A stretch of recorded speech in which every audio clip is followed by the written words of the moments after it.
When you say faster, I just want to see how fast. Very exciting day. Let the games begin. So we bring to you Airtel 5G Plus.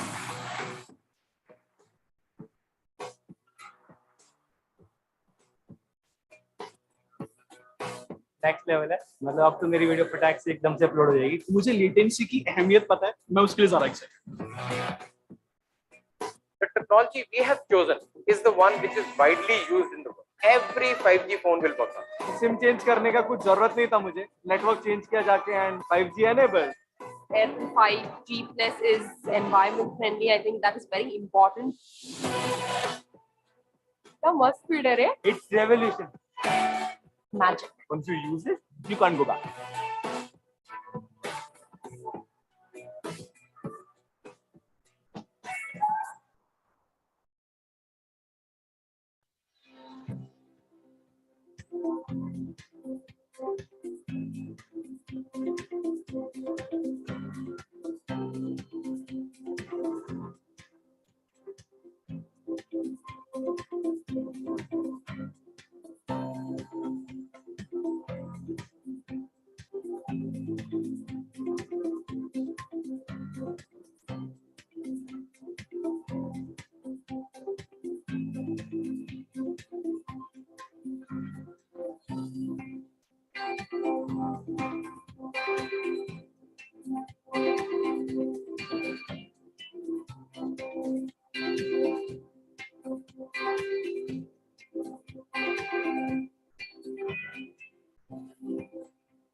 Effective supply chain management gives power to fulfill what your customers need, when and where they need it.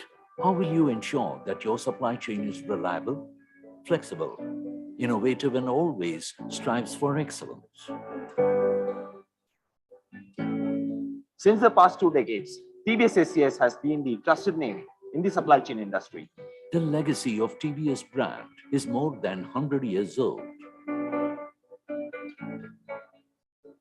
We are trusted for the value that we have created. Our global presence with unmatched supply chain network pan-India, warehousing space of more than 19 million square feet, transportation network across 29 states, and a strong team of more than 10,000 professionals stand together to serve our esteemed customers. We are trusted for the service that we provide. Our end-to-end differentiated service portfolio is fitted as per customers' demands. We are partners in customers' journey. We are trusted for the innovation that we can offer. Strong technology backbone, integrated digital workflows, automated dashboards, visibility through control tower operation. We are just the way you want us, equipped with all the tools to make your supply chain resilient and agile. We believe in the power of us. When we partner with you, we are committed to offer you quality solutions. Together, we strive to achieve newer heights. Together, we stand united to write new success stories.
Hello. May I request everybody to please settle down? Our speakers for this session have already arrived and we'd like to start on time. So I request all of you to please settle down so that we can bring them in and start the session. Thank you.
They don't differentiate that.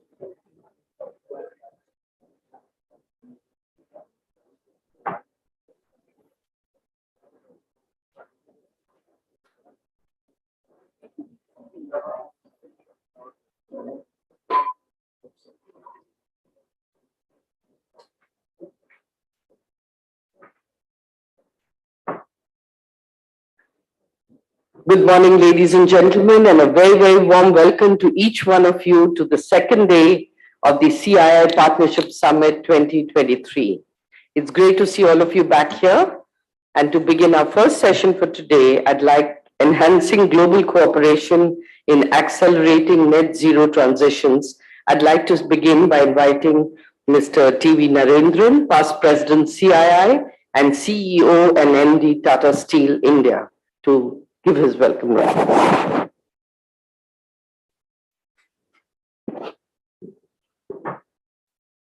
Thanks, Renuka, and good morning, everyone.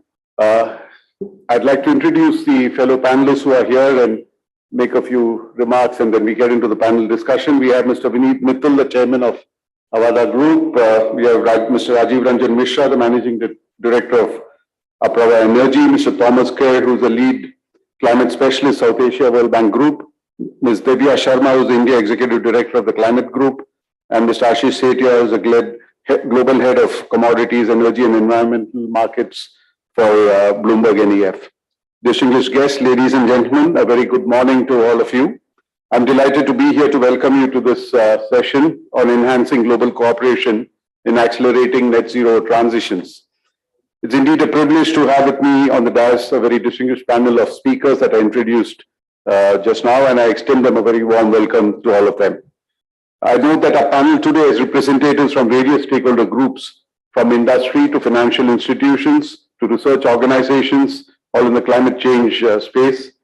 And this is quite apt given that the focus of the session is on enhancing global cooperation, and that is something which can only be achieved by all the relevant global stakeholders coming together to look for actionable solutions to address the challenges of achieving net zero emissions. The world is poised to confront unprecedented challenges in the form of climate change, and it is in this context that the transition to a net zero future requires immediate action. I'm happy to observe that there is a growing momentum towards new and emerging clean energy technologies, which is indicated by strengthened international and national climate ambitions. However, to achieve an ideal net zero future, improved access to capital, holistic and synergistic regulatory frameworks, and enhanced international cooperation will be critical going forward. This transition to net zero will also require coordinated efforts spanning all stakeholders, including governments, the private sector, and civil society. It will be essential to formulate policies and regulations that support this transition, including carbon pricing, regulation of methane emissions, and the adoption of circular economy principles. In parallel, it is vital to prioritize investments in renewable energy, building a more flexible and resilient energy system, and accelerating innovation in carbon capture and storage technologies. All such efforts need to be powered through international collaborations and depth coordination to ensure that the successful transition to a net zero future is done with the minimum disruption. I would like to stress that the path to a net zero future is not without its challenges. One of the biggest obstacles would be the divergences observed in the sphere of global cooperation and collaboration and coordination. Despite the urgency of the climate crisis, the world has yet to see a coordinated global response that matches the scale and speed of the challenge. Therefore, it's essential to increase targeted cooperation in areas such as energy efficiency, carbon capture and storage, and the development of green hydrogen. Innovation and adoption of new approaches can also play a crucial role in accelerating the pathway to net zero. For instance, the use of artificial intelligence and machine learning can help optimize the operation of renewable energy sources and grid systems, leading to increased efficiency and lower costs. Similarly, the development of green aviation fuels such as sustainable biofuels or hydrogen has the potential to significantly reduce the carbon footprint of the aviation industry. In conclusion, it is my firm belief that the transition to a net zero future is a challenging yet achievable goal.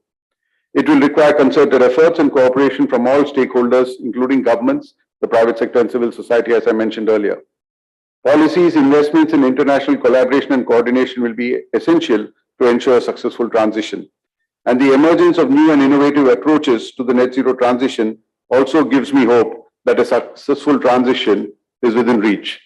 In this context, it will also be crucial to better define the role of multilateral bodies, industry associations, and other stakeholders in promoting the development and adoption of best global practices.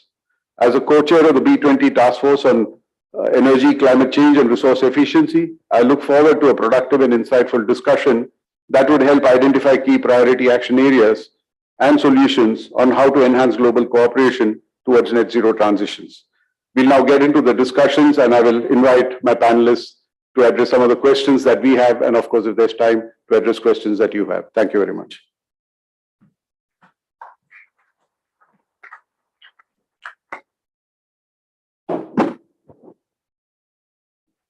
So I'm going to start with some of the questions that I have. And the first question is, to achieve a net zero future, it's essential to prioritize investments in renewable energy. And what specific policies and investments can be made to accelerate the deployment of renewable energy technologies in developing countries? And how can developed countries support these efforts through international cooperation? So I'll start with Thomas for his thoughts. Well, thank you very much, and it's great to be back here with CII for this session. I was reflecting as you were saying, the multi-stakeholder panel I think I've sat in the shoes of many different organizations, whether it's government, private, civil society, and others, and I think this is absolutely critical for this discussion to happen. So in terms of renewables, I look back at my career working on clean energy, and we look at let's just step back for a second, and everybody was focused like a laser on reducing the cost of delivered energy. So solar, PV, onshore wind, and now many other technologies like offshore wind, hydro, are really getting to the point where they are the lowest cost delivered energy. So that's a great accomplishment, I think. But then we have to then look at the missing piece of the puzzle. And I looked at when I was flying here from Washington, I was looking at an assessment of the installed renewable capacity versus the renewable energy potential. And clearly in the largest emerging economies has the most potential, but the most capacity is in Europe, North America, and Japan. So why is that? If we reduce the cost of technology, and if this is actually the fact that these clean energy technologies are more competitive than their fossil fuel counterparts, why are we still seeing that? And it really comes down to a higher cost of capital. So in terms of higher cost of capital, there are sort of two things that we've been trying to focus on to tackle that problem, because that's really the final, sort of camel straw that breaks the back, and we can really get it into market. So first is, the old saying, if you build it, they will come. It's policy. It's the right policy design. So we're sitting here in India. India actually is a terrific example of how you can build the policy and create a market.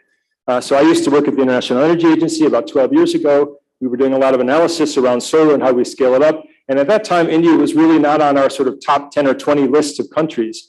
You fast forward to today, and India is the 4th or 5th largest solar market globally. In about a decade, they did this. And they did this through a series of targeted policies, so the solar mission, other renewable energy missions. You had national sort of agencies like IREDA. You had, but then you also had, very importantly, the state action. So it was not just national, it was state action. You had state obligations to purchase. You had a coal cess to kind of balance the fossil price.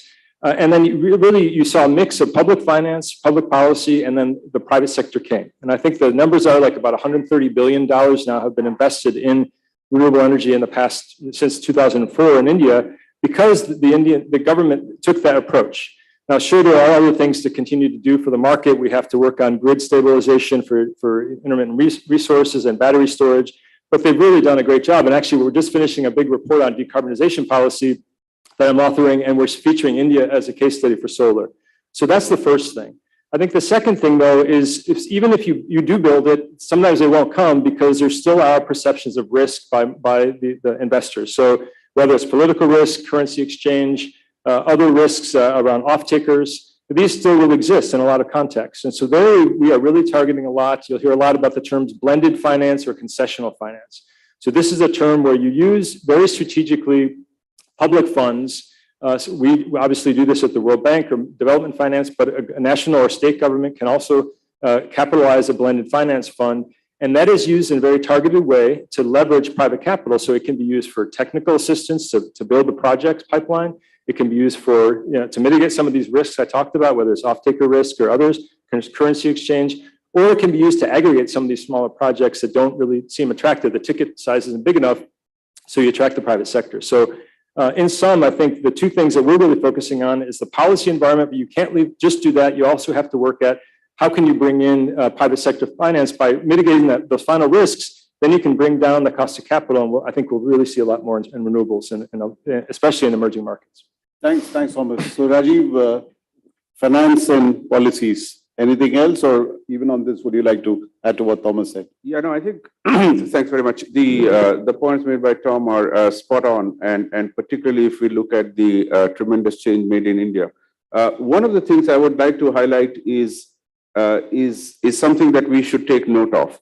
The design of non-discriminatory, open, competitive markets has done more to attract renewable energy investments in India than every state policy before that.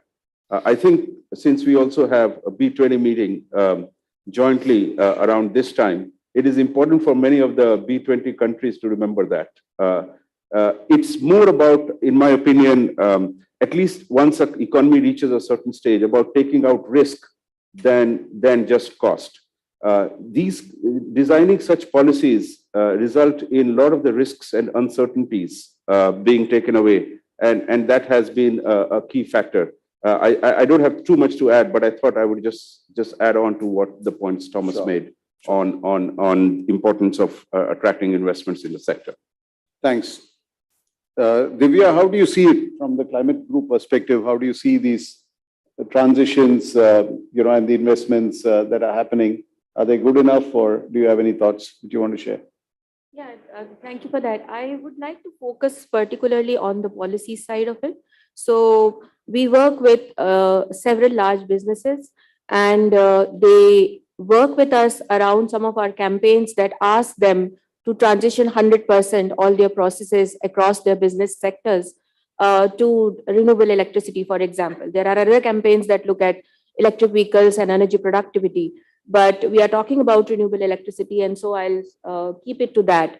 And some of the policy asks, those are global policy asks that are emerging from what these businesses are asking government to do, revolve around some of the factors that Rajiv just spoke about. And the top 5 of them I would like to bring to your notice, one of which is create a level playing field between the renewable electricity so that they can compete fairly with fossil fuel electricity providers, which is somehow missing at the moment. And then there's another one around removing regulatory barriers and creating several stable frameworks to facilitate the uptake of corporate renewable electricity sourcing. The third one is around creating market structures, because unless we have stable and useful market structures that allow for direct trade between corporate buyers of renewable electricity and renewable electricity suppliers, it won't be really possible to scale up what businesses look at in terms of transitioning to renewable electricity. The fourth one is to work with utilities. It's very important to work with electricity suppliers to provide options for corporate renewable electricity sourcing. And there are many options, we know, but we have to see how there are enabling mechanisms that are brought forth to be working very closely with some of these utilities. And the last one is to promote direct investments in on-site and off-site renewable electricity projects. These are some of the asks that have emerged from our business and corporates that work with us. And we really think that some of these, if are driven through policies, will really help in the transition and the scale and the speed of transition that we are looking at. Thanks, Divya. Ashish, you've been looking at global markets, and Divya also talked about market structures and also the way you buy and sell renewable energy. What are your thoughts on that? And at an overall level, what more do we need to do to help this transition move faster? Mr. Narendran, I think we talked a lot in detail about specific issues across the panelists. I wanted to take a step back and first talk about where we are in the energy transition, what does the data show us, and where we need to be. So here's some data for all of us to digest. Last year, a record 400 gigawatt of renewable electricity was installed globally. This number, in my team's estimate, is going to go up to a staggering 600 gigawatt by end of 2025. Right? So we are on the right track. We also had more than $1 trillion of investment in a single year last year in the energy transition. So that's another bit of positive news. But here's the scale of challenge. Even after all the progress we have made on installing renewable energy capacity around the world, in 2021, less than 30% of electricity globally generated was from renewables. The market share for coal and gas power generation is still 60%. Market share for nuclear is around 10%. So talking about capacity is one thing, talking about actual generation is another beast in itself. Generally, most policymakers now agree around the world that one of the easiest things to do in pathway to net zero is to decarbonize the power system, but we are only at 30%, right? And we have to scale this $1 trillion a year number to almost $4 trillion a year if we have to get anywhere close to a pathway to net zero. So I think that's just kind of first thing to mention. The second thing is we have not even started talking about decarbonizing other sectors of the economy. how do you decarbonize transport? How do you decarbonize hard-to-abate sectors like steel, aluminum, cement, petrochemicals? Even there, electricity has a very, very critical role to play, in our opinion, right?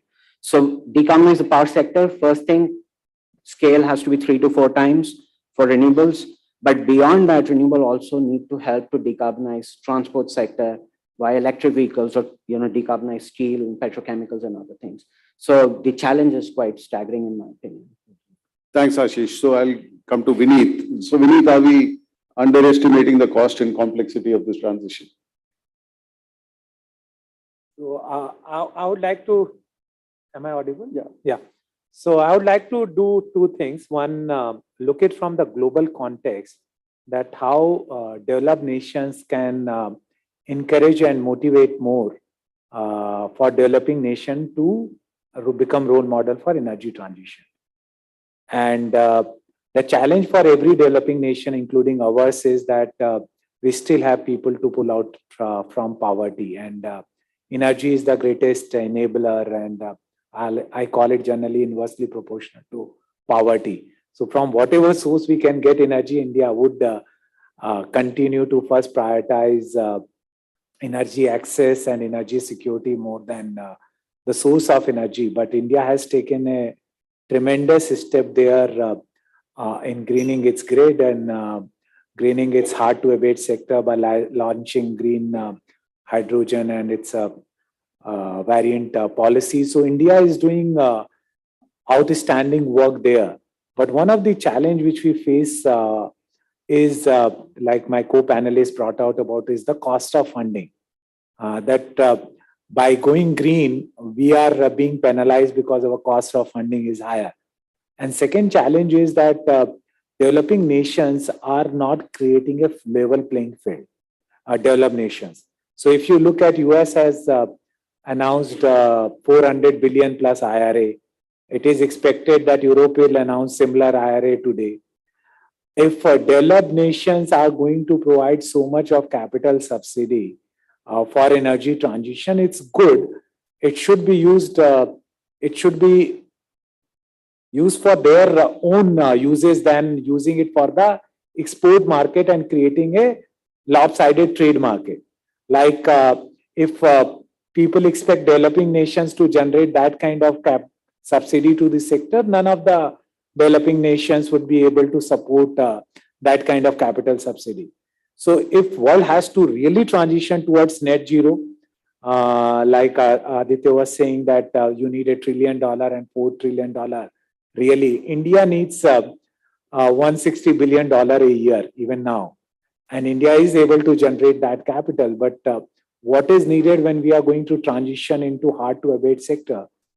India needs hand-holding, and so is the other developing nation. So Europe has come out with a good policy of very specific target of 20 million ton hydrogen by 2030, which is loosely 110 million ton of ammonia, 50% of it to come from export market. So first, we should actually have a global definition what is considered green hydrogen. So if you look at US, the proposed definition is 1 year banking of energy is allowed, which is very prudent in terms of that we should use what is the technology available today and what is the roadmap for newer technology, and how do we make green hydrogen and its variant coming from the green sources. But we should not play with technology and try to favor one technology over other. So this is the same debate happening in Europe. What Europe has done is, after a lot of representation from developing nations, they have bought a green ammonia and green hydrogen definition, where they are saying banking is allowed. Till 2030, you can bank on a monthly basis, and then you have to bring it back to hourly matching of electron and molecule, which is again sheer politics. It's not something which is encouraging a global standard definition of green hydrogen and its variant, and neither it's creating a level playing field. And then on top of that, developed nations are signing contracts with developed nations. So they'll sign with Australia to supply them the contract So where is the role for developing nations? You go to COPs, you go to World Economic Forum, all of these panels talk about developing nations have an important role to play. But what is rest of the world doing to motivate them and encourage them? There is Article 6 in COP 26, which actually even very clearly says that greening of planet can be attributed to the developed nation if they provide financial grants or some kind of benefits to the developing nation. Why is world not thinking about that Europe has an ambitious plan, take 50% of their export target from developing nations and make a standard definition which is technologically most suitable, which encourages more adoption of green hydrogen in hard to abate sector and creates a very vibrant green economy across the world, where only Europe and US is not the winner, but the world at large is winner because everyone needs to go green. There is no two debates about it. But I think the level playing field needs to be created around cost of funding as well as around definition what is treated for green. And third is around not creating artificial trade barriers by providing trillions of dollars of subsidy to their local businesses and making them export. India can never compete. So what is in it for India to transition to green? They would do what they can do responsibly. So I think world has to become practical. You can't keep imposing unnecessary targets without creating the enabling environment. Thanks, Vineet. I think, Thomas, I'm going to come to you because a lot of points have been raised. And I think at a very fundamental level, this century is going to see 4 billion people added to the world population and 1 billion is in Asia, 3 in Africa. And as Vineet said, for a lot of people, it's about making sure that you have power available to them, and then you, of course, ideally have green power available. So this global north versus global south is a conversation which is going to keep coming at us in different forums, right? There's no easy solution. There were commitments made about money flows from the developed countries to developing countries. Developing countries, as Vineet said, are also struggling with providing basic services and the need to transition. So what is the kind of role that World Bank can play in this very complex journey that we need to undertake? Yeah, thank you very much. I mean, it's at the core of the World Bank's operation now, and there's been a lot of attention. In fact, we have our spring meetings coming up next month, and we're talking about something we're calling the Evolution Roadmap, about how you evolve development finance to basically be able to handle a multi-crisis world and still deliver on poverty reduction and things like that. So one thing I'll talk about that I think is an attempt that we have made over the past 2 years to really double down on this sort of tension between development and climate change. We've been doing these global set of reports. Every single one of our client countries will undertake one of these reports in the next sort of in a rolling basis over the next few years. And so I'm doing one in India right now. We've done one Pakistan, Bangladesh, and Nepal in this region, but China, Indonesia, Brazil has all been doing these. They're called the Country Climate and Development Report. And essentially what that does is it flips the usual narrative where we're coming at you with, you have to do this because of climate change. And it's actually starting with the country's development pathway, their ambitions to achieve middle income status, their job creation, the sector growth that they're looking at. And then we have a much better analysis of let's overlay the climate change impacts that are happening today that are maybe going to frustrate that vision of your future. And then we also have models that are able to forecast those impacts in the future, things on heat and labor productivity and the availability of water for hydro and things like that. So it's a very detailed look, and it shows basically how the imperative for action on climate change. And then for the larger emitting countries as well, we look at their emissions profile today and how that's expected to evolve. And then we overlay their sort of NDCs, the commitments they've made as a national level. And we then funnel through that process, and a couple of red flags will pop up in terms of things they're missing, or sometimes also opportunities that are popping up that they could invest in the global economy. So one great example I thought was the one in Argentina was looking at, they want to invest in an unconventional oil and gas field there. And we did some analysis around stranded asset and how, if you assume the way that the world is going to head in net zero and the price on carbon that will be part of that, why that's not a great investment. And then at the same time, we looked at their lithium reserves, and they had not looked at the lithium in terms of growth and potential for that to drive their economy in the future. And we did some analysis around that. So here in India, we'd love to hear, we're in the middle of this discussion. I think a lot of you are very active in the market.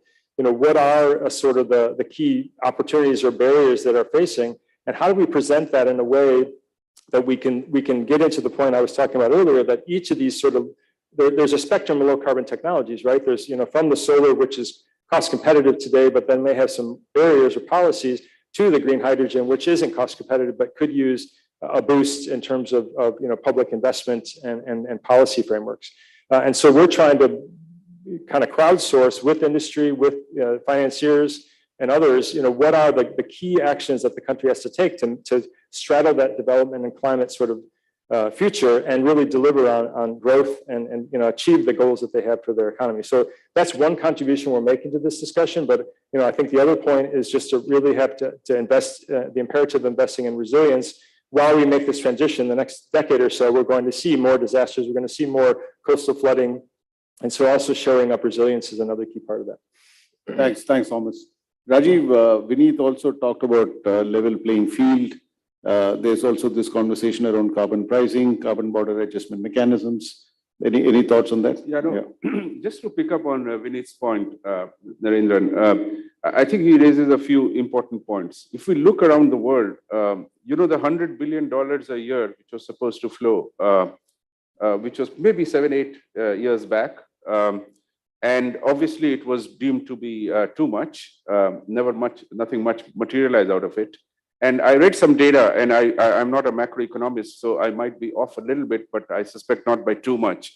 Just during the pandemic, the major central banks of the world printed $8 trillion. $8 trillion. That is, by simple arithmetic, I think 80 years of $100 billion each. So I think if we look around the world, the simple fact is that one finds, and I know you see it more directly in Tata Steel, there is no appetite that at least one finds in Europe for any sort of fund transfer to developing countries, at least developing lower middle income developing countries. That is one thing. On the other hand, to look at Vineet's point slightly differently, if we look at ourselves in India, climate change, the devastations caused by extreme weathers is not a 2050 challenge for us or 2070 challenge for us. It is here and now today. We have seen the unusually warm weathers this winter. We have seen incredible floods in our neighborhood. So whilst there is this politics and interplay of various forces in the world, we cannot forget that we owe it to ourselves, our current and next generation, to do all we can about it. And the third point I wanted to highlight on that is, without getting into politics of this, the sort of I don't know whether the term used is deglobalization or redivision of the world or the new Cold War or what have you. The trend away from globalization is a major threat as well. If we look at new technologies, 100 to 80% of processing of key materials which go into, for instance, batteries, are in one country. The production of 60 or 80% are in another African country. Thomas raised the issue about Argentina, and this move in the world towards camps, of which the IRA and the European response are two recent examples. I don't know why by the way, it's called the IRA. It's just a climate change bill. What it has about inflation, I don't know. But then, as I said, I'm not a macroeconomist. And those things are going to create additional challenges. Now, in the backdrop of that, how do we respond to it? I think one can always get overwhelmed by challenges. The important thing is that each market, each country has to look at what it can do. I think there is plenty we can do. About 8 years back, through another body, we had the opportunity to visit the the grid operator of the erstwhile Eastern Germany, headquartered in Berlin. It's actually called 50 hertz because their frequency is always 50 hertz. And the CEO said that, well, I'm about 55% renewables. Once I reach 60%, I really need to worry about how do I maintain the stability of the grid. We are what, 12% or 13%, and we already are facing a problem. So there there are lots of non-direct financial information flows and knowledge flows which can happen before the world gets into the issue of global carbon tax or minimum carbon tax, which I think is excellent. Unfortunately, in the real world, I see very little appetite for it. So I'm sorry to be negative on that. Thanks, Rajiv. Divya, so we heard about the challenges, global north versus global south, developing, developed, etc. While at the same time, there have been some good examples of which India has also been part of, the International Solar Alliance, and even the Center for Disaster Resilient Infrastructure, etc. So these are areas where there's been global cooperation. And as somebody who's looking at it from a different perspective, how do you see the opportunities to work together? And are there any other good stories that come to your mind? Sure. I think, yes, you've mentioned some of the greatest initiatives that Indian government has taken forward. And these are all, I would say, vehicles of change. And no doubt the world is looking at us. And there are definitely very important examples. In our work in Climate Group, we are seeing a lot of this change that is happening through our campaigns. We work with 500 global companies and in 175 markets. And our campaigns, as I said, revolve around 100% transition to renewable electricity, to electric vehicles, energy productivity. Two of our campaigns are specifically for the hard to abate sector, for example, Steel Zero campaign, which is around green private procurement of low carbon steel. And the other one that is a global program, again, all of these is Concrete Zero. We see that these businesses are coming forward, working with us, taking these ambitious targets, also every year announcing their impacts and they are announcing their progress. So we hold them accountable for the change that they are making, for the targets that they have taken. And the process is around the business. The changes that they are making are around all of their processes. So I think that's really encouraging. Definitely, there's a lot of work to be done because all these large businesses that we work with have a role and opportunity as well as a responsibility to also influence their value chains. And look at the SMEs.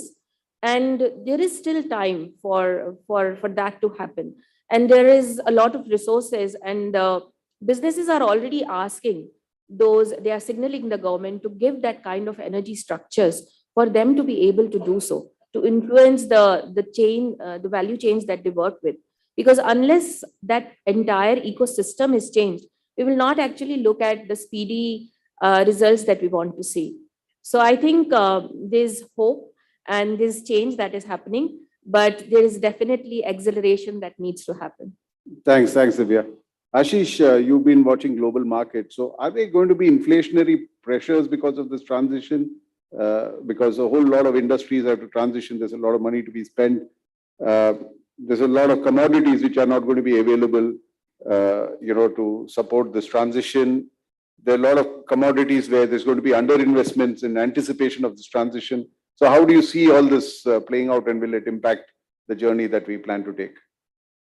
So, interesting set of questions. Let me first talk about capital required very, very briefly before I talk about how expensive this is going to be. In our estimation, getting to net zero globally requires around $194 trillion of capital spend between now and 2050. So Rajiv is the only other person who talked about trillions of dollars, right? So I wanted to up the scale a bit. So that's the amount of capital you need. Now, in certain places, the technology costs are behaving in a fashion where using new technology is already cheaper than using traditional stuff, right? So for example, and Vineet and Raju talked about this, renewable energy, Thomas talked about it. In our estimate, 3/4 of the global population now lives in countries where building and generating electrons from a renewable power project is cheaper than building a conventional thermal power project and generating electricity out of that. So that's kind of partly the good news. In fact, in some countries now, building a new solar wind power project and delivering electrons via that project is less expensive than running, not building, running an existing thermal power project. We call it tipping point 2 in our modeling, right? So we, in certain places, technology is there. It needs to be scaled up. It needs to be scaled up 4 to 5 times, as I said earlier. A system which has 4 to 5 times of this kind of a capacity looks like a completely different system than what we're used to seeing. This is not going to be a system which was built around thermal power generation. You're adding a bunch of renewable on top of it. This is going to be a system which is built as renewable as a foundation, and you add a bunch of other things around it, right? To complete that point very briefly, I'll also say we started using a phrase internally, which I really like. And Rajiv would appreciate this because we have both backgrounds in power sector. There's no transition without transmission. What I mean by that is, in our estimation, you can build all the renewable energy supply projects around the world that you want, as much as you like. But the transmission system has to be built along with it. And you need to build almost 152 million circuit kilometer of transmission system. To give you an idea of how large this is the distance between Earth and Sun. That's the amount of transmission power capacity you need to build around the world, right? So again, I keep going back to this point of the scale of challenge, because I think we are getting a little bit complacent looking at the cost of renewable energy and those kind of things and saying, oh yeah, we'll get there easily. It's not going to be easy. To your point, Mr. Narendran, this is also going to be expensive. In areas outside the power sector where we know the technology solutions, we will need to scale up supply chains quite significantly. Taking electric vehicles as a brief example, obviously you need significant amount of cobalt, lithium, manganese. Copper is an interesting element we have looked at in a lot of detail. We need to really kind of scale up copper supply around the world. Lithium, the world needs 17.5 times more lithium in 2050 than it consumes today, right? So again, these numbers are going to be staggering. There will be a significant disruption in the supply chain.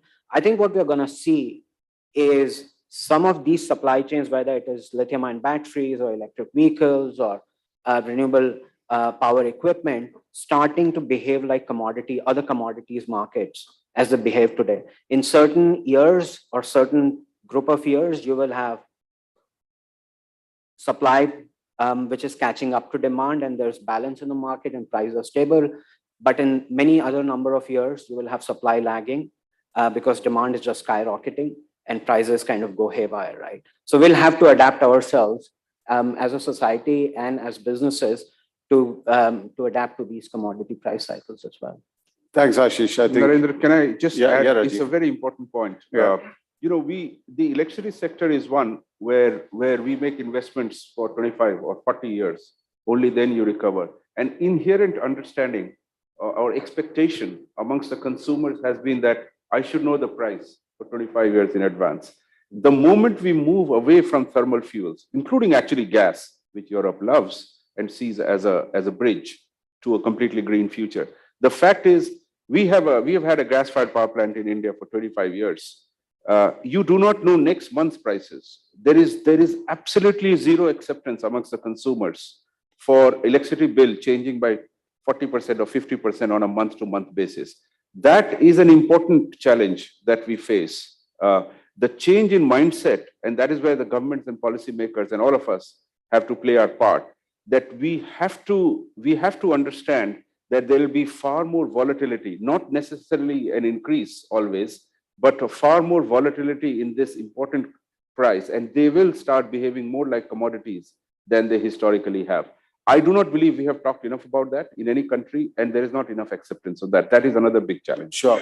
So I have a follow-up question then, because one of the complexities of this transition, for over 150 years, the world has built supply chains to move fossil fuels, right? Coal, oil, gas itself is relatively new, and we know that if you only have pipelines and not LNG terminals, what happens, right? So I think when you move to new supply chains, and if you think that electricity will flow easily across borders, it doesn't flow easily across countries, right? So the regulatory environment needs to be different, the volatility that you talked about, and we've not even started the transition for process industries, right?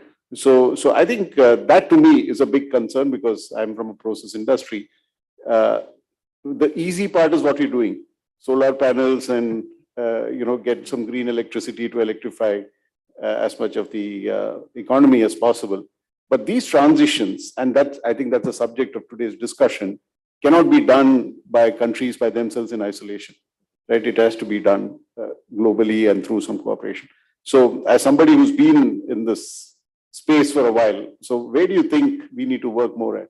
Yeah, no, as I mentioned in response to an earlier question, the move away from the global compact, the Washington consensus, whatever it may be called, is a big threat, because the fact is that no country is an island, literally and metaphorically, in this space.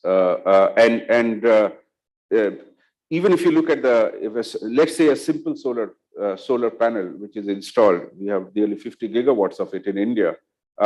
We know it is not, all the materials are not local. It has come from all over the place. And similarly, if you look at the transmission system. So that is a big threat. Now, how do we get over it? My own view is in the high tables of the world, and indeed by institutions, the World Bank, depoliticization of some of this, and trying to, if you like, there are defense challenges, there are issues about security and threat, and we have seen a terrible war in Europe. But in a sense, talking about the climate change as an existential crisis separately from everything else, and therefore at least having, if you like, a safe space where the world agrees to cooperate, irrespective of the other geopolitical tensions, is absolutely key. Without that, it'll be impossible. And I think some of the other things that can be done is starting to share expertise in areas which do not directly involve funds transfer, as I said, whether that be business models, market models. The ISA, which you mentioned earlier in a question, has done a fair bit of work on standardizing the bid documents for these island nations, which they do not have big enough markets like Indonesia or India, where they can attract a lot of investment and a lot of bidders. So those are the kind of things, and grid management. I mean, we haven't even started, even in India, about how much cost is being hidden at the moment for building the grid to carry the green electrons. And finally, I would say, because the scale of the problem is so big, one has to start at what one can do here and now, is simple demand side measures. Time of the day tariff. What that can do as the amount of solar increases in the grid is immeasurable, and go a long way towards reducing the entire system costs than simply adding one panel after another, all of which will start generating at 9 a.m. and stop generating at 5 p.m. We are very close to the equator. It's pretty much 12 months a year, and that will create a lot of havoc. Thanks, Rajiv. Vineet, some of these solutions are known, needs to be scaled up. Some of the solutions are still being developed. And so my question is a little bit more on technology and innovation, and what have you seen that also adds to the hope that you have that we'll do this transition as we need to do it? So I think one of the hype which I always hear about is the cost of technology, and that in energy transition, electrolyzer cost is the stumbling block, and solutions for transporting hydrogen or transporting green fuels. So my sense is like what Rajiv was saying before, and what World Bank aspires to do is that why are we not looking at that there are many institutions which have built these technology and they need scaling up? Why can't world look at that it is not transfer of money from developed nation to developing nation? So if Fraunhofer has a heterojunction and electrolyzer technology, why can't we open source it and let anyone and every country which wants to do, they build on top of that and bring down the cost of electrolyzer to $100,000, where the cost of gray or green ammonia doesn't matter. It's almost the same. So technology can be a great enabler. The challenge is these artificial barriers which are being created. So say, for example, if a German insurance company wants to invest into an Indian green energy company, it will be considered, because India's rating is on the lower side, they will have to provision probably 100%. Why should that happen? So instead of giving us cash transfer of 100 billion, which my colleague was talking, we should actually look at do the credit enhancement. So do SO rating transfer. So if I'm AA plus, I can rate my I can list my bond in European market. I can list it in the US market. So there are low hanging fruit and easy solutions. Sometimes I find that at all these meetings, a lot of good fancy discussion happens, and the solution is in simplicity. And the simplicity should lie in the heart that world wants to become safe. We are seeing climate challenges every day, and now whether it's a climate harms are not happening by deciding whether it's a developing nation or developed nation. Flood can happen anywhere. So I think what world needs to look at is from more of humanity angle, that why are we making everything so commercial? Why can't we look at that like peace is essential, so is environment. And for that, whatever technology exists, let developed nation and developing nation create a pool of capital and buy it and open source it. So technology is no more a constraint. So you work from the mindset of abundance than the mindset of scarcity. So that's one thing which is required. And second thing which is required is the bringing down the cost of capital for greening the planet. I think the cost of capital is very high. When you go to the DFIs, and I am a DFI baby, so I've always raised money from DFI. But when they talk to you at the dinner, they will say that the reason we are willing to write a check to you because your business is profitable, but we give cheaper money to the government, so we have to recover it from the private sector. So we are from the private sector operations team, we want higher IRR. So DFIs also actually talk, or multilateral banks talk very nicely at Global Forum on Energy Transition. But when it comes to the cost of capital for them also, internally the private sector operation is expected to give higher returns so that they can subsidize their loans, grants, and equity support to the public sector enterprise. And that's the real fact. The challenge is that the world doesn't consider private sector as a true party in solving this problem. So my view is that solutions are simple, provided we treat developed and developing nation in a equitable fashion, and we create environment equality, because you can put trade barriers, you can put visa barriers, but air is going to travel. So whichever way the world is going to pollute, it's going to harm all of us, and we should look at a fair, equitable solution for the whole world. Thanks, Vineet. So Thomas, we heard from Ash. We also heard from Vineet about the fact that while sometimes finance is available, it's not necessarily any cheaper, you know. So, and then there is this need for a lot of capital to be spent. There's a lead, which is different for developing countries as compared to developed. So again, I go back to the role that World Bank and other multilateral institutions can play to find the common ground that Rajiv mentioned about, to say that are there areas where we can agree and move ahead, even as we sort out areas that we disagree on. Yeah. No, absolutely. And I mean, he's right. You know, as I mentioned, this evolution roadmap, all of these points are being debated right now about, can we take maybe not a AAA rating? You know, could we break from the past and offer lower cost finance, because it's, you know, that's squarely in the crosshairs of these discussions. And, you know, we'll see how that all plays out. I think in the meantime, I'd like to pick up on the sort of green hydrogen discussion, because, and he was talking about sort of an open source model. And I think fully agree that I asked our global hydrogen team before this session just to give me a few facts. And I think there's about 500 projects right now trying to pull together the project financing package for hydrogen globally right now. They said it's about $250 billion.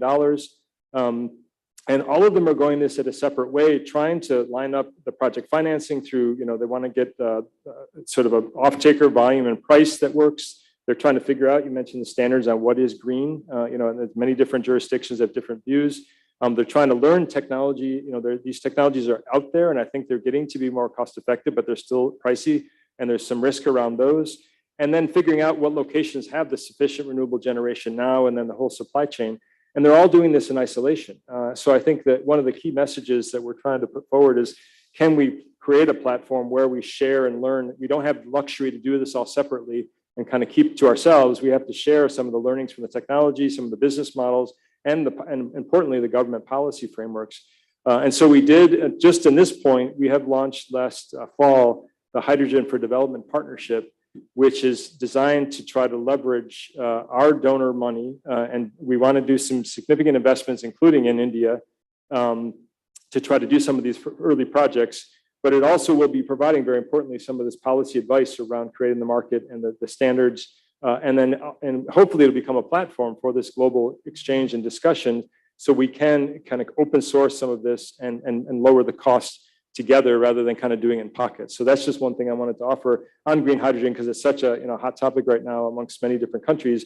And I think it could be something that India in particular is going to take a lead on, given its experience with solar. Yeah. So the other question, Thomas, is a point which I think Vineet made earlier, also about standardization of definitions, right? What is green hydrogen, or what is green steel, or what is green anything? How do you define it? Who decides it? Will different countries define it differently? And also have tariffs which are, factoring in this different definitions. So how is there a role World Bank or any other multilateral institution? Absolutely. And that platform that will be part of that green hydrogen is just, let's have a discussion around the different reasons for different definitions, but hopefully over time it will come to, let's have consensus. And so then you kind of have, we don't have skin in the game in terms of making profit. We're just trying to get people to agree so you can see critical mass around a particular definition. So as we're going to come to the end of the session soon, I'm going to quickly go around and ask each of you, what is the one thing which you think is most important for this topic, which is enhancing global cooperation and accelerating net zero transitions? Rajiv, start with you. I'm sorry, I'll just have to repeat myself.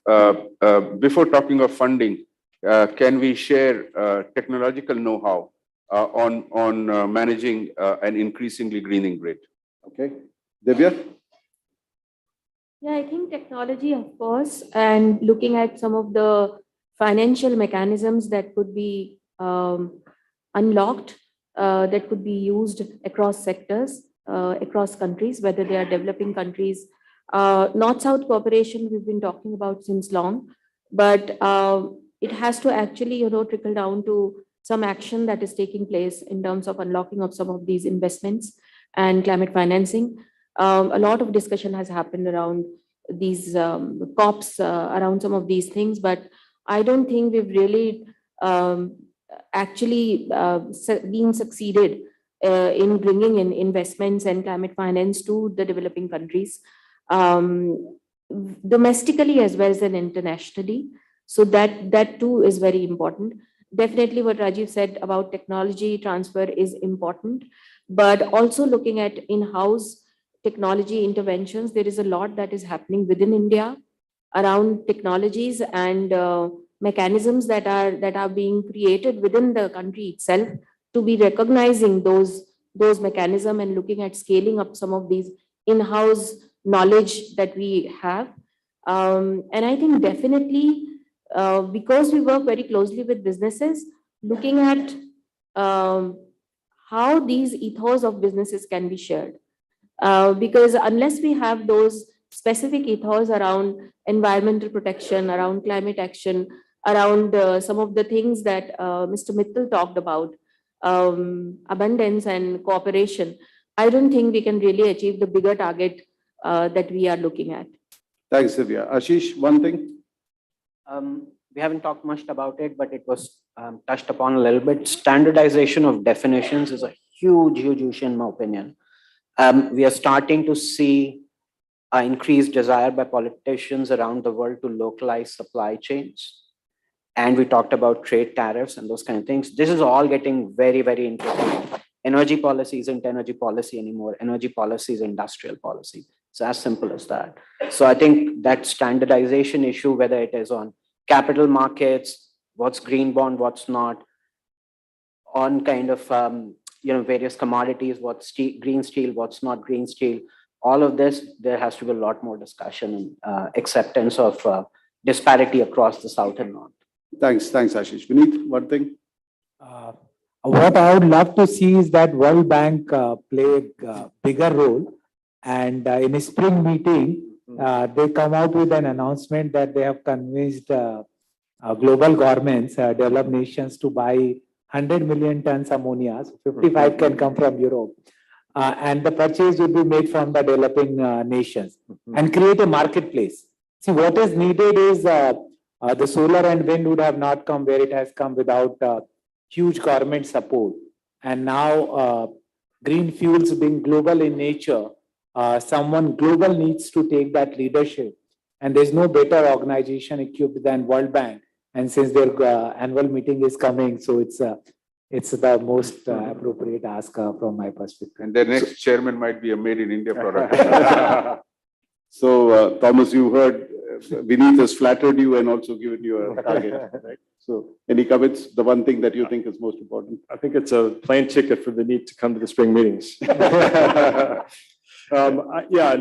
think we really want to play that role, and I think you're going to see a lot of debate around this. But one thing I will just plug, you mentioned a concept that we haven't really talked too much about. We're also bullish on carbon markets, and I think that, in particular, I met with some of the government yesterday. You are moving forward with your own scheme, and there's a lot of uncertainty about what is the market demand outside in the voluntary market. How do you do this? And it's, is it greenwashing? I think we have now, again, developed a lot of really high-profile standards that we can apply to the carbon markets, and that can be a huge source of financing. I think, there's no time like the present to make that happen. Thanks, Thomas. So I think we've had an interesting set of thoughts and ideas, and obviously the next question is what next, and what can we as CII and we as society as large do with these ideas and thoughts. Largely we spend a lot of time in this whole transition journey. We spend a lot of time agreeing that there is a problem.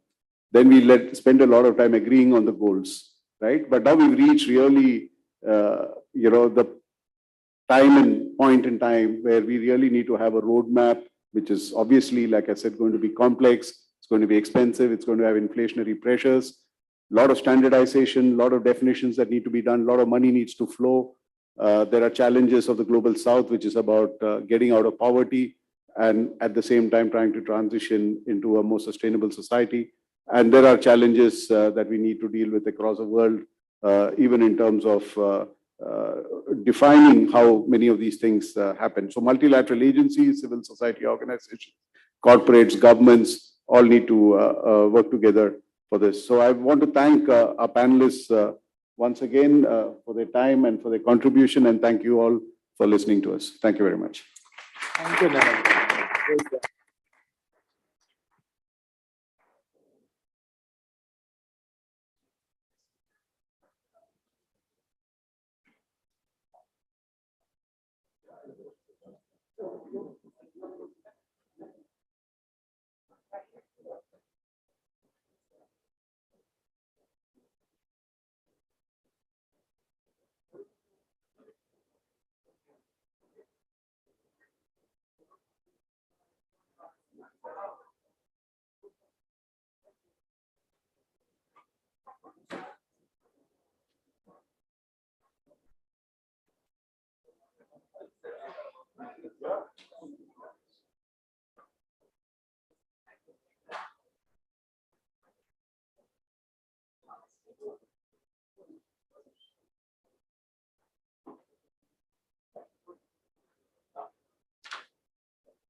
Philosophy that put the community at its existence. Today, we are $100 billion global enterprise.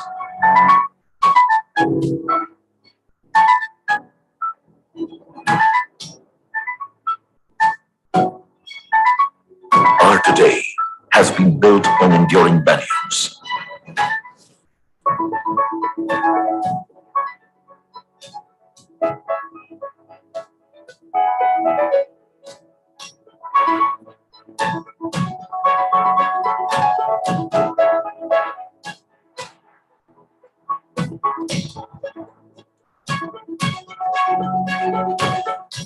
Our today is about delivering excellence across business sectors.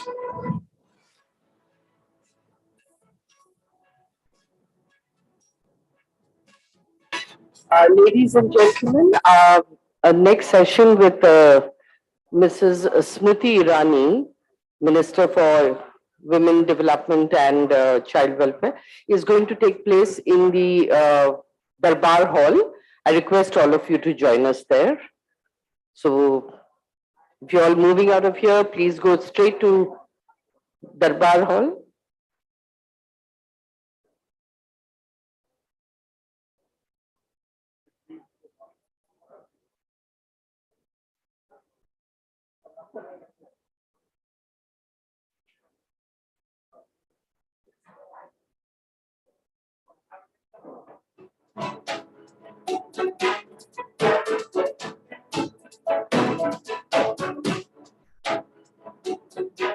Our today is about building a future-ready nation.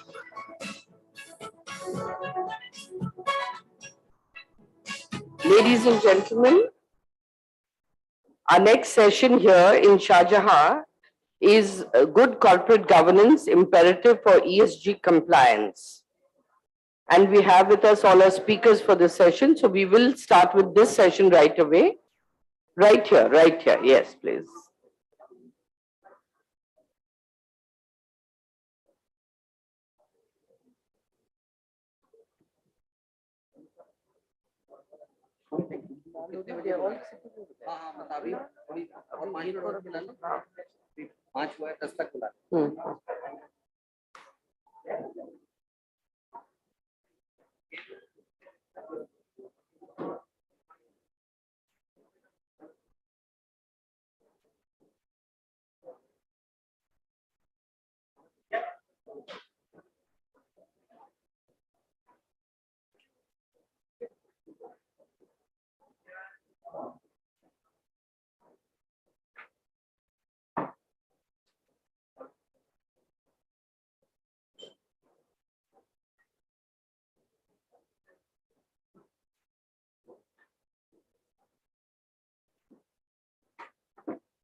At the heart of its existence, we are a global enterprise.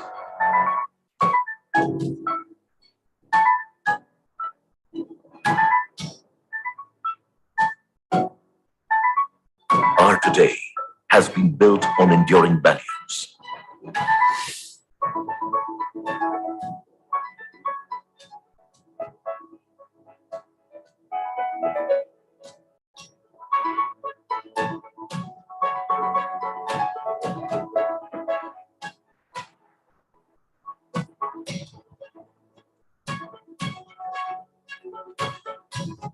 today is about delivering excellence across business sectors.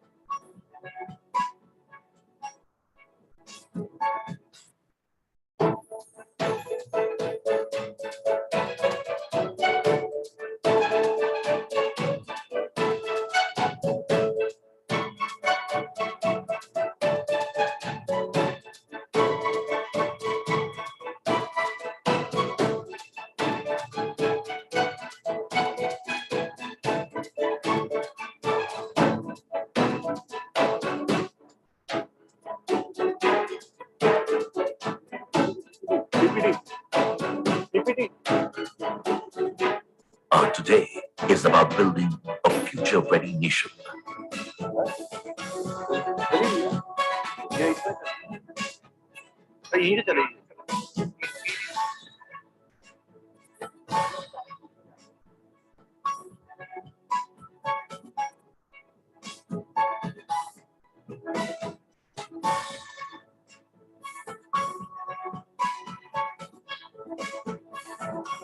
Our today has a strong foundation with community at its core.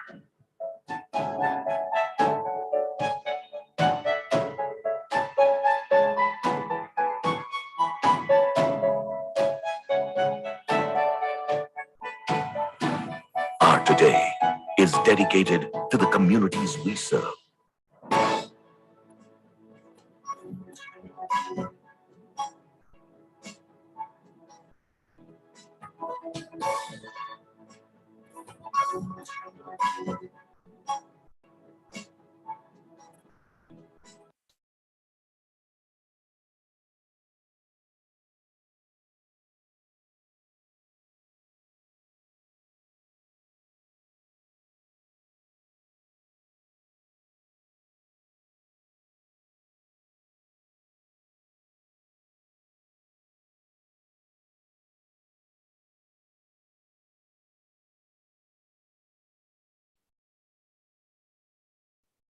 In 1868, the Tata Group was founded on a philosophy that put the community at the heart of its existence. Today, we are a $100 billion global enterprise.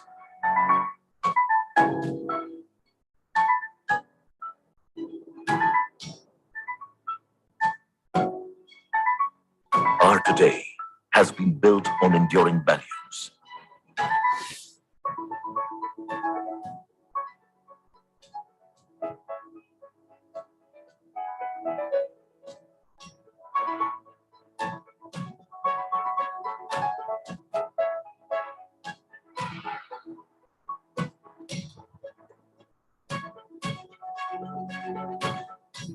Our today is about delivering excellence across business sectors.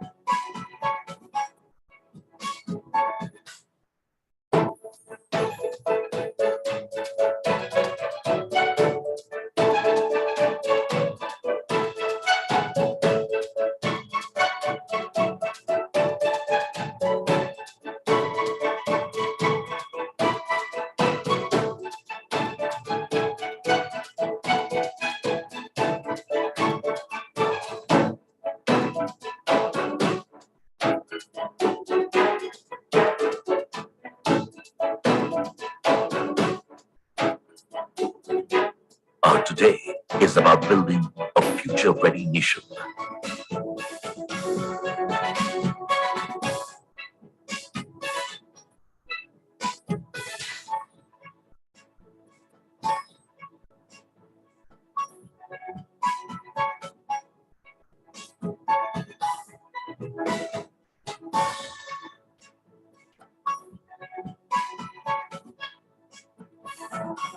Art today has a strong foundation with community at its core.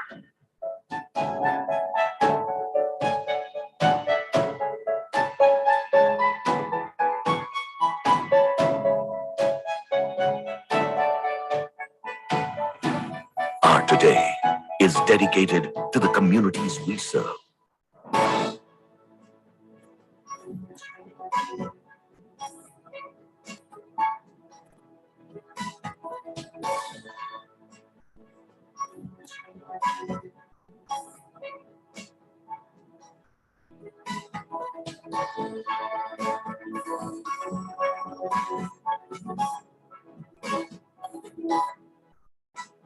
Art today is always about more than just today.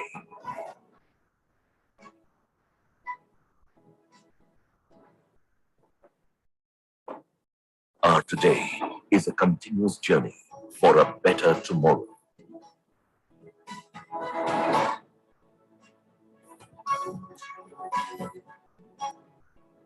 Tata, leadership with trust. Thank you so much.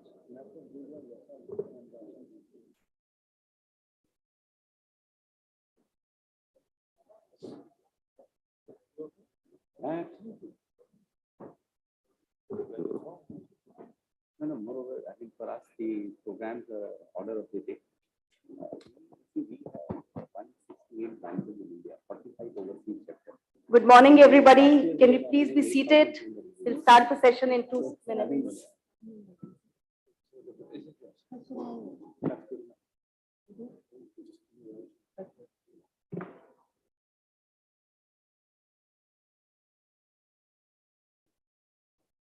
A very good morning to you all and the esteemed panel members. We are about to begin our session on good corporate governance imperative for ESG compliance. And I would like to, my panelists, just introducing my panelists, Mr. Rajiv Peshwaria, CEO, Stewardship Asia Center, is the moderator for the session. Hi, Rajiv, welcome. And we have the panelists, Dr. Emmanuel Medeiros, Global CEO, SIGA, Mr. Nelson Cunningham, Vice Chair, McAlarty Associates, Ms. Julia Carton, Founder and Principal Partner, Carton's Law, and CA Dr. Sanjeev Kumar Shingal from ICAI. Welcome to you all, and over to you, Rajiv. Thank you very much, Ritu, and good morning to you all. A very warm welcome to this session. As Ritu, you've kindly done the honors to introduce all of us, so I will skip that part and come straight to the point. Thank you very much for joining us this morning. So our topic today is good corporate governance imperative for ESG compliance. That we must address today's environmental and social challenges with great urgency is a given. That ESG has emerged as the front-runner framework to monitor our collective progress on that also seems to be a given. So everybody is talking about ESG. So the other day I was speaking at a similar panel and they asked us for 20-second closing comments. And when it was my turn, I said, the good news is that everybody is talking about sustainability. The bad news is that everybody is talking about sustainability. So the question before the panel today is it working? What do we need to do more of, less of, or differently to save planet Earth and humanity from today's existential challenges? That is our question that we will deliberate today. So what I'm going to do is, roughly the plan is, I'm going to ask each of the panelists to spend just 5 minutes to talk about exactly what's working, what's not working, and what one thing needs to change. We'll hear from all the panelists, then we'll have a little question, a little bit of a discussion amongst ourselves, and then I'll open it up to the floor for any questions you might all have. Is that a plan? Sounds like a plan? Yeah, good. All right. So, Nelson, if I may ask you to start us off with 5 minutes on what's working, what's not working, what's one thing that needs to change. Good.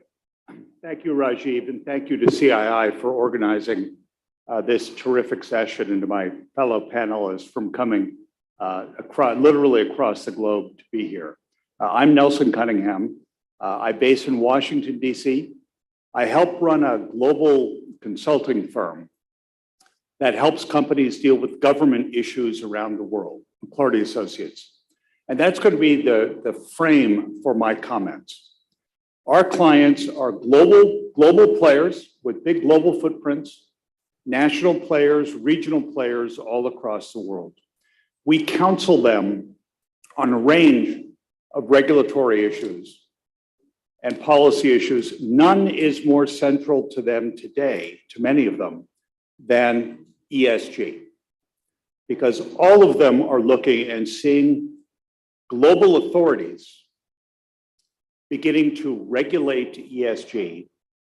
We're seeing the EU come out with directive after directive after directive. We're seeing the European Parliament taking up the question of penalties for investment funds that greenwash and may not be accurate in how they report things.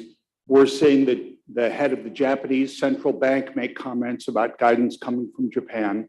In my own country, the United States, we're seeing the Federal Reserve has dropped rules that will tell banks what they have to disclose in terms of client risk. The SEC has dropped rules in terms of what corporations must disclose about climate risks and climate challenges that they face.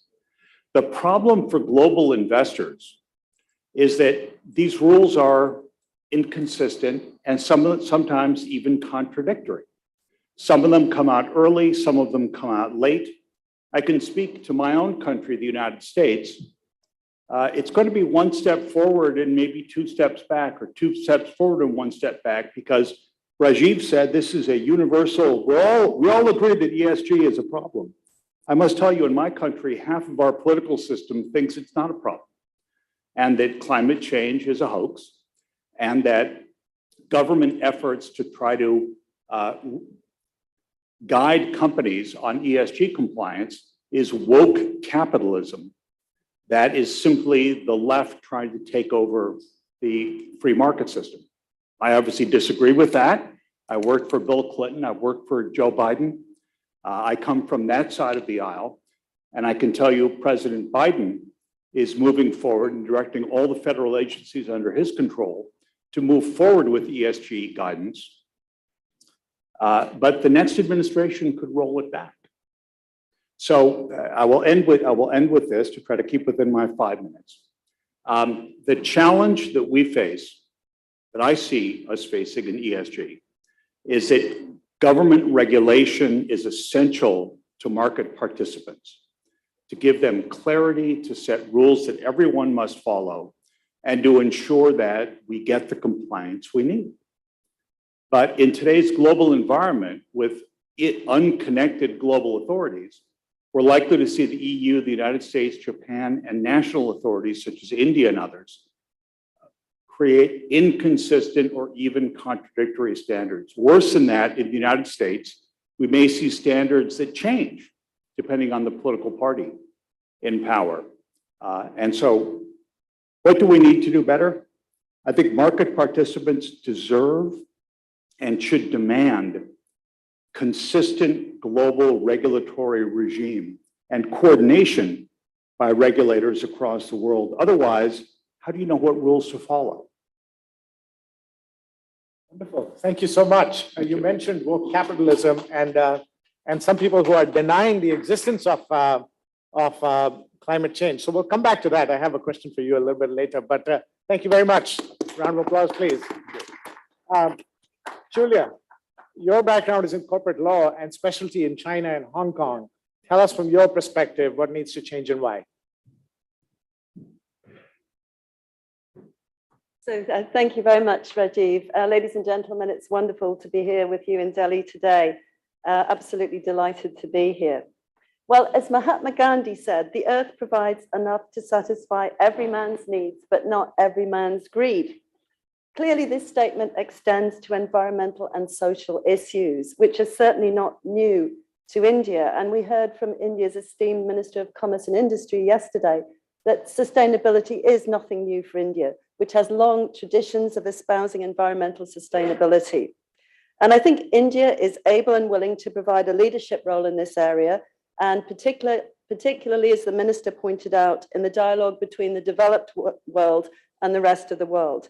And this isn't only of remote or academic interest to me personally.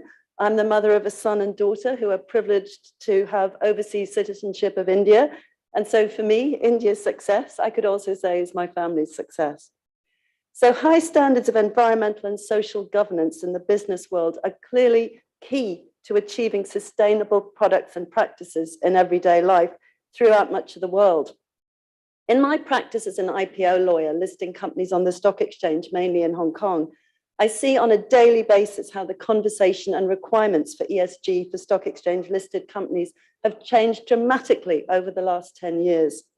When ESG reporting was first introduced in Hong Kong a few years ago, I gave a director's training session to the board of directors of a Hong Kong exchange listed property group I'd known for years. At the end of the session, the chairman of the company took me to one side, and of course I thought he was going to ask me to advise more about ESG. But in fact, having heard about the new requirements and being so shocked by them, he asked me to look into delisting the company on the stock exchange. So in fact, the company didn't delist and it's now compliant with ESG reporting. But with that chairman, as with many others, there's been a tide that's turned into a tsunami of changing attitudes in the developed world regarding the importance of embedding ESG measures and values in the business decisions and actions of the world's publicly traded companies. ESG is now seen by some companies as a crucial element of risk management. It's evaluated by investors and banks who are lenders as part of a risk evaluation alongside their financial evaluations. So regulators and stock exchanges in India, the UK, the EU, Hong Kong, Singapore, as well as other jurisdictions, even the US SEC, which hasn't tended to be previously prescriptive in this area, are starting to talk about requiring disclosure on environmental and social engagement by listed companies to be stepped up. But I'm sure Nelson can tell us more about that. So this hasn't been driven by sudden moral realizations of these regulators and stock exchanges, but rather by investors, in particular institutional investors who manage a lot of people's money in pension funds and so on. And they are looking to the needs of their smaller investors of long-term sustainability and to some extent consumer demand, which drives the business of these companies. So I think this change is crucial. And the world and the leadership in the corporate world must come from the top of companies to actually embed governance of environmental and social issues in listed companies. So requirements for ESG disclosure by listed companies focus on a top-down approach to implementing good governance policy, placing responsibility on boards. And of course, that's as it should be. But whether ESG is firmly part of a company's management system is crucial to have enough influence to drive change and ensure accountability within the company. And that job really belongs to senior executives, especially board members. Their job is to supervise the activities of their organization. So to give examples of this prescriptive disclosure-based approach, it's clear in the rules and regulations of the Hong Kong Stock Exchange. Listed companies are required to publish ESG reports with a lot of ESG-related disclosure, explaining how this is embedded throughout their organization. And almost all common law jurisdictions, including India, the UK, Hong Kong, it's a basic obligation that a director of a company has to act in good faith in the best interests of the company. But that no longer means just higher profits for shareholders. There's a section of the UK Companies Act which says it's a director's duty to look at much wider matters, including the consequences of their decisions in the long term, interests of company employees, need to foster business relations with suppliers, customers, others, impact on the community and the environment, and so on. Clearly, this is not merely profit related. In 2020 in the UK, it was also made mandatory for asset managers to disclose how they integrate ESG factors into their investment decision-making processes. And the FCA has also encouraged credit rating agencies to incorporate ESG factors into their assessments of companies. And in India, I think we're going to hear more about this from Sajeev. Under the Business Responsibility and Sustainability Report regime, it's mandatory for the top 1,000 listed companies to have quite extensive ESG disclosure. And similar to the UK, ESG has been embedded in the Indian company law which requires that a director must, in order to act in good faith, in order to promote the objects of the company for the benefit of its members as a whole, in the best interests of the company, its employees, the shareholders, and the community, and for the protection of the environment. So there's clearly a lot of regulatory pressure focused on requiring the governance of listed companies to give due weight to environmental and social issues. But we need to recognize that disclosure in ESG reports is only part of the picture. It's not the end of the story. It's supposed to be there to describe how sustainability of environmental and social objectives have actually been embedded in the company. And we need to acknowledge that for quite a lot of companies, actually, this compliance is approached with a very tick box mentality as to what needs to be done to ensure compliance with minimum standards. And that's a problem which has been acknowledged by regulators. My personal view is that to effect real change, mandatory legislation may be necessary rather than ESG codes. We heard from Nelson that there's a plethora of these different standards around. And these place pressure on companies, but ultimately they don't have the force of law. In litigious jurisdictions, of course, shareholder class actions against boards for loss caused by failure to give due weight to environmental or social issues may, in fact, have a similar effect to legislation. So, yes, of course. So a big reason for my views on the need for legislative change was that I was myself a direct beneficiary of the Sex Discrimination Act in the UK. I probably wouldn't have got my job as a trainee solicitor had that legislation not being in place. So my main message is that the leadership in relation to ESG must come from the top, and directors really need to walk the talk and embed this throughout their organizations. Thank you.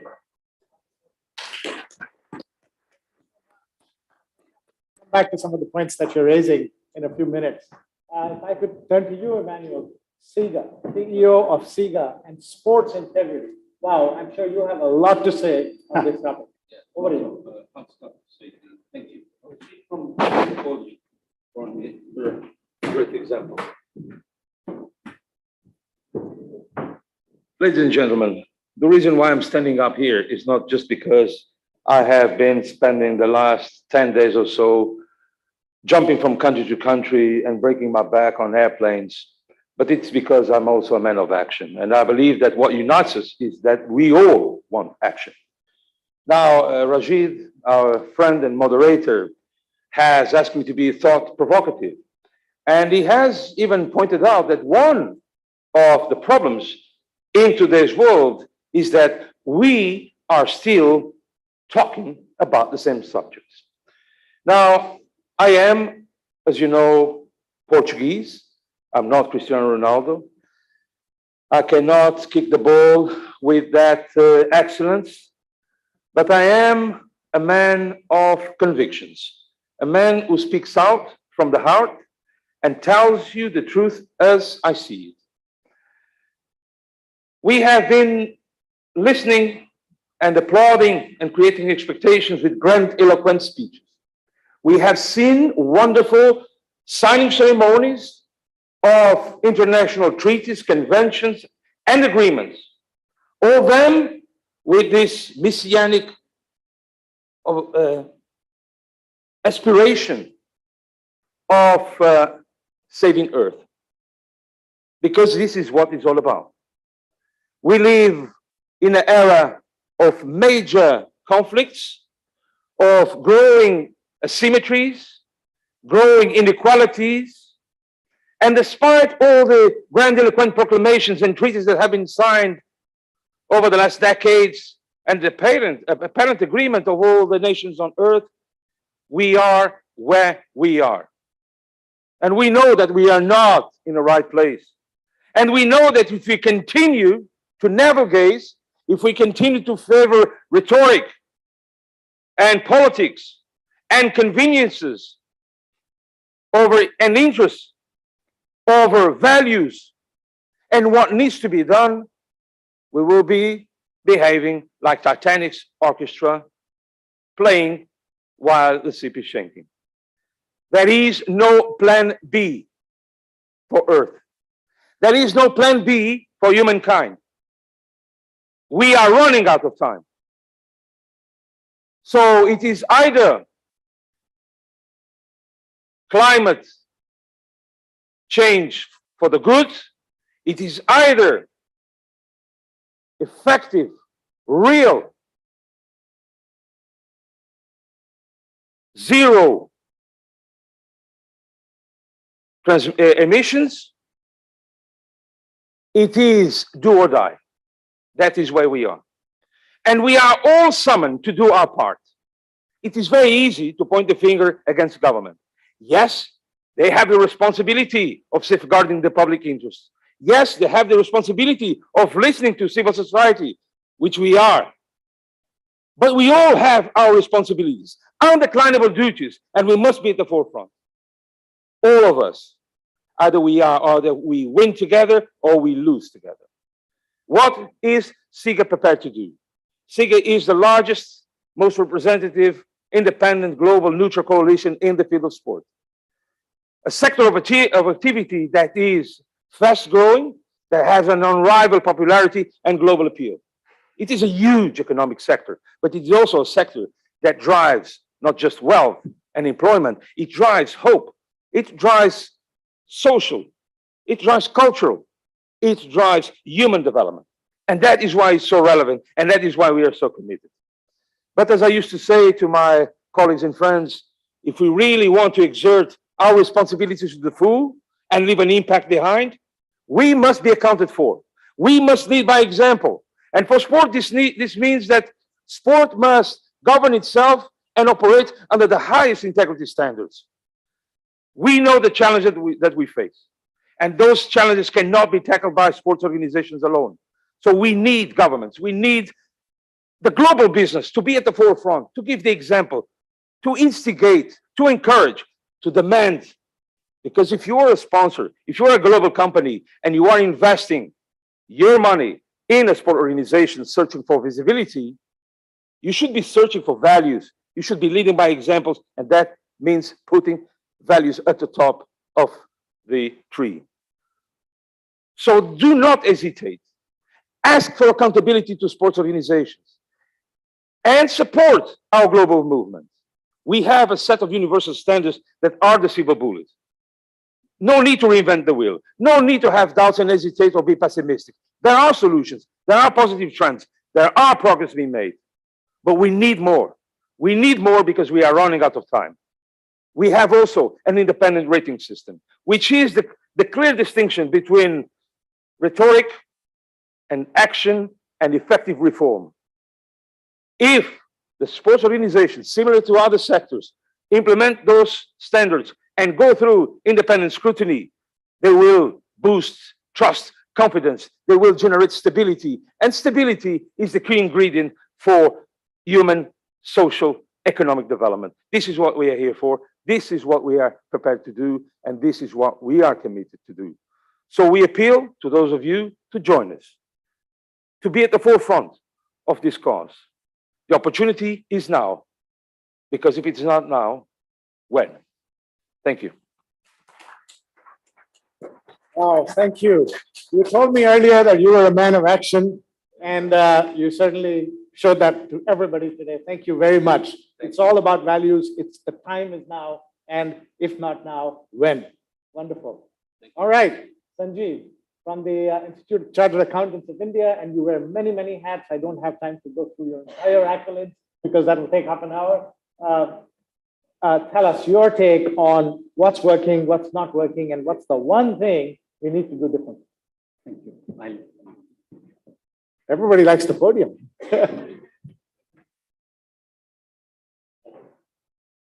Good morning, everyone. Happy to be here, and thanks, Rajiv, for giving this opportunity. Good corporate governance is indeed an imperative for ESG compliance. And when you said everybody is talking, with all humility and pride in our heart, I'll say India is walking the talk. India is doing it. And why I say so? I have every reason to say so. If I look at nationally what is happening, as Julia was mentioning, BRSR, Business Responsibility and Sustainability Reporting, is one of the key steps that for the Indian corporate sector, it's already been mandatory for top 1,000 listed companies already and this is just the starting point. The intention is to make it mandatory for all listed organizations as well as the unlisted large organizations as well. There are 9 principles on which this reporting is to be done. And the Institute of Chartered Accountants of India has developed the world's first ever sustainability reporting maturity model against which the corporates can benchmark themselves on the principles of BRSR. We are also doing massive capacity building in this area. In every month, we do 1 training batch for the chartered accountants. Secondly, why I say so that India is walking the talk. India has come out with the first ever assurance standard on the sustainability related information. And India is going to make it mandatory soon. SEBI, our capital market regulator, has come out with a consultation paper to make the ESG assurance mandatory in a phased manner starting from next year. And why? Because that will help avoid greenwashing. Because when you said everybody is talking, right? But we must do beyond that, and there has to be a truthfulness in what we are talking. And why I'm saying so, as an Institute of Chartered Accountants of India, we are also walking the talk. The recently held World Congress of Accountants, which was held in Mumbai with over 7,000 people physically present from 120 plus country, was the world's first ever carbon neutral World Congress. We offset 8,000 metric tons of the carbon. And starting next year, we are planning to make Institute of Chartered Accountants of India also as carbon neutral, which will be the first professional institute in India which will be carbon neutral. Not only this, we have gone to these smaller things. Instead of giving flower bouquets in our programs, yesterday in our management committee meeting, we decided that instead of flower bouquet, we'll give 1 metric ton carbon offset certificate to every panelist. So we are walking the talk. Institute has also come out with a bouquet of 16 social audit standards, which will answer the S in ESG, because the impact assessment can be measured through those 16 social audit standards. Institute is also working with UNDP for really integrated performance statement instead of having a separate set of financial statement and a separate set of non-financial statement. We are working on a truly 3-column performance statement. 1 column, the particulars, second is the financial information, and third, converting the same into the 6 capital, so that one doesn't have to look for the 2 sets of statement and then a 3rd set of statement, integrating the 2. As was rightly said, we have only 1 planet, and all of us know it. So we are working, India is moving in the right direction. At circular economy, which the world is talking about now, India has always practiced circular economy in every walk of life. I think what is required is a rigorous implementation and to avoid greenwashing of the same. And as India, and as Institute of Chartered Accountants of India, and as chair of the UNCTAD ISR 39 session, ICI is willing to extend all help and share knowledge with all those who need it. Thank you. Thank you so much. We need more of that, leading from the front and walking the talk. Thank you, Sanjeev. Okay, wonderful. Thanks for sharing your views, everyone. I want to open a few questions here, just because we are talking about a very important issue. So coming back to the woke capitalism and the climate deniers, Nelson, you spoke about, here's a question for anybody on the panel. It's this. So Milton Friedman, the noted economist, in his seminal 1970 New York Times op-ed pointed out, and I quote, "There is one and only one social responsibility of business: to use its resources and engage in activities designed to increase its profits, so long as it stays within the rules of the game, which is to say, engages in open and free competition without deception or fraud."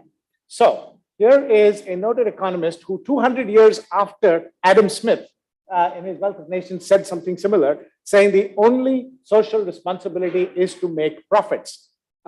Why, given the fact that employees or the executive team are employees of shareholders, their fiduciary responsibility is to shareholders and to maximize profits, how do we balance this need for society and planet with the fiduciary responsibility of executives towards the shareholders. Why should business care about sustainability? So who would like to get us? I can. Yeah. Rajiv, Rajiv, I don't think it's a social responsibility.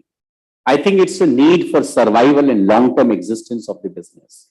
Gone are the days when business can simply consume resources. For example, somebody could supply mineral water thinking it is 10 cents a liter. No. What is the replenishment cost to the nature? If we are looking at short-term existence, then yes, for a few years, an organization can exist. But in the long run, and when I say long run, even 20, 30, 40 years, they will not cease, they will not exist. India started natural resource accounting very shortly.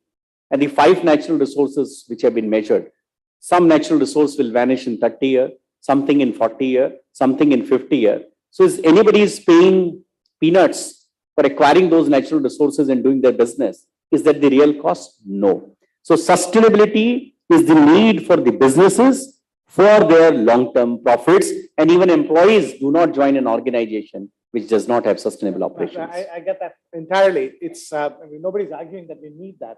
The question is, how do we manage this tension?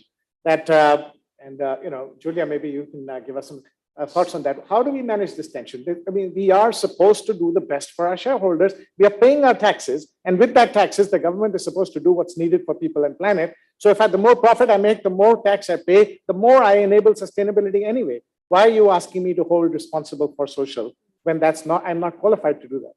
Well, I think Milton Friedman's definitely half right. It's clearly the objective of companies to make profits because they should all go home if they're making a loss. They can't pay their employees and so on. But I think in the quote you gave, he talks about the rules of the game. And I would really question what game was he playing or because I think that either the rules have changed nowadays or perhaps the game has changed and perhaps the game in other places was never the same as the game that he saw in New York. Because I don't think that pure profit has always been the only motivation of companies. Companies for years before ESG was a thing were looking at environmental impact. They were looking at how their employees were nurtured and many of them employed employees throughout their whole lives and provided them with pensions and so on. Some would say that's a social good.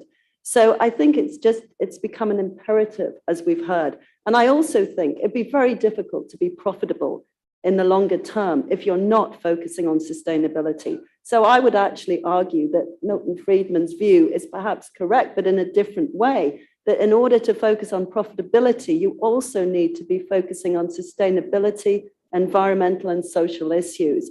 Because, for example, reputation is part of a social an issue. If a company loses its reputation through a terrible environmental event or some type of huge scandal in its work chain in a factory or so on, it may lose its business entirely. Now, that's not going to do much for its profits, is it? So I think it's a much wider issue nowadays. Yeah, that the next generation is demanding it. Nelson, you've spent time with government. Here's a question for you in relating to this whole idea itself. So they say that the argument against it is that asking a corporate executive to do social good is akin to making him charge a tax because he's spending somebody else's money to do social good, and also to decide what to do with the tax dollars. Now, tax can only be collected by the government and civil servants who are qualified to do that, and elected government has to decide what to do with taxpayer money to do social good. How can a corporate executive charge the tax and also decide to how to use it? So from a government perspective. Because I think you want to take the mic closer to you. Yeah, I'm going to step back a bit because in the United States, we do not have a uniform definition of social good. It's kind of astonishing to me as I travel to the world, to conferences like this. I hear a unanimity of views like the ones have been expressed from the stage. And yet 50 members of the United States Senate, 1/2 of the United States Senate, thinks that climate change is not real, that human-caused climate change is not real. The majority of the House of Representatives, which is now in Republican hands, believe that human-caused climate change is not real. There is a vigorous debate in the United States over whether or not companies should have any kind of responsibility beyond. Milton Friedman remains a prophet for many elements of our society. I spent just a moment pulling up on my phone. I put in two things: Silicon Valley Bank, which is very much in the news, and woke. And here's the headline. A Republican senator said, "Get woke, go broke." The trouble with Silicon Valley Bank, it was spending too much time on social programs and DEI and not focusing on it. That's why it went broke. Well, does anybody in this room think that Silicon Valley Bank went broke because it was too woke? No. But that is the political debate in the United States. And this, unfortunately, it's a lesson I feel required to share with foreign audiences, that things that feel very certain in Brussels or that may feel very certain in London or other corporate capitals, in the United States are not viewed as certain. And that is a huge that's a huge risk to ESG globally and to regulatory regimes globally. If the US lags, if the US ignores, if the US is not taking the lead here, what's a global investor to do? How do they know what rules to follow? And by the way, if they follow the rules, will somebody in Washington, D.C. say, you got woke, you went broke, and attack them for trying to implement social good into their corporate goals? It's not pretty. Thank you. Let me turn to you with a different question. You look at sports integrity, and here in our attempts to save planet Earth and humanity, we are seeing a huge amount of greenwashing, despite a lot of regulations coming up all around the world. So there's regulation, there's incentives. The corporations are tying CEO comp with ESG markers. There's green finance and cheaper capital. There's ESG funds. But in all of these areas, there's rampant fraud and greenwashing. So somebody who looks at integrity in sports, what can you teach us and what can you share with the corporate world as to how do we address this issue of greenwashing? Thank you for the question. It's very pertinent. I'm not here to teach anything. I'm here to share and to learn.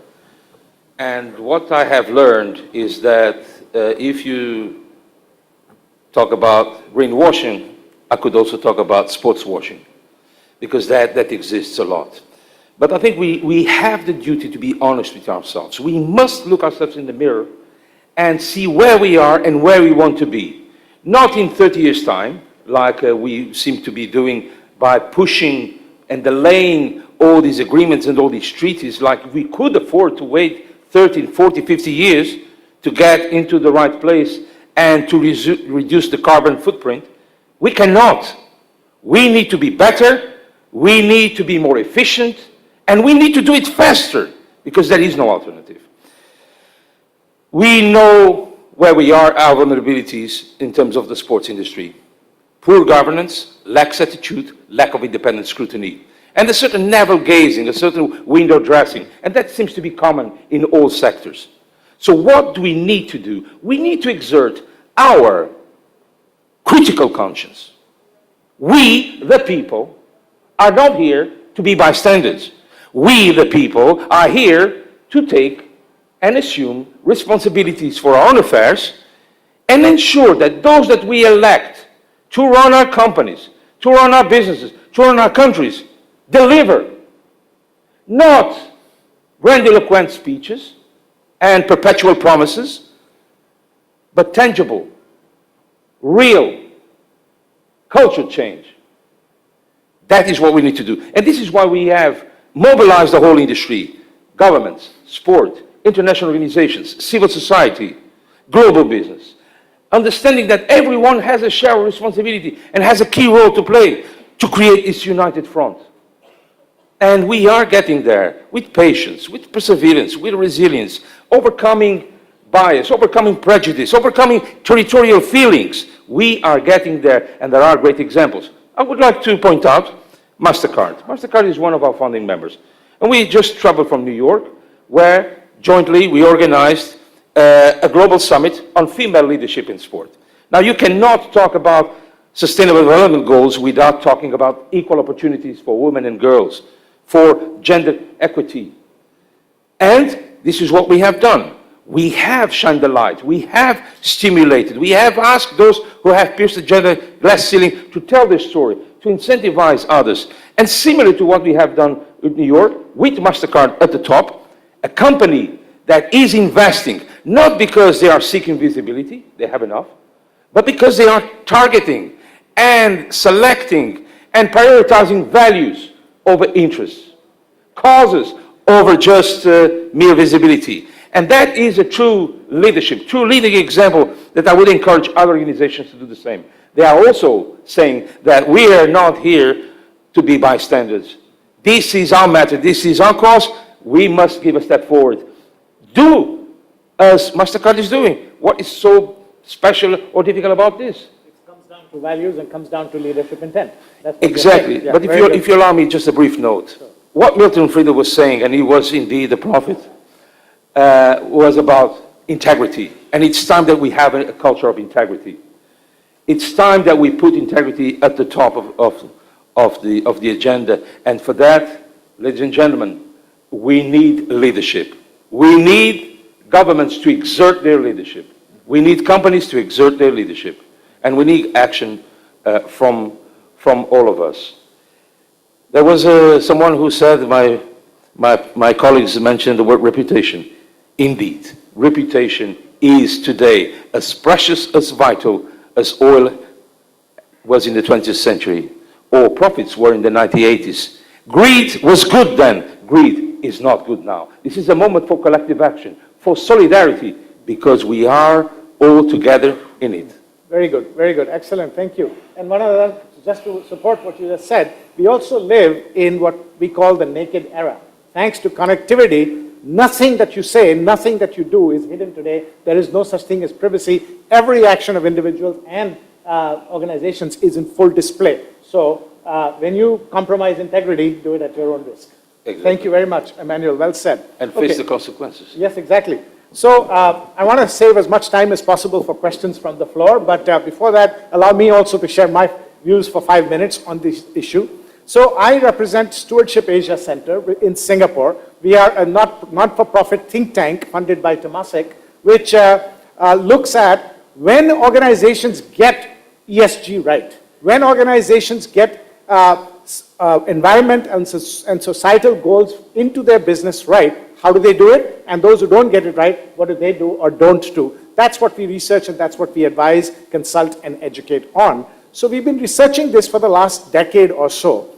And based on everything that we've heard today on the panel, we can actually put the players in the business world on a spectrum. So on the far left would be the greenwashers or purpose washers, and today I learned a new term, sports washers. These are literally criminals who tell us one thing and don't do another. The recent case of FTX, Theranos, the unicorn that went bust, I could go on and on with these sorts of people.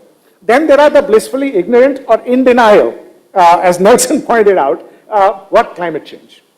Then there are the window dressers who are all about more form than substance. Let me do a little bit. Everybody's talking about it. Let me be seen as doing something because otherwise I will not look good. But there is no real genuine intent behind it. And then coming to regulation, there are the box checkers. I will do as much or as little as the law wants me to do and no more. And I've checked the box. And then on the far right, my dear friends, are the true environmental and social champions who do it not because of regulation, who do it not because of financial incentives, who do it not because of cheaper capital. They do it because they want to. They see it, as Emmanuel said, their responsibility towards planet Earth and humanity. They see themselves as stewards of planet Earth and humanity. So what do? They do it because of a genuine desire and persistence to create a collective better future. A collective better future for not only the stakeholders, but for society at large as well. In other words, they practice steward leadership. So what we are proposing is a new model for governance, a new model for the management team, which is not just any leadership, but steward leadership, which carries the spirit or the mindset that I am a steward of the planet, I am a steward of society. As the Honorable Minister yesterday pointed out, Mahatma Gandhi gave us this message a long time ago, that we are on this planet to make it better for the next generation. That's what stewardship is all about. And the Tatas have been doing this for 150 years, long before ESG was a term. The Ayalas in Philippines have been doing this for 200 years, long before sustainability was a word. Faber-Castell, the pencil makers in Germany, have been doing it for 267 years, long before, and in fact, they provided the S of ESG, employee benefits, to their employees a full 50 years before that became the law in Germany.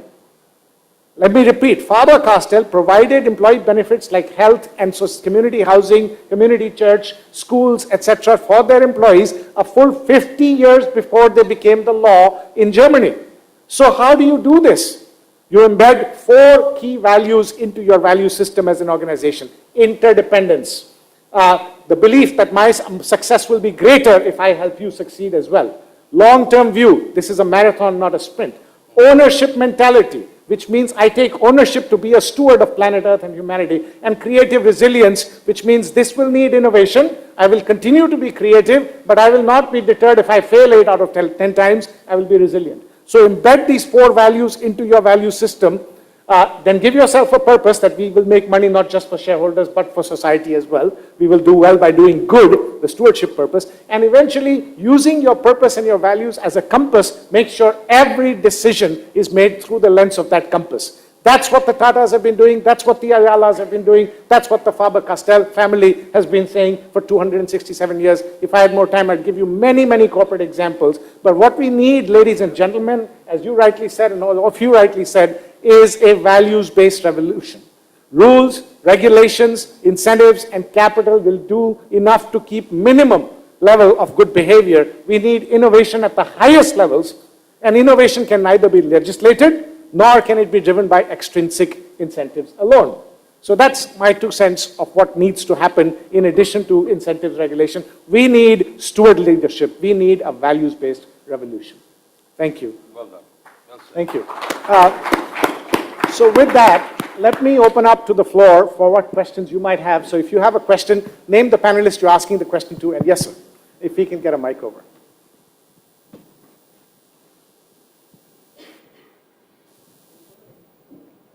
Good morning. I'm K.K. Roy Chaudhary, consultant in energy, environment and climate change in Delhi. There are mandatory reportings to be done for industries and for companies. To Sanjeev ji in particular, what are the checks given for companies not to err in reporting? Because certain companies say in sustainability reports and all, mentioning, say, dust emission of 5. And these companies, whatsoever, wherever in the world, they are under constant public watch. So they find something else 500 on an average. So they will be sued and the companies will be closed. So what are the guidance being given or provisions in the Act? Suppose they honestly admit it was out of overlooking something. Are there any remedies available? My questions pointed to other dignitaries from overseas too. Thank you. Thank you. Sure. So first of all, this BRSR is mandatory from this year only. Till last year it was voluntary. So whatever companies were reporting, it was a voluntary reporting. And now this year it's the reporting and there are detailed guidelines by the capital market regulator. And from next year, the audit or the assurance will also be made mandatory. So that will make sure. And we have done back testing of this data for Security Exchange Board of India. For 8 companies, we have tested the live data along with those companies, whether auditable or verifiable information is available or not. So this assurance will help avoid greenwashing. But if you talk about a law, well, the auditor can write an adverse report. But as far as, whether penalties are there or not, as of now, I'll say that there are no penalties Yes, if a false statement is made, then under the general law, a suit can be filed. But as far as the capital market regulator or the auditors are concerned, their job will be limited to reporting, and after that it is for the governments to take action. But yes, the markets will also penalize them in terms of the market capitalization. Thank you, Sanjeev. Maybe, yes, sir, here in the front.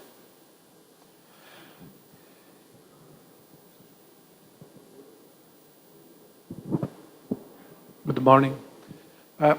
There is a global cross-cutting issue that we must consider when we talk about ESG compliance. Corruption is the global cross-cutting issue that we must face together to guarantee a sustainable future and progress on long-term challenges. And I think that when we talk about ESG, the key word zero should match not only with emissions and net zero, but also with corruption. So what do you think about it? Thank you. I think that is right on the target, spot on, and it is an unavoidable topic. If we really want to advance on SDGs and everything that they stand for, we need to be consistent, we need to be action-driven, action-oriented, and we need continuity. The G20 under the Italian presidency has achieved a remarkable progress by, for the first time ever, putting anti-corruption, including anti-corruption in sport, at the top of the agenda as one of its 3 top priorities. That was groundbreaking, because if we need and if we must tackle global problems, and corruption is a global, widespread, deep-rooted problem, we need global solutions, we need global leadership, we need consistency. So it is important that under India presidency, as it was under the Indonesian presidency, that we keep anti-corruption at the top of the agenda, because anti-corruption is democracy, is rule of law, is equal opportunities, is fair trade, is equal opportunities for everyone. And I have heard your remarkable journey throughout time with the SDGs. We position integrity as an umbrella that encapsulates all these key values. And integrity means democracy, anti-corruption, gender diversity, inclusion. And I only expect and hope that as under the Indian presidency, the Brazilian presidency, which will follow, shines a light, fosters greater multilateral approaches, because multilateralism is decisive to win the cause, and instigates long overdue solutions. Why do we continue here? After all the reports, including from the OECD, right? And you chair the anti-corruption committee of the OECD. Why we are still discussing the same problems as we were 30 years ago? Shell companies, offshore vehicles, offshore jurisdictions with operating in the utmost opacity, and everyone turning a blind eye and navel-gazing. Why do we continue to see? I'm happy with that my sector, sport, continues to see huge inflows of money. But where is this money coming from? Where is it going to? Who are the ultimate beneficial owners? These are not just trendy topics for one season. These are topics that must be addressed heads-on, with our sleeves rolled up, because we need reforms. Otherwise, what are we working for? What are we paying our taxes? Why are we trusting our governments? Enough is enough. Enough is enough. We want action, and we want it now. And we are preparing to walk the talk as well. Thank you very much. Let's go to this side of the house, perhaps this side. And we'll come back to you, sir. Mr. Singhal, so can there be some sort of rating for the companies so that as a retail investor, I can invest in companies which have 5-star ratings in ESG compliance, and to Ms. Julia also? Yeah, so this is already on the cards. There is a consultation paper by SEBI on the ESG rating and who all can provide the ratings.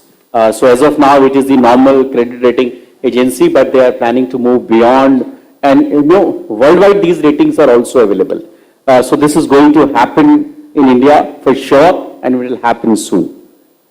So, Julia, can I bring you in this question as well? Are you concerned at all that this ratings, as of now, there are more than 1,000 rating systems for ESG in the world already, by the way, sir. Are you concerned at all that this will create more problems than it will solve?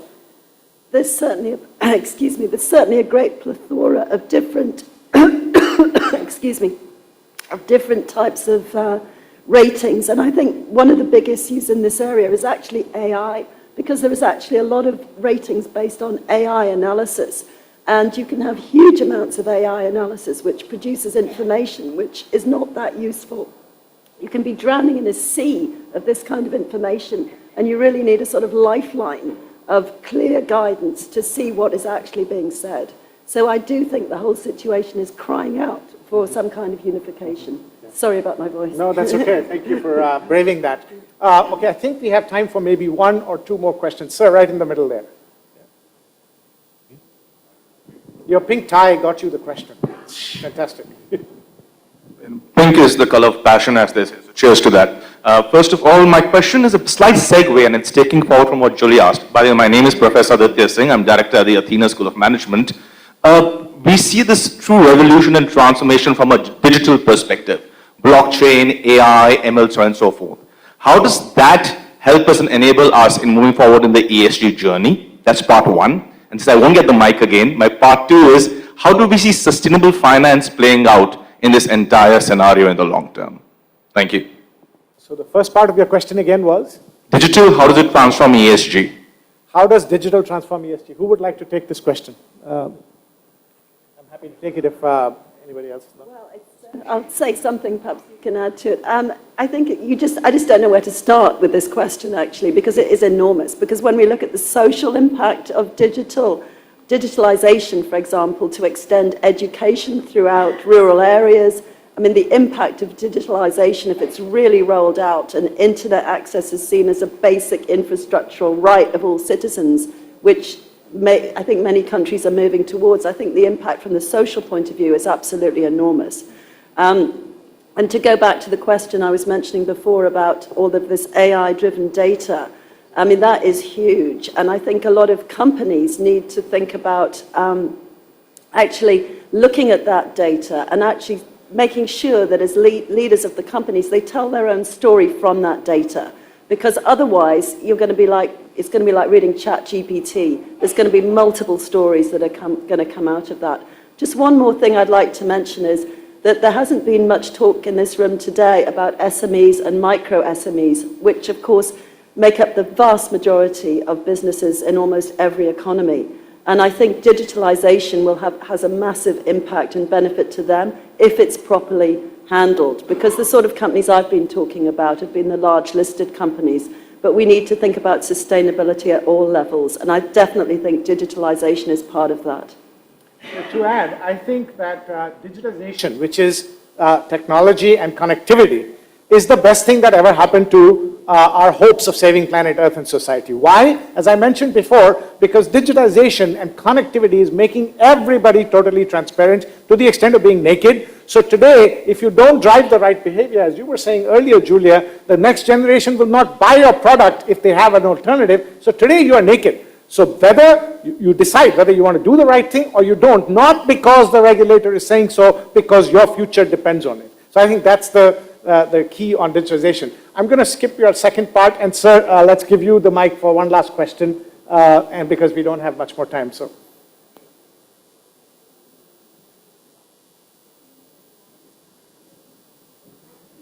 Thank you for sharing the opportunity.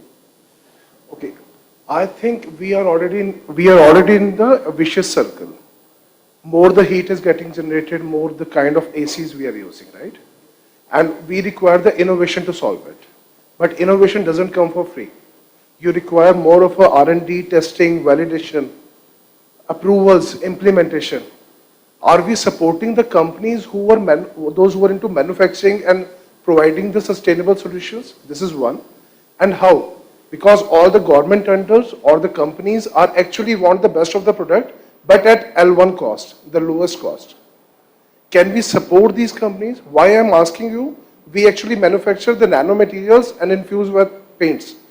That reduces heat, and heat means saving energy. So can innovation be supported by government in these areas? Innovation in the business sector be supported by government? Who would like to give a very quick response to that? I cannot speak on behalf of governments, obviously, but I can speak on behalf of CIGE and the global coalition that we represent. I think that innovation is key, but innovation starts in our mindset, in our culture, in our ability to take a step forward, to innovate, to trailblaze, to take risks, to create meaningful change. So all the companies need to be supported, not just by a friendly and encouraging and incentivizing regulatory environment, but with policies and incentives that really encourage them to continue to invest in innovation. We innovate and we encourage. We are not an organization, we have an independent rating system for sports organizations. We are the only organization in the world that has it, because we want to name and fame. We don't want to name and shame. And we want to build on those who are doing the right thing, who are following the right approaches, who are creating positive transformation, positive impact at all levels, to lead, to be an example, whose footsteps are followed by others. And I think that it is important that, as you mentioned, governments understand that and act accordingly. Thank you very much. Clearly, there are many governments that are supporting an innovation infrastructure, especially when it comes to environment and social challenges. Some governments are doing it better than others. I think the short answer to your question is yes, absolutely. Government should do what the private sector needs, help, and provide it. With that, I think we've run out of time, so I'm going to close by thanking all the panelists very much for your very generous sharing today. I hope you enjoyed the session. A big round of applause for the panelists, please. Thank you. And I'd like to leave you with one final thought, and that is, much as we look towards the government for support, much as we look to the regulators for support, to the business community, here is a thought. The 21st century leadership and governance challenge is to find innovative business models that help you drive superior shareholder growth by addressing the very challenges humanity is facing today. That is the challenge for business, and only those businesses and those business leaders that can find those innovative models, let them make a ton of money. No problem with that, but that's the challenge. So let's all try to rise to that challenge. Thank you very much. Thank you, all the panelists, for a very insightful session. Now we have a small token of appreciation, and I would request Mr. Rajiv Peshavaria to do the honors for us. Can you please give this to Ms. Julia?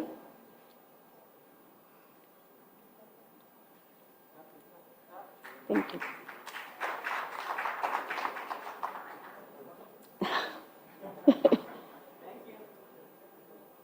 Mr. Nelson.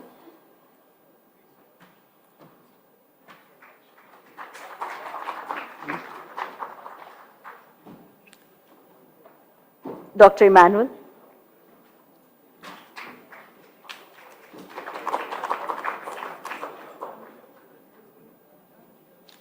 Dr. Sanjeev Singhal.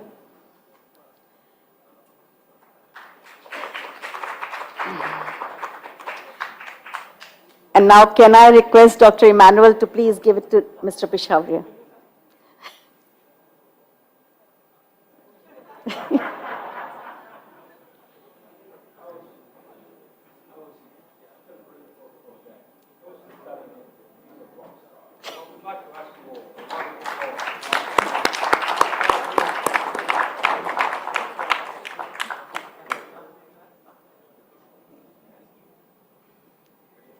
Thank you.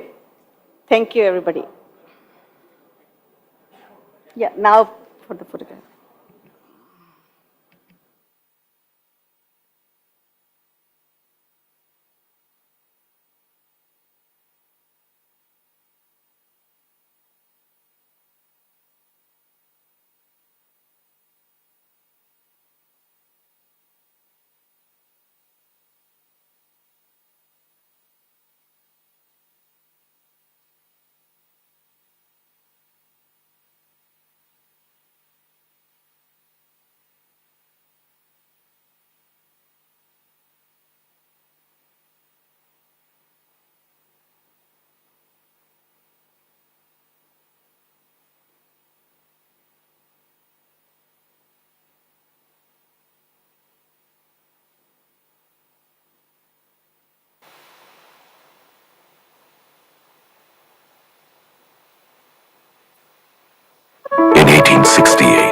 The Tata Group was founded on a philosophy that put the community at the heart of its existence. Today, we are $100 billion global enterprise.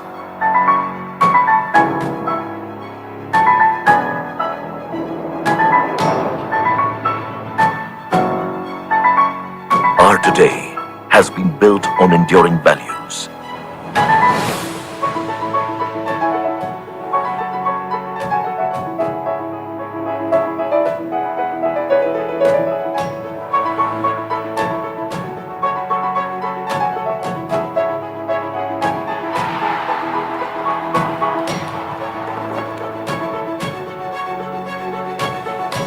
Our today is about delivering excellence across business sectors.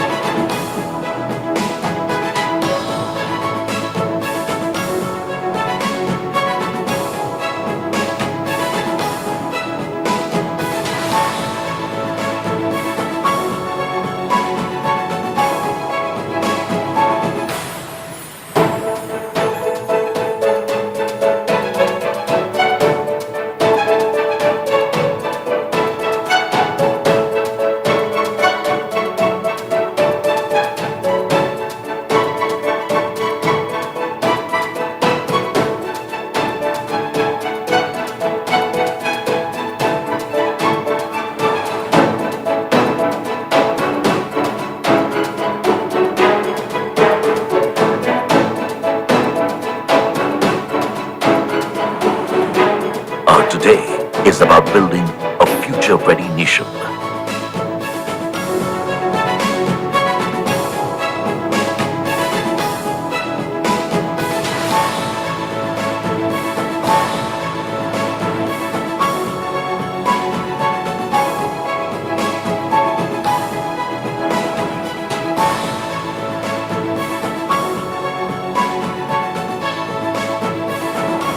Our today has a strong foundation with community at its core.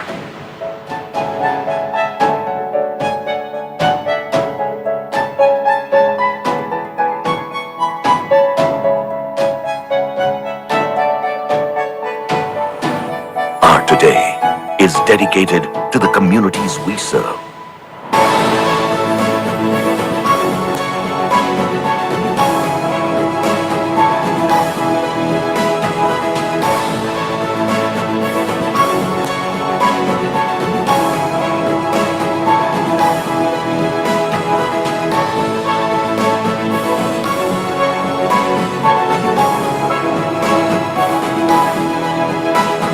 Our today is always about more than just today.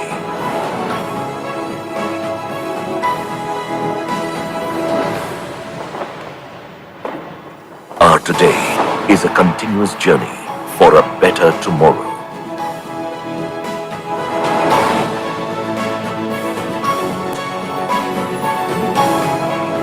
Tata, leadership with trust.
faster. I just want to see how fast. Very exciting day. Let the games begin. So we bring to you Airtel 5G Plus. Good afternoon, everyone. I'd like to request all the participants to please settle down. We are about to begin the session in a few minutes, please. मुझे latency की अहमियत पता है. मैं उसके लिए ज़्यादा excited. The technology we have chosen is the one which is widely used in the world. Every 5G phone will work on. SIM change करने का कुछ जरूरत नहीं था मुझे. Network change किया जाके and 5G enabled. Airtel 5G Plus is environment friendly. I think that is very important. क्या मस्त स्पीड है रे? It's revolution. Magic. Once you use it, you can't go back.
Effective supply chain management gives power to fulfill what your customers need, when and where they need it.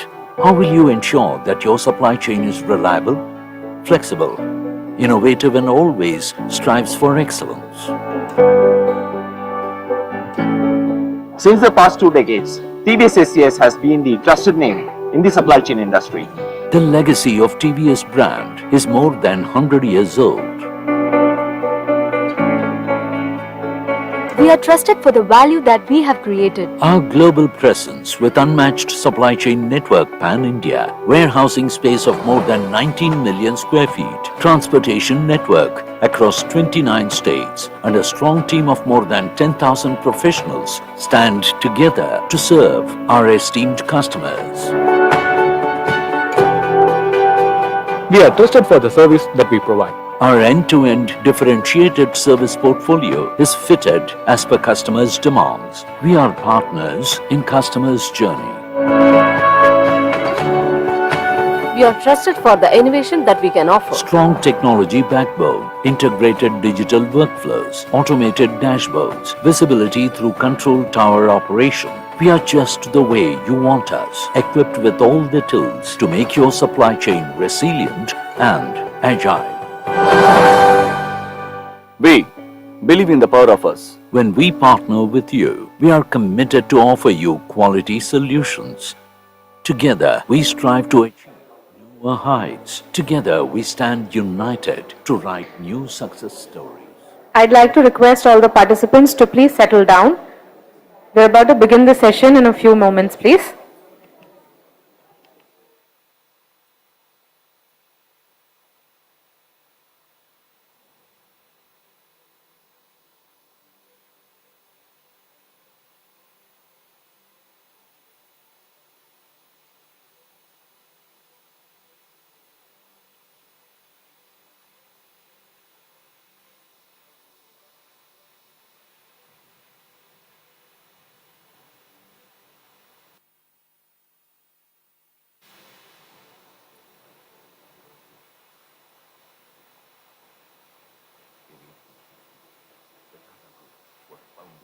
philosophy that put the community at the heart of its existence.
Ladies and gentlemen, may I request you all to settle down. Our speakers for the session are here and we're going to start any moment now. Inclusion on the back of technology, best practices. So I think this promises to be a very, very interesting session. And we have with us now joining us as speakers for the session. Please join me in welcoming Mr. Anurag Jain, Secretary, Department for Promotion in Industry and Internal Trade, Ministry of Commerce and Industry, Government of India.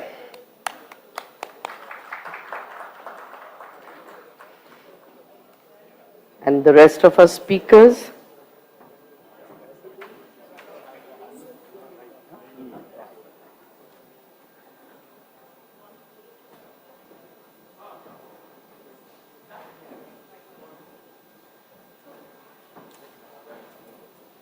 To begin this session, I'd like to invite Mr. Sunil Kant Munjal, past President CII and Chairman Hero Enterprise India, to give his opening remarks and take the session forward. Over to you, sir.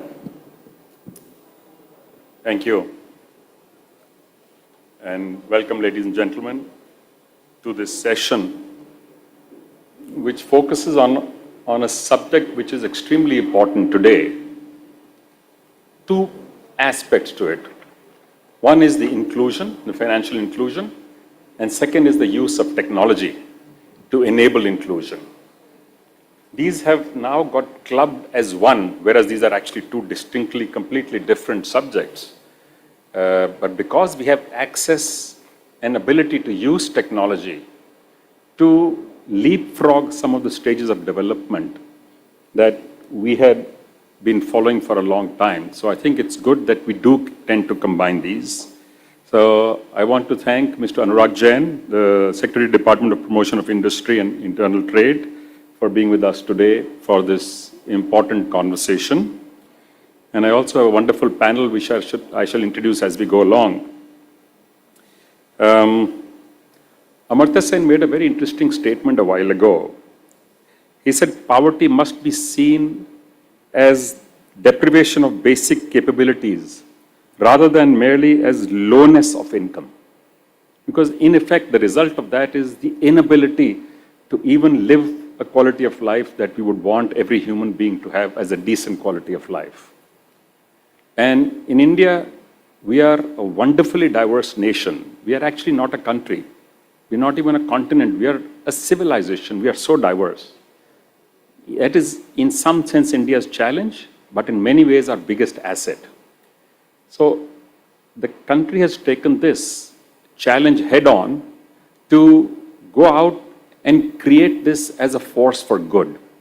By using technology for public services, we're able to do many things which were considered impossible even just a short while ago. We are unique in the sense that we have 1 billion digital identities, 1 billion telephone connections, and over 1 billion bank accounts. A very powerful combination which has allowed the government to get public utilities, services to where it actually matters, including giving support and subsidy directly into individuals' accounts. So it's been a wonderful transition that India has made over the last 10 or 12 years, and we are seeing this pace actually continue to quicken all the time. The use of technology has been seen, and there are enough examples around the globe where this has actually changed people's lives. If you look at Uganda, the ability to pay for power and water through digital means has created a dramatic improvement in rural households. They're saying it has raised food security by 45% in Uganda. Another example in Tanzania is where the water payment is now digital. It used to take 3+ hours, and mostly women collect the water, as you know, in the rural areas. What used to take 3+ hours now takes them only 10 minutes. So they have time to do other things, household jobs, or whatever they need time for themselves. There are such wonderful examples available around us. And for us, as a nation, while on the one hand, we do know we are able to launch rockets and satellites for multiple other countries, one of our challenges continues to be, how do you get the standard of living of all Indians above a certain benchmark?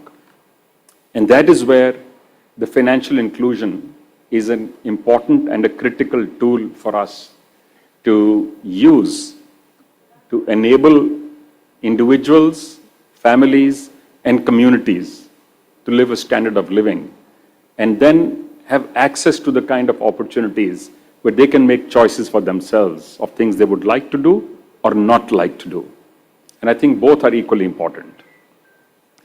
So on our panel today, other than Mr. Jain, we have I'm going to ask you to, we have Ravi Arora from MasterCard.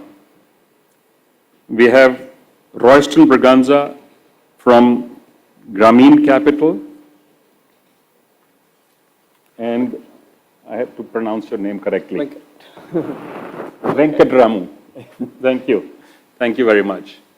What we thought we would do is, instead of having each one of us give a speech, I'll request Mr. Jain to give us his remarks, after which we will open this into a conversation amongst all of us and also then with the audience. If that's okay with you, Mr. Jain, would you like to go first? Then I will also convert to comments and instead of giving a speech. As you like. Thank you so much, Munjal Sahab, for setting up the context so rightly. Incidentally, I also wanted to start with Amartya Sen because I have been a great believer in the same thing, that when we, as a development economist, what do we look at? What is development? The basic question is not only income, it has to have capacities. And the real development, to my mind, happens when every citizen in the country is able to make choices, what he wants to do in his life. And he doesn't have to bother about the basics of life. If we reach that level, then we can call ourselves developed. So it has to have two things. One is inclusion, and second is equity or certain level of minimum level of living.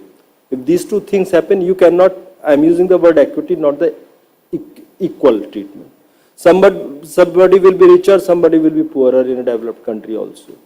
But equity will ensure that the basic minimum needs of everybody are met, and that can happen when he has access to things like skill, education, health. So this is something which has been debating in the minds of development economics, so it is a citizen. But at the same time, when we talk about business, it is MSMEs of the world whom you think about. How do MSMEs get included in the progress? So technology, to my mind, is a great enabler and also a great leveler. So therefore, what technology does, it creates capacity and productivity at one end, and on the other hand, it gives inclusivity and equity. So that is how technology comes. Earlier, I'm sure before we had started using technology, what happens? If you think through the life cycle of a person, first is your talk about the nourishment level of the, or even before that, delivery. Earlier, what used to happen? One did not know what happens. We had less institutional deliveries. Now you can actually track every delivery. You have trackers which health department utilizes. And seamlessly the data passes on to the WCD department. You have nutrition trackers. The same data is utilized for vaccines. So you can target whether each child is getting the basic services or not. Then you move to education. You have impart and the National Digital Library kind of solutions. Then for health, you have Abha or Ayushman Bharat. So you have best practices across the life cycle of the person. Then you have skills also.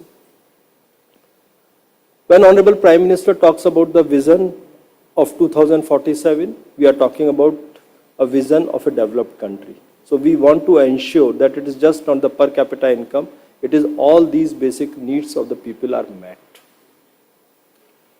But the first building block which happened, and it is just not the first building block because it happened in the time, on the time horizon, but it is a first building block because everything starts with money.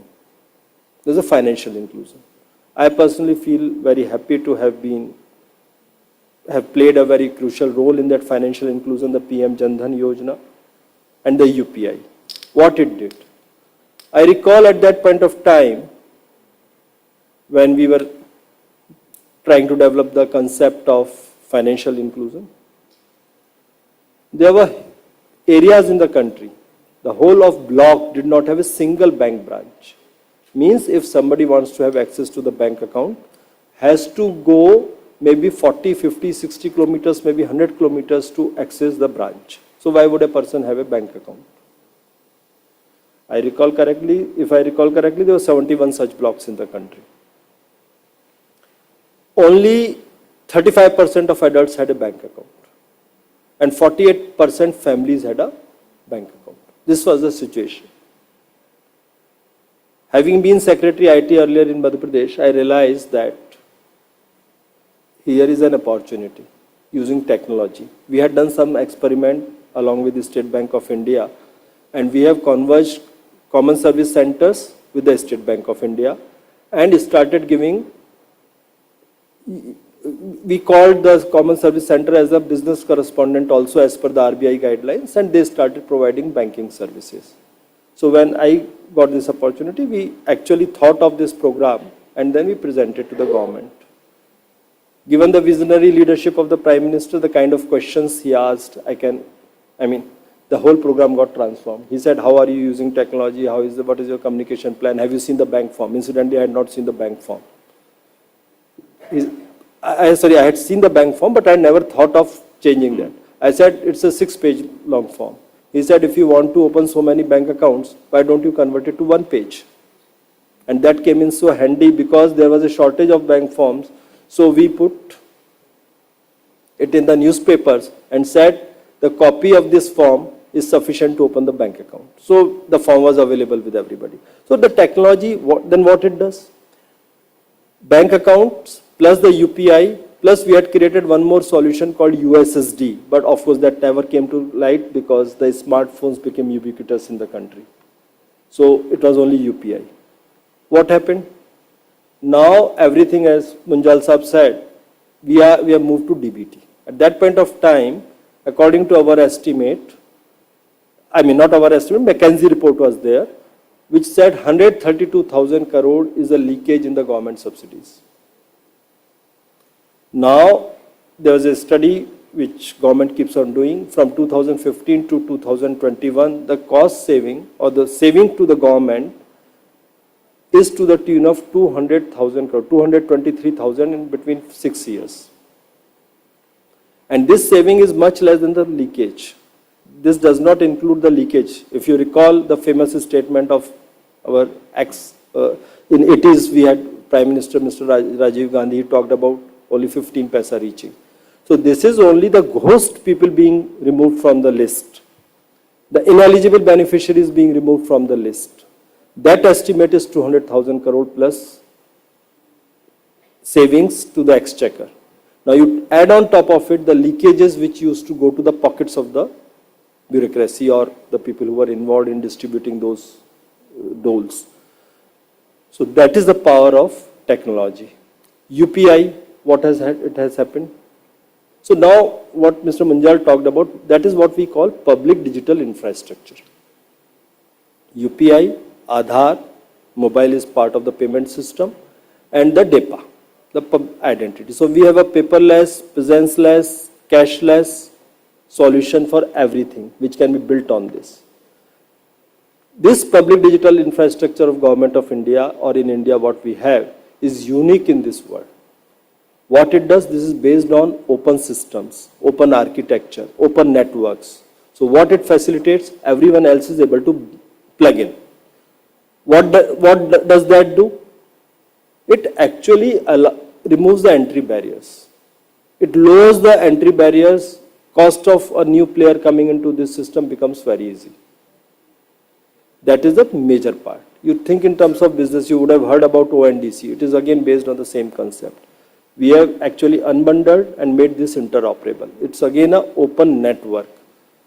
Allows any new player who wants to develop a particular product, he can plug into the system. Rest of the payment, logistic, etc. can be supplied by others. He can just focus only on the buyer or the seller of the service or the products what he's looking at. So this is what is the power of the open networks, open architecture.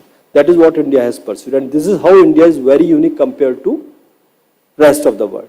And that is why the pace of transformation in India is unprecedented. In last 7-8 years, what has happened? Say, for example, UPI alone, if I take, in 2016 when we were trying to drive it, I remember we had started with some incentives, etc. At that point of time, we were nowhere in the ecosystem if you compare the number of digital transactions compared to rest of the world. But by 2019, India became number 2. In 2020, India became number 1.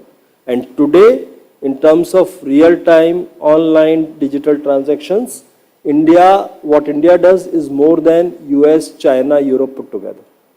I read somewhere that only 3 years ago, it was 17% of payments which had switched over. And right now, it's already 52%. And as you're saying, it's more than many of the major countries put together. It is 40% of the global transactions. And it is still going up. Like every nook and corner, even a vegetable seller takes the payment. So it is becoming a totally cashless economy, which has its own advantages. Now what it does, it creates a digital trail. It creates a database on the basis of which the access to credit will happen. Financial inclusion is just not the accounts opening and the transaction. It is also creating a digital base of cash transaction of the transactions, which will enable access to credit, which will enable access to pension benefits, insurance benefits. It's a comprehensive financial inclusion program. So on this, the whole architecture of open digital infrastructure has been built, and this brings now, this is getting replicated, the whole philosophy of India, or government of India. Here another important issue is it's not government. It is the whole ecosystem which is working.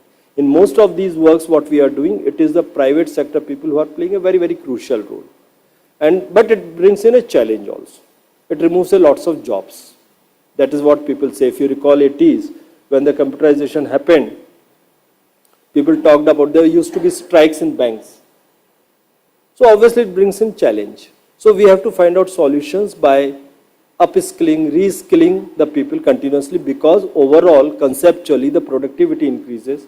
So the total quantum of the cake for the country will increase at a much faster pace. So the share of every one person will increase. So we have to get our act together to ensure that these challenges which will come in, so there cannot be any debate that the inclusion and technology is a great enabler, and that's the path we need to pursue. And in the businesses also, and I must compliment CII because they have taken the theme of B20 as race.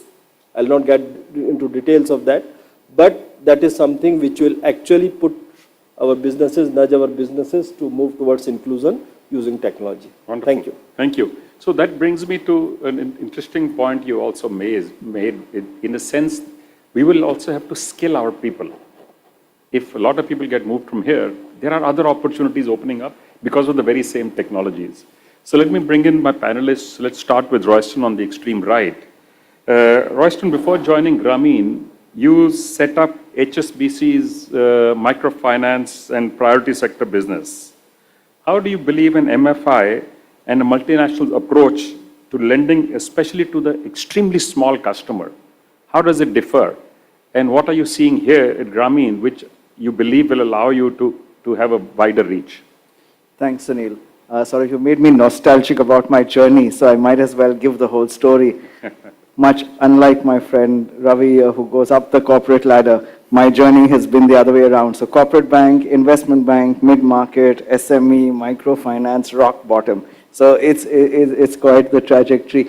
But I think bottom knee, and that's where the treasure lies, by the way. That is true, and that's where fulfillment lies as well. But I think the point you're making, and what you made when you opened the panel, which talked about these two universes, in a sense, coming together of financial inclusion and technology. Yesterday's 7 Oscars, were won by Everything, Everywhere, All at Once. And in some ways, that's audacious. But if you bring financial inclusion and technology together, you might well turn up with a world that you can achieve everything, everywhere, all at once.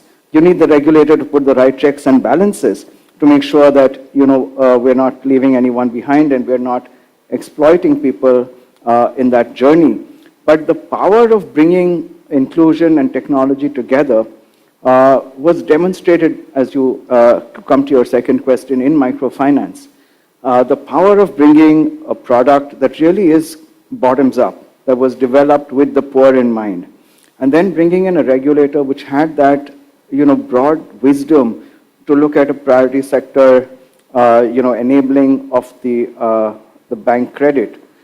And then you had the creation of the MFI and BFC, and then you had the creation of the small finance bank. So an enabling ecosystem is absolutely critical, irrespective of the various pieces. If there is no overarching big picture ecosystem that's being put together, and then you had microfinance institutions, you had the NGOs, you had 1,000 flowers that were blooming there. I think that really gives a lot of confidence in the ability to bring a solution. We're sitting today, and India is showing global leadership in the ability to reach the underserved. I think, Anurag's numbers, cannot be emphasized enough. I mean, that type of pace of growth is really unprecedented. Can we do the same now for the broader inclusion agenda? And what do I mean by broader? I mean the 16 plus 1, 17 SDGs. Can we do and leverage that platform of financial inclusion and technology for water, for affordable education, affordable healthcare, clean energy, agri-solutions? So how does one, really layer up on what we've already built and using technology and using financial inclusion? And therefore, the MOF is ideally placed in that sense to be able to build all of these pieces around it. I mean, we had Bill Gates in India last week, we had Achim Steiner from the UN last week. So everyone's now realizing that India is that engine that can really, $30 trillion is the estimate on a very conservative basis of the SDG gap globally. And that was pre-COVID number. So that could be probably even 35, 40 trillion. And India could really create an engine that can help the world to reach that. So the G20 again has come at a really opportune time for us to be able to showcase. So, what we did in microfinance, whether it was the Grameen product, whether it was the other MFIs, whether it's the regulator, it's not one off, or it's everyone together. How do we replicate similar ecosystems for now the broader inclusion agenda, health, education, water, sanitation, climate? And I think that really is the power of the collective and the people on this panel and in the audience. Yep, you're right. And Rajasthan, that's why I said financial inclusion, not just for the sake of financial inclusion, but the sake of allowing people to live a better quality of life, thereby access. Let me turn to Mr. Venkatramu, MD, CEO of India Post Payments Bank. Now, you distribute microcredit and you reach amazing parts of India which many others are not able to reach. You're also offering investment, saving products, etc. In the new shift that is taking place with technology, what were the challenges you faced in the requirement for a changed behavior and a changed way of working, including with your own employees, both with the clients and with the employees? Okay. I think it's difficult to imagine, financial inclusion without technology. Technology has become an integral part of the entire financial inclusion. And in the last decade, if you look at the way things have evolved over a period of time, how technology is implemented, whether in terms of opening an account that is completely paperless. Like, I can say that in the last couple of years, we were able to even offer all these banking services without any paper. I think that's the beauty of technology. Added to that is the kind of public digital infrastructure that got created, be it digital identity or the kind of interoperability that has been kicked in through various institutions. all of this has actually helped. So coming to the fact that, how technology can be embraced by the last mile customers, and more importantly, by the people who are delivering these services, yes, there's a lot of training that goes into these end users. And we follow a process of train the trainer, where there are a set of people who are located across various geographies who continuously train and conduct camps.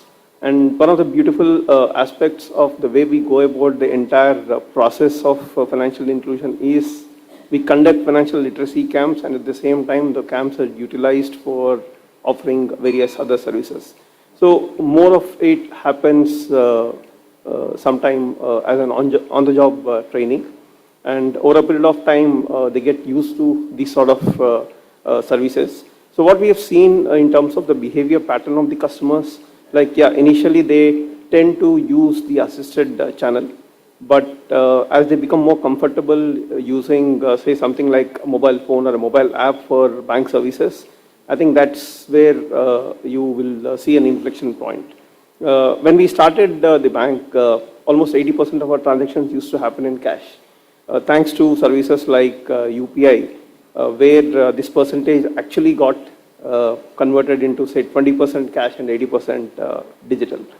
So it's again a learning curve, so to say, where customers will try to understand, and more importantly, it's also a pull and a push, combination of pull and push, where a lot of services today are digitally consumed, be it entertainment or any other services or bill payment for that matter, where customers tend to learn depending on the underlying utility. So these are some of the factors which we have seen has played a very, very important role when it comes to adopting the technology. Your camps and the communication are the two tools that have been used extensively. Yes, yes. So clearly, from each one of us, Ravi Arora of MasterCard, Ravi, what you are hearing is this clear trend. It's not a trend, it's a complete dive towards less cash, potentially at some point, no cash. You've been in no cash business, MasterCard has been in no cash for a while. Now we are talking of digital payments, not just no cash now. Now with digital infrastructure comes a risk, therefore a need to build trust. So what do you think? First, do you think there's a possibility of no cash at any time in the near future? And the second part of the question is, how do you build trust in a digital infrastructure? Because there are as many believers as there are people apprehensive. Well, thank you very much, Sunil, and really a pleasure to be here with such esteemed panel, at the panel.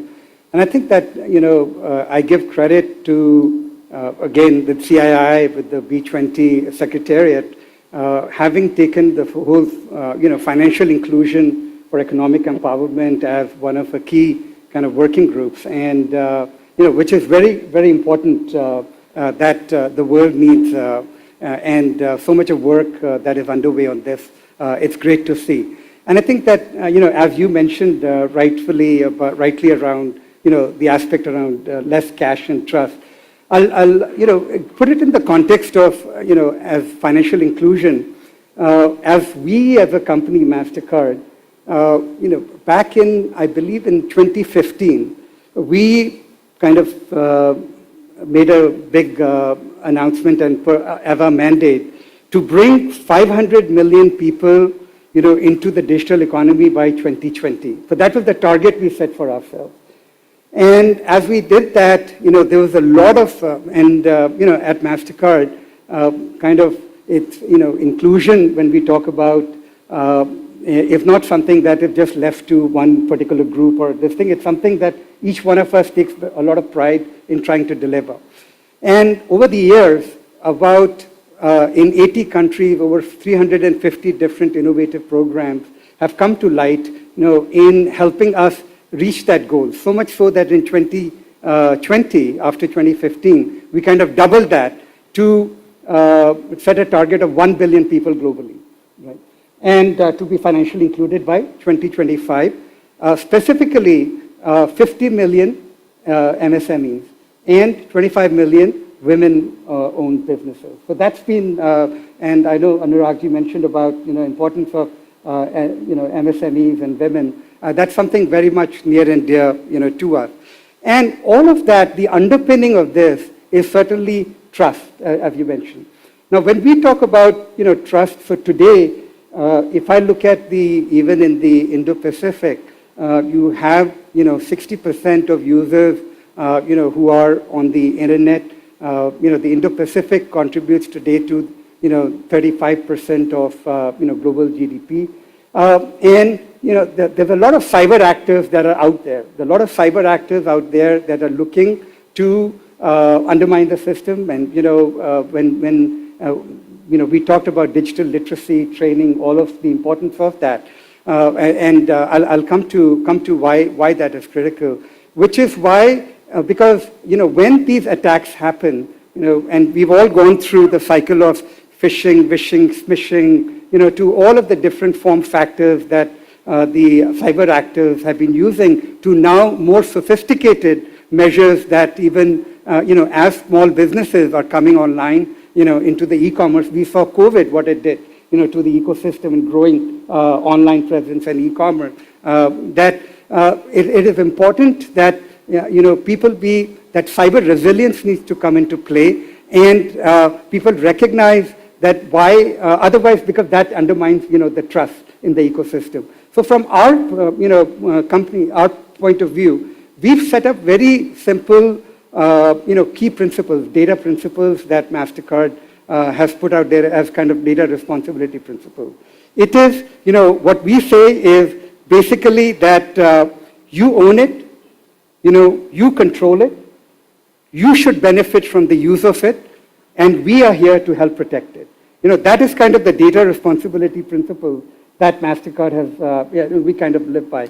And what we do is that in every product solution, in every design, it is with a people-centric approach. So when we, in terms of what we call, within our company is, kind of a privacy by design as a culture and a mindset. Because, it has to center around the individual and take the individual's privacy into account. And, there are a lot of other ways that come in, whether it is anonymization, tokenization, encryption, all of those methods in order to protect, the data. So we think that these consumer-centric principles that are, in terms of owning data, controlling data, and benefiting from the use of data, and, having those set of, security mechanisms and in terms of tokenization, anonymization, all of that is important to create that security infrastructure to maintain that trust. So let me take this to Anuragji. So one is the issue of creating security and trust. So the finance minister in her speech, and I believe you or your colleagues would have had something to do with that, has spoke about the DigiLocker and spoke about central data depository, etc. So also the aggregators, account managers. So how do you believe these have this twin impact, one of creating better trust and of creating higher inclusion?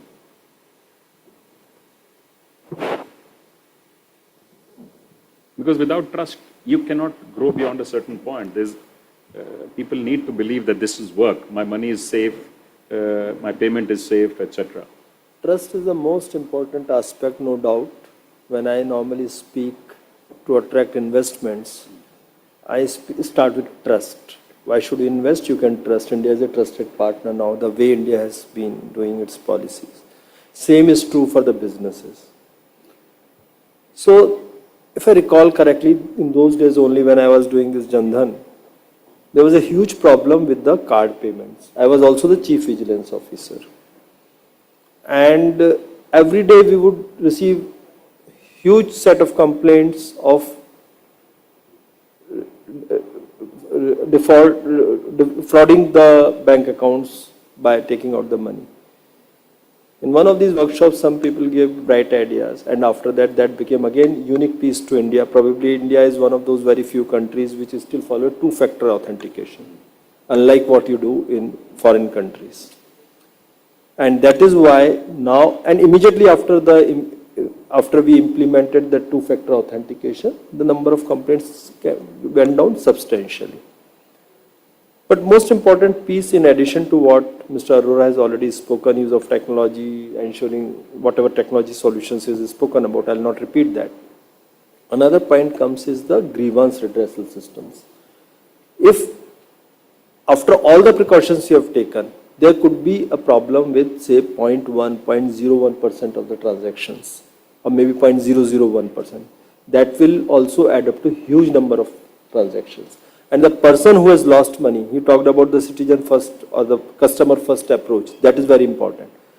You may say, for you it may be a statistics that is a problem with only 0.01% people. But for the person who has lost the money, it is his money which has gone. For him it is 1 out of 1. So we have to ensure that we have a very properly designed ecosystem for customer grievances.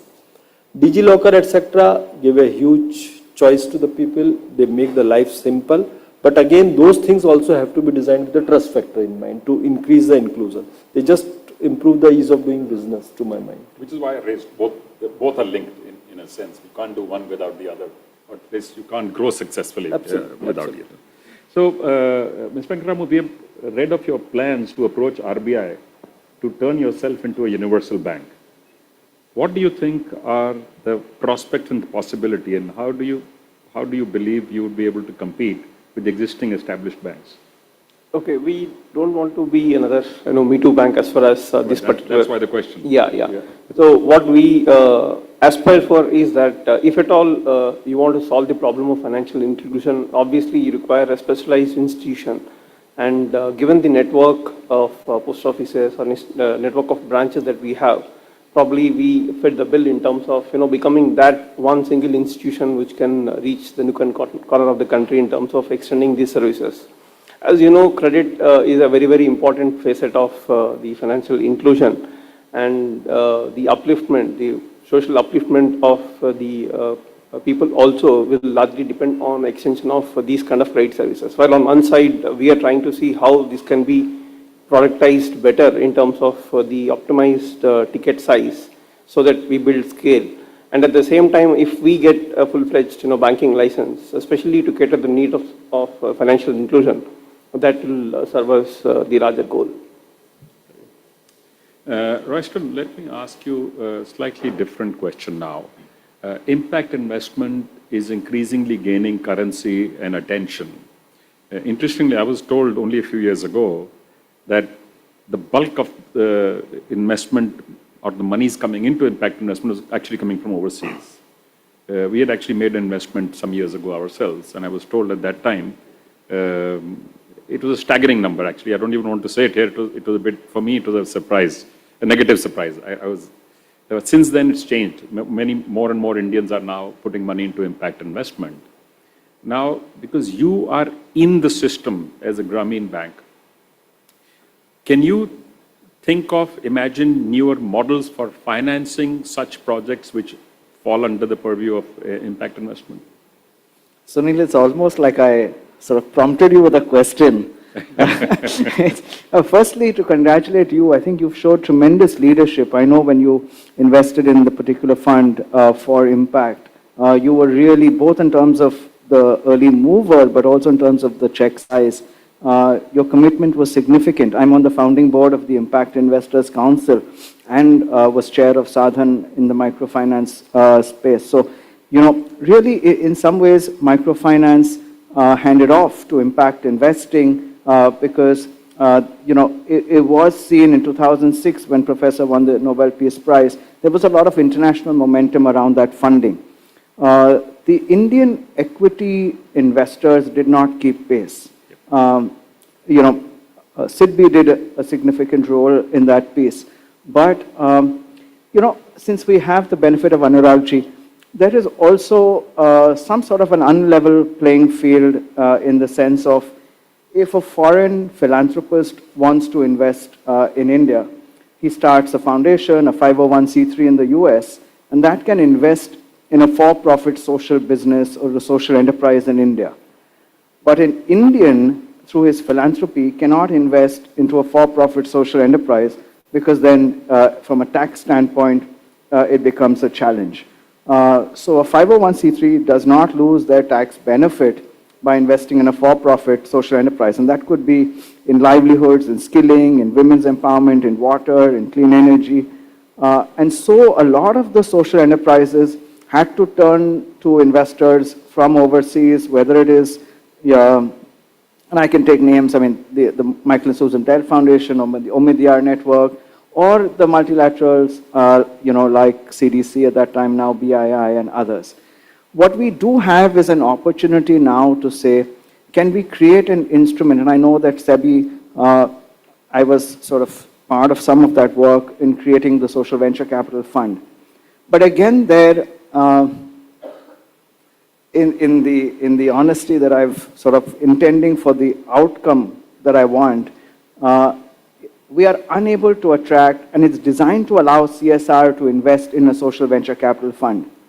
But under the list of what qualifies for CSR, it does not mention investing in a social venture capital fund. So it's a bit of chicken and egg. And I think the momentum that the regulator gave microfinance by enabling priority sector lending to include microfinance, I think the time is now to say, how do we relook at priority sector definition to include the SDGs?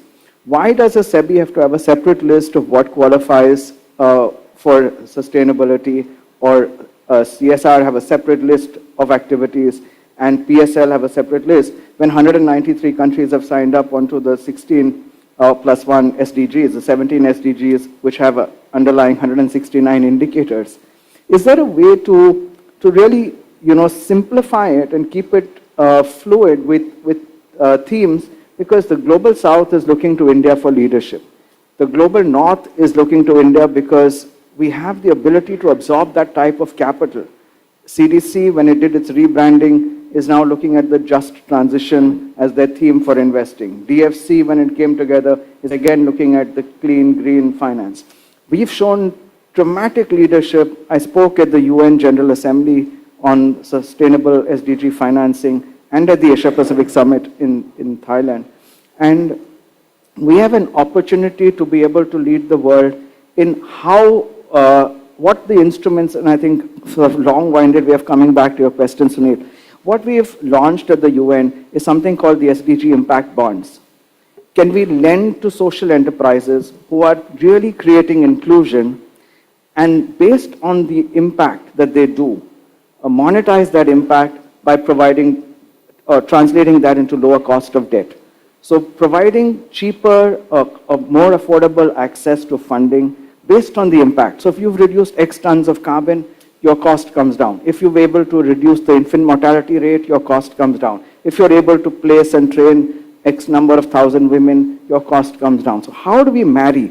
And therefore, let me sort of end with, I talked about the foreign movie that won, yesterday at the Oscars, Everything Everywhere, All at Once. But let me talk about RRR and give you 3 ways that we can really create India as the global hub for SDG financing. The first really is the point of reach.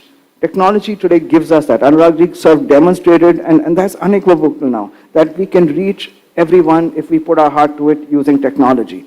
The second R is the regulatory paradigm. How do we create an enabling SDG financing impact? Because impact investing is now handed over to ESG.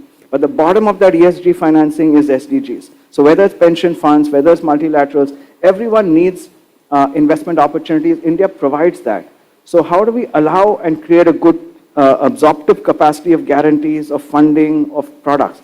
And so the SDG impact bonds that we've launched, and I've done 10 of them so far.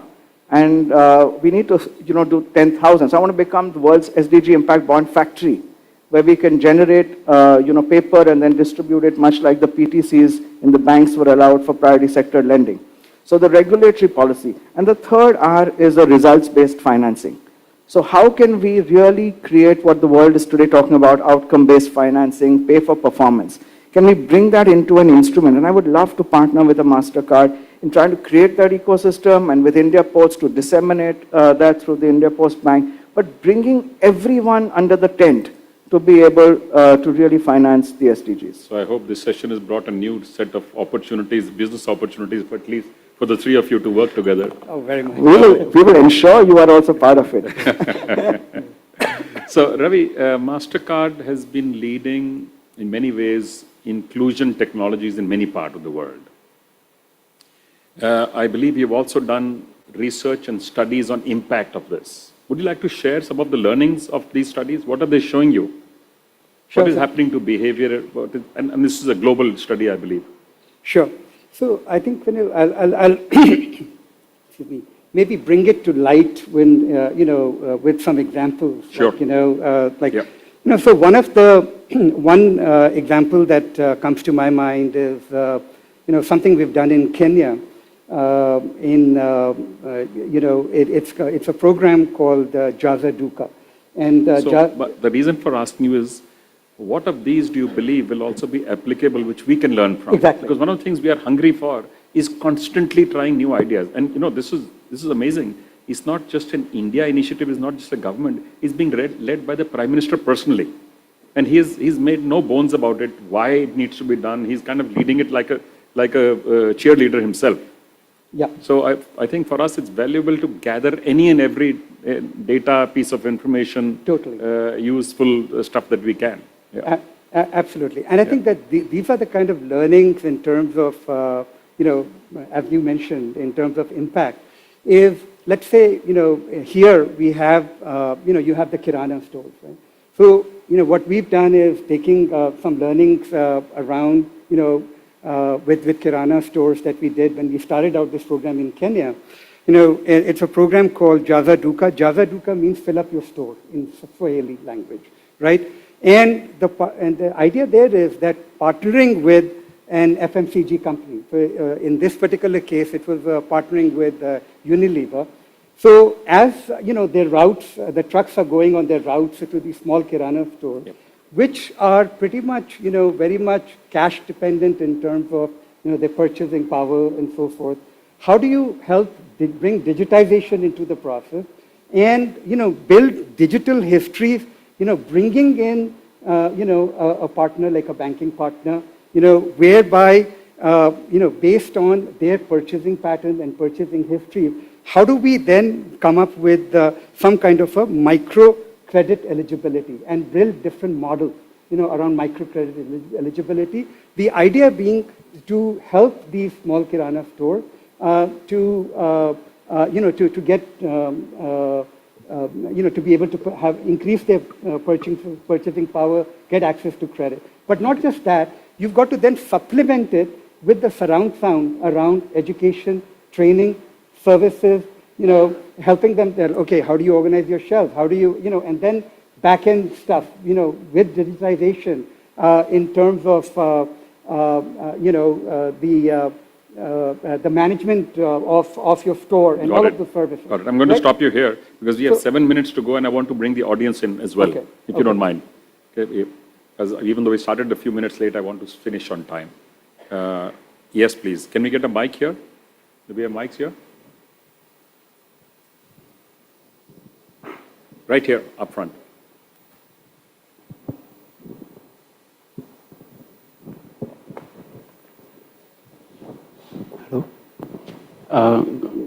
Good afternoon. My name is Manishan and I am from Infosys Limited. Sorry, you're from? Infosys.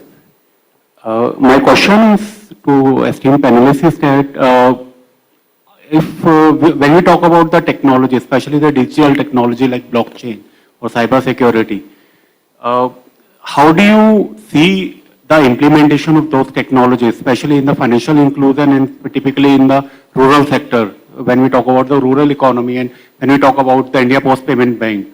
So do you foresee the adoption of the technology, even in the MasterCard or the Grameen banks also? Do you see the adoption of those technologies right now or the use case might be in future? That is my question.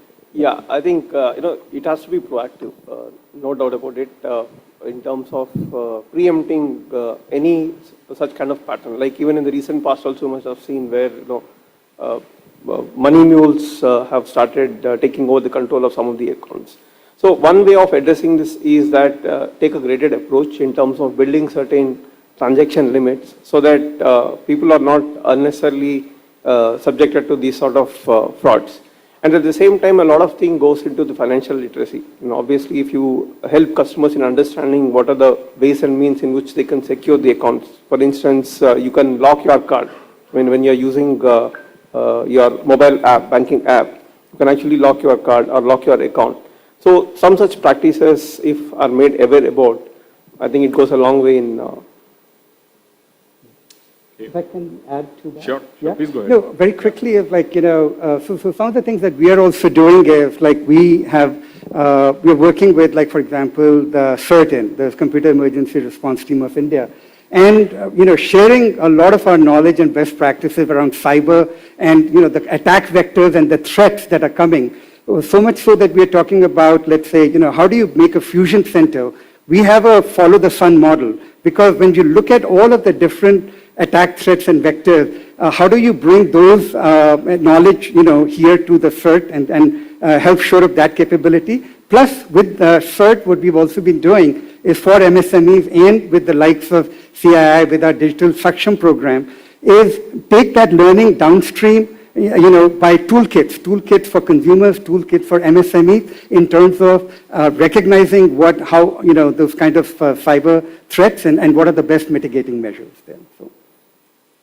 So three things really are necessary. Yeah, can we get a mic at the back, please?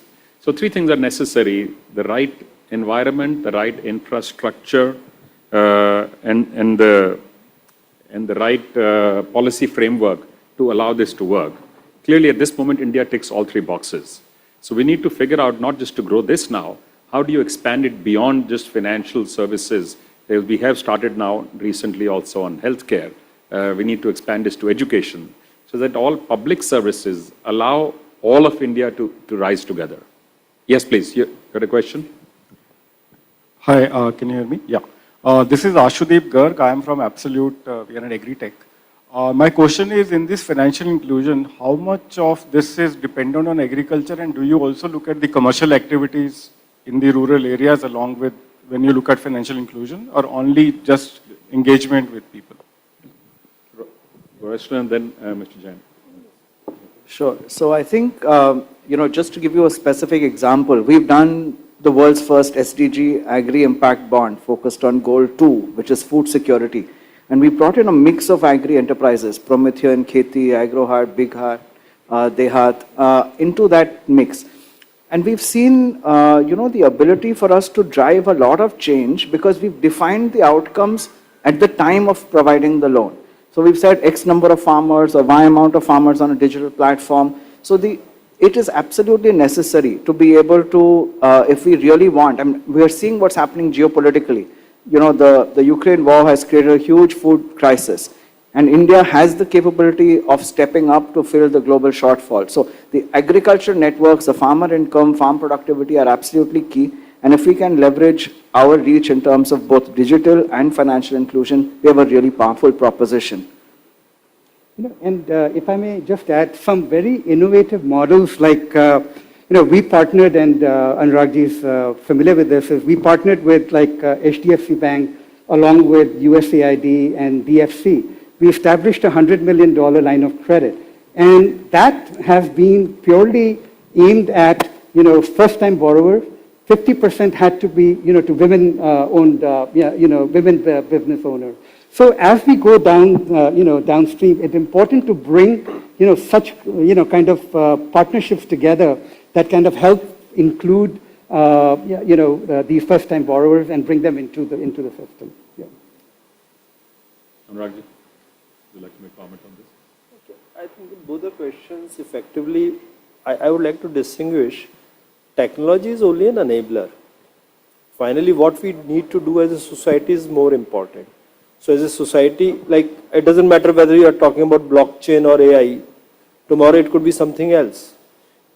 So we know the pace of transmission of data. Suddenly, whatever was the last data, 160 trillion bits, it became 320 trillion bits in just one day. It was last week's news. Yesterday's news was superconductor at the room temperature. So technology is evolving. The power of human brain is immense. Solutions will come. You need to define your problems properly. So same thing for that. Financial inclusion for what? I think Mr. Munjal started with the right thing in setting the tone. It is for ensuring overall development. So agriculture, small businesses, they are very integral part. Even when we had designed this Jan Dhan program, it had actually 6 components. People thought it's about opening the bank accounts. No, it had financial literacy, opening the bank accounts, ensuring every family initially and then later on every adult has a bank account. Third is remittance, fourth is overdraft, next is overdraft, then the pension and the insurance. These are the 6 verticals under that. So it was overdraft was a basic need for that. And then it has to move on to MSMEs and the farmers. They are very much part of the Indian ecosystem.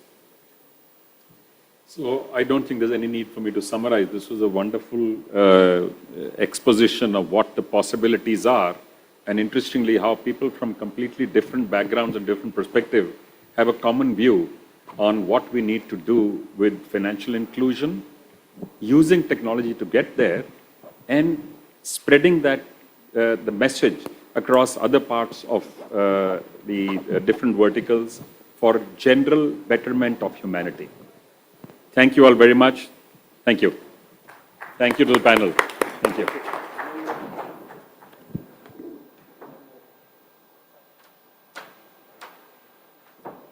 Mr. Munjal, may I request you, sir, to please hand over a token of appreciation and affection from us to all the panelists.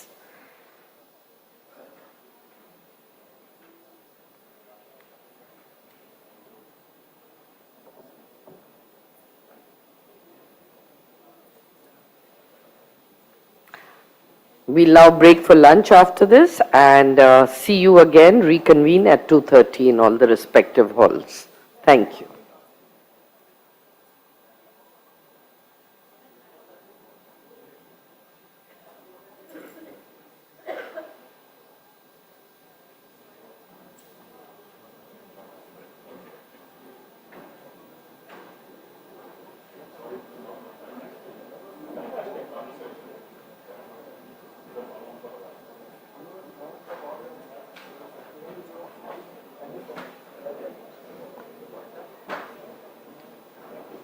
And one for the secretary as well, please.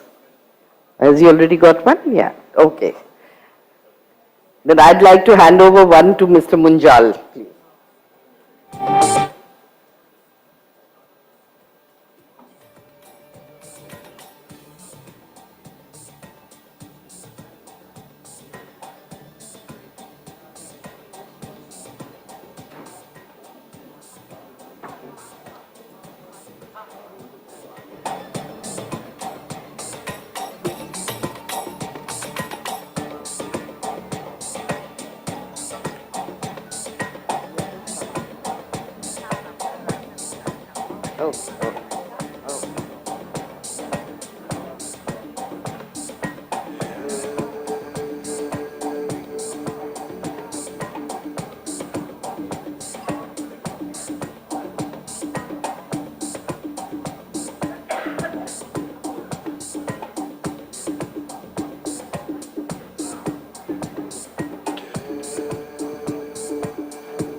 In 1868, the Tata Group was founded on a philosophy that put the community at the heart of its existence.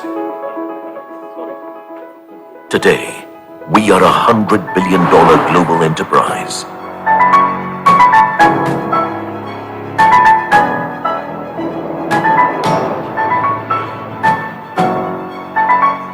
Our today has been built on enduring values.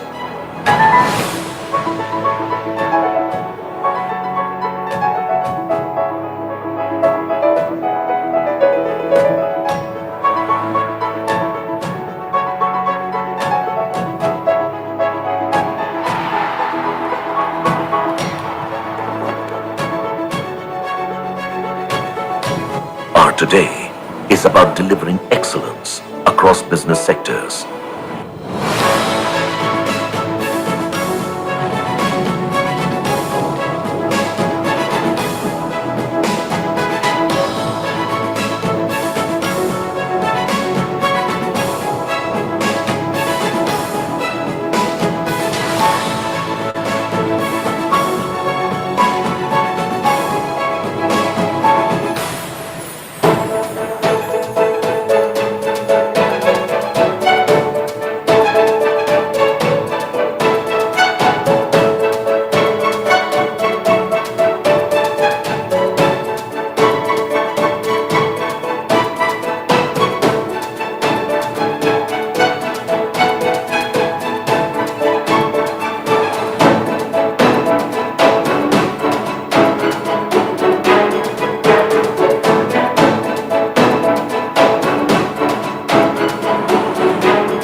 Today is about building a future-ready nation.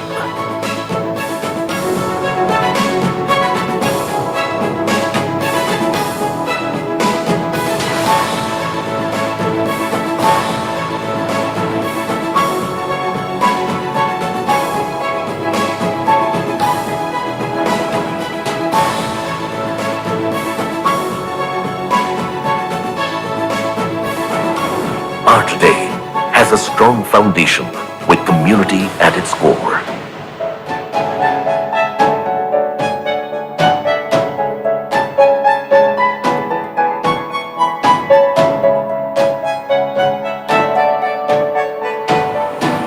Our today is dedicated to the communities we serve.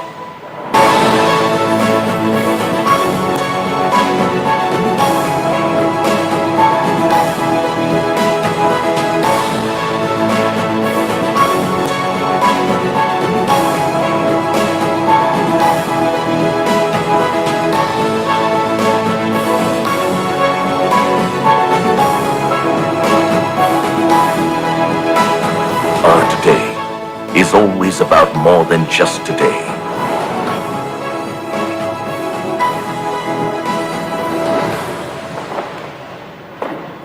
Our today is a continuous journey for a better tomorrow.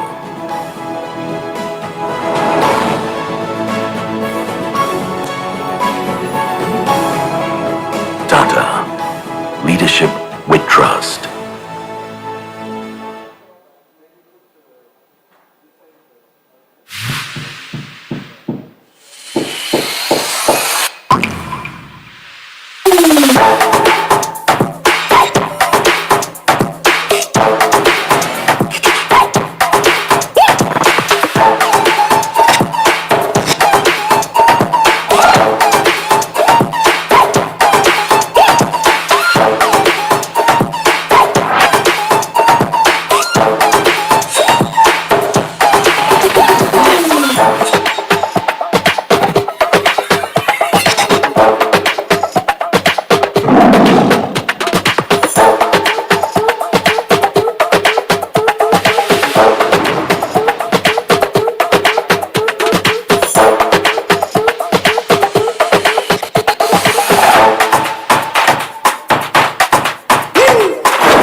When you say faster, I just want to see how fast. Very exciting day. Let the games begin. So we bring to you Airtel 5G Plus.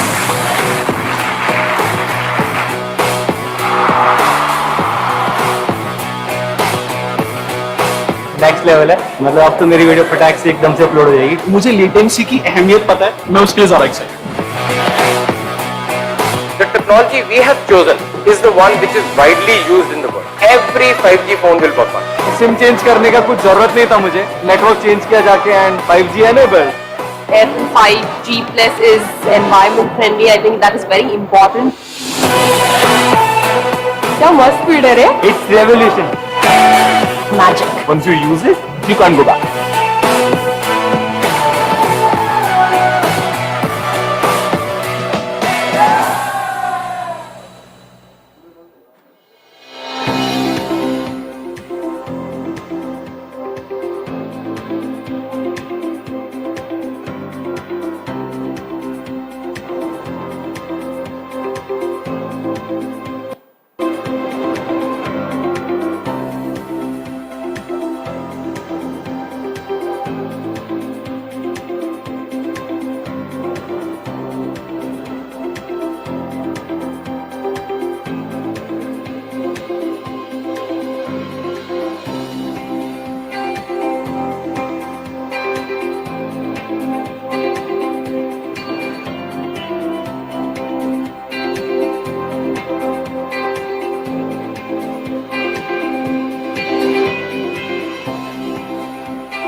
Effective supply chain management gives power to fulfill what your customers need, when and where they need it. How will you ensure that your supply chain is reliable, flexible, innovative, and always strives for excellence? Since the past 2 decades, TVS SCS has been the trusted name in the supply chain industry. The legacy of TVS brand is more than 100 years old.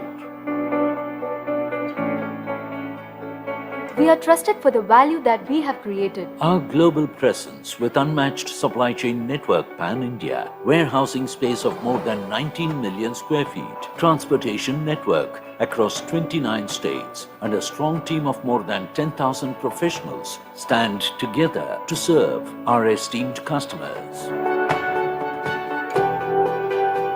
We are trusted for the service that we provide. Our end-to-end differentiated service portfolio is fitted as per customers' demands. We are partners in customers' journey.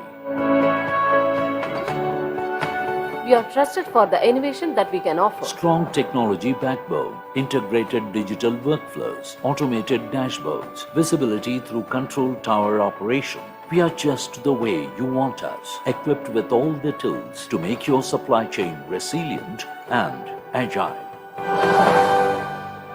We believe in the power of us. When we partner with you, we are committed to offer you quality solutions.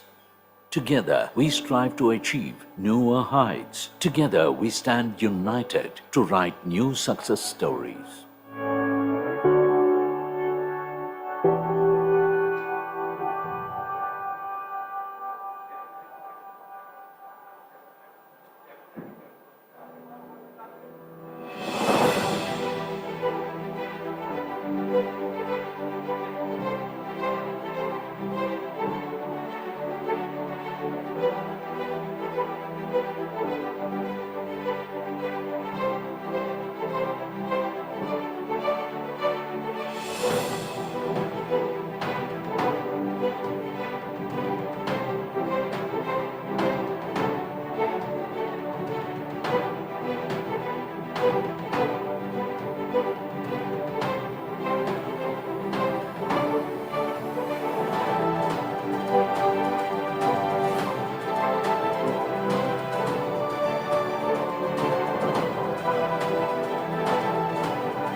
For 28 years, the CII Partnership Summit has been driving India's global engagement. In 2023, as CII leads B20 India, the Partnership Summit will converge government and business leaders of the world and India with the theme of partnerships for responsible, accelerated, innovative, sustainable and equitable businesses. The CII Partnership Summit will align with B20 India. Global dialogues are strategized around 10 tracks. Inclusive GVCs for resilient global trade and investment. G20. Financing global recovery. Future of work, skilling and mobility. Energy, climate change and resource efficiency. Financial inclusion. Digital transformation. Technology, innovation and R&D. ESG in business. African economic integration. With country sessions, B2B meetings, state sessions and much more. The CII Partnership Summit 2023 is the world's meeting place this March. Partnerships for responsible, accelerated, innovative, sustainable and equitable businesses.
CII's green initiatives. Welcome to the world of green buildings. CII's Indian Green Building Council, IGBC, with the support of all stakeholders, launched the country's first IGBC Net Zero Energy Building Rating System in 2018. This enabled the enhancement of green features of buildings by bringing in innovative and futuristic technologies. IGBC certified green buildings resulted in a tremendous reduction of energy and water consumption and also provided healthier places for people. CII's IGBC, set up over 2 decades ago, has launched many impactful and innovative initiatives. Today, IGBC has 31 different rating programs, 29 chapters across India, and 6,000 accredited professionals. With the active participation of all stakeholders, today India has achieved a major milestone of 10.22 billion square feet of registered green building footprint. India has become the second largest country in the world in green built area. From the places we stay, work, study, transit, play, and worship. The green building movement is spreading across the country as India is witnessing enormous development over the next 5 decades. Going green and net zero is the only way forward. With the rich experience of over 2 decades, IGBC launched Mission on Net Zero on Earth Day 2021, which is in alignment with the Government of India's commitment of India becoming a net zero carbon emitter by 2070. We invite every citizen of our country to join the green and net zero building movement, spearheaded by IGBC, and make India the Jagat Guru in sustainability.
In 1868, the Tata Group was founded on a philosophy that put the community at the heart of its existence. Today, we are $100 billion global enterprise.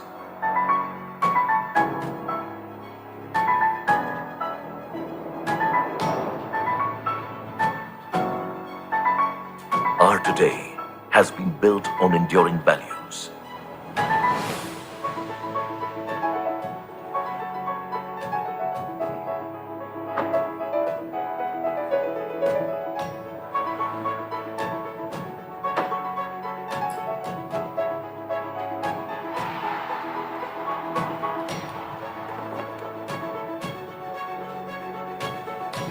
Our today is about delivering excellence across business sectors.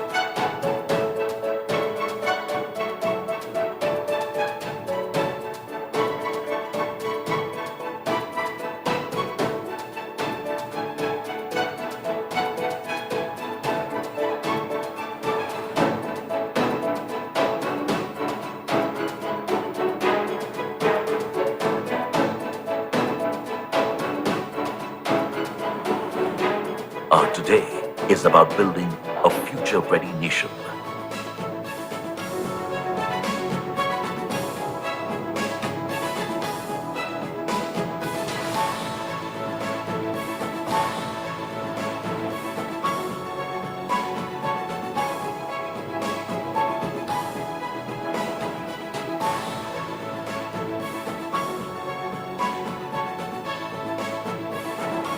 Our today has a strong foundation with community at its core.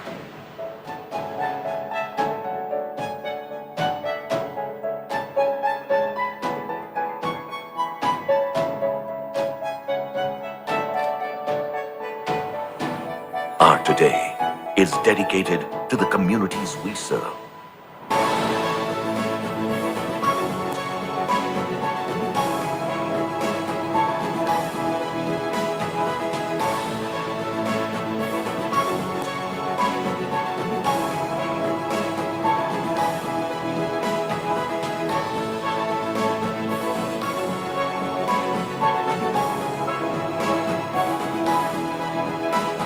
Our today is always about more than just today.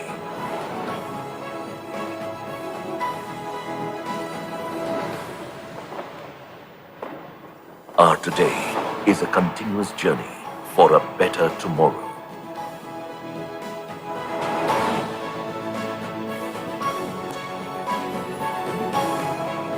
Tata, leadership with trust.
When you say faster, I just want to see how fast.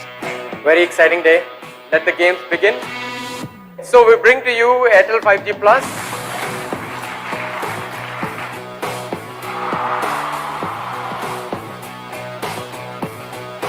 Next level है, मतलब अब तो मेरी video फटाक से एकदम से upload हो जाएगी। मुझे लेटेंसी की अहमियत पता है, मैं उसके लिए ज्यादा excited. The technology we have chosen is the one which is widely used in the world. Every 5G phone will work on it. SIM change करने का कुछ जरूरत नहीं था मुझे, नेटवर्क चेंज किया जाके and 5G enabled. Airtel 5G Plus is environment friendly. I think that is very important. क्या मस्त स्पीड है रे? It's revolution. Magic. Once you use it, you can't go back.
Effective supply chain management gives power to fulfill what your customers need, when and where they need it.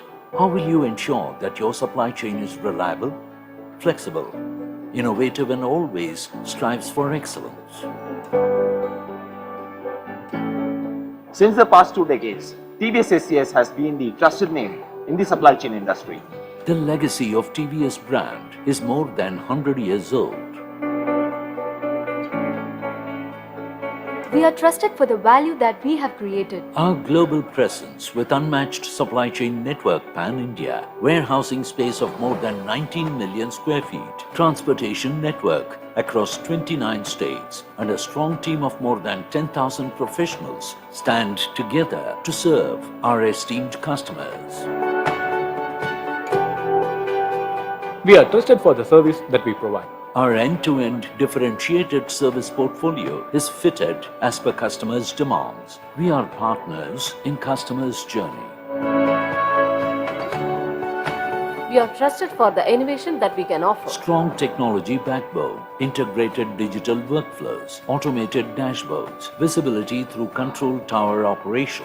We are just the way you want us, equipped with all the tools to make your supply chain resilient and agile. We believe in the power of us. When we partner with you, we are committed to offer you quality solutions.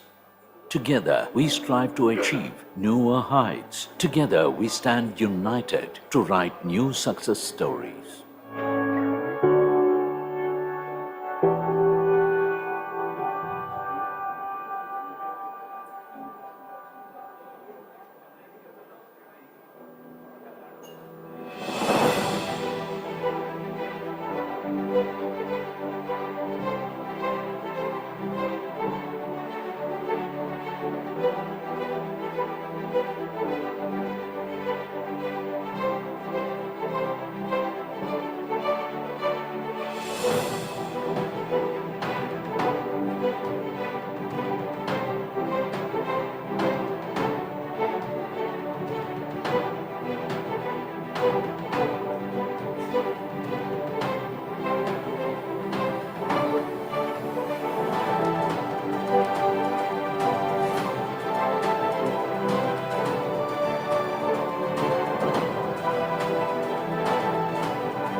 For 28 years, the CII Partnership Summit has been driving India's global engagement.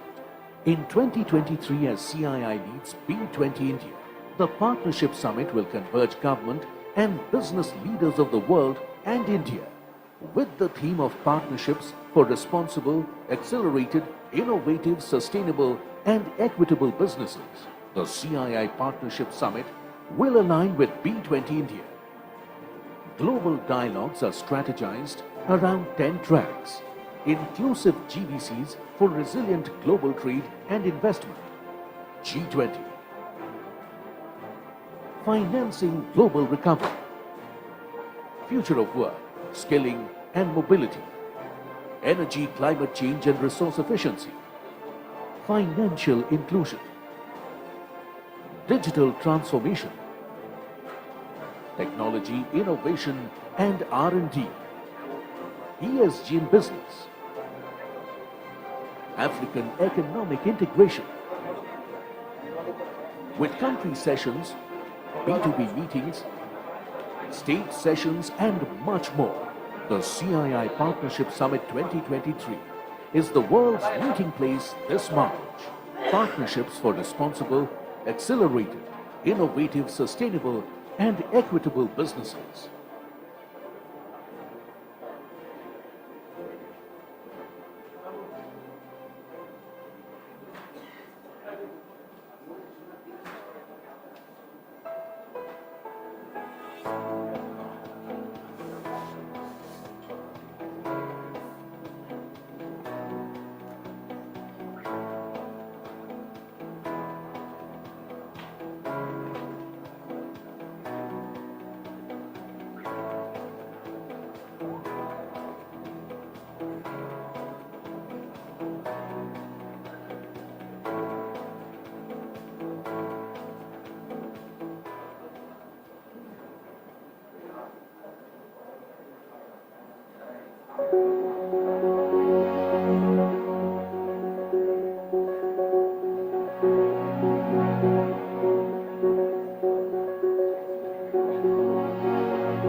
CII's green initiatives.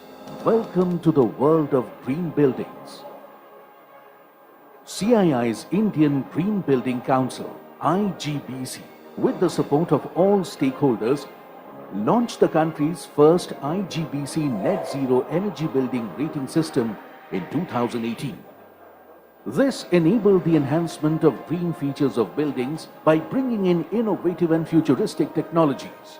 IGBC certified green buildings resulted in a tremendous reduction of energy and water consumption and also provided healthier places for people.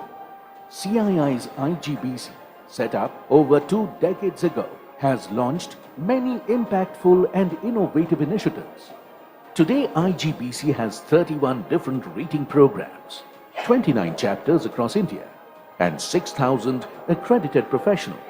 With the active participation of all stakeholders, today India has achieved a major milestone of 10.22 billion square feet of registered green building footprint. India has become the second largest country in the world in green built area. From the places we stay, work, study, transit, play, and worship. The green building movement is spreading across the country as India is witnessing enormous development over the next 5 decades. Going green and net zero is the only way forward.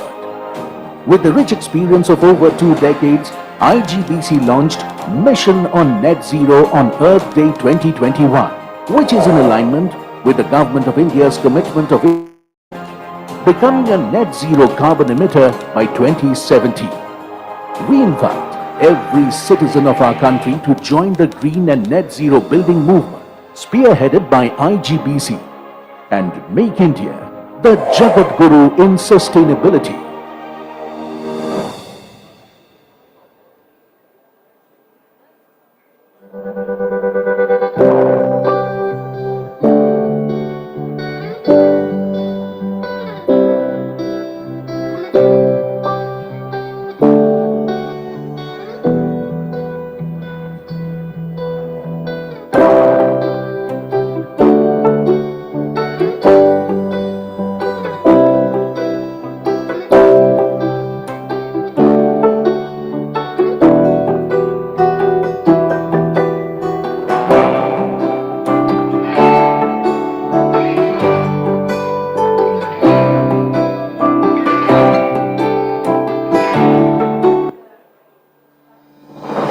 For 28 years, the Cii Partnership Summit has been driving energy, climate change and resource efficiency, financial inclusion, digital transformation, technology, innovation and R&D, ESG in business, African economic integration. With country sessions, B2B meetings, state sessions and much more, the Cii Partnership Summit 2023 is the world's meeting place this March. Partnerships for responsible, accelerated, innovative, sustainable and equitable businesses.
CII's green initiatives.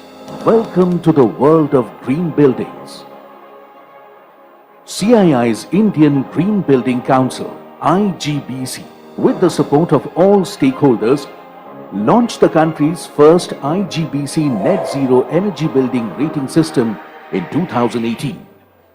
This enabled the enhancement of green features of buildings by bringing in innovative and futuristic technologies. IGBC certified green buildings resulted in a tremendous reduction of energy and water consumption and also provided healthier places for people. CII's IGBC, set up over 2 decades ago, has launched many impactful and innovative initiatives. Today, IGBC has 31 different rating programs, 29 chapters across India, and 6,000 accredited professionals. With the active participation of all stakeholders, today India has achieved a major milestone of 10.22 billion square feet of registered green building footprint. India has become the second largest country in the world in green built area. From the places we stay, work, study, transit, play and worship. The green building movement is spreading across the country as India is witnessing enormous development over the next 5 decades. Going green and net zero is the only way forward. With the rich experience of over 2 decades, IGBC launched Mission on Net Zero on Earth Day 2021, which is in alignment with the Government of India's commitment of India becoming a net zero carbon emitter by 2070. We invite every citizen of our country to join the green and net zero building movement, headed by Here we are. The lights. What is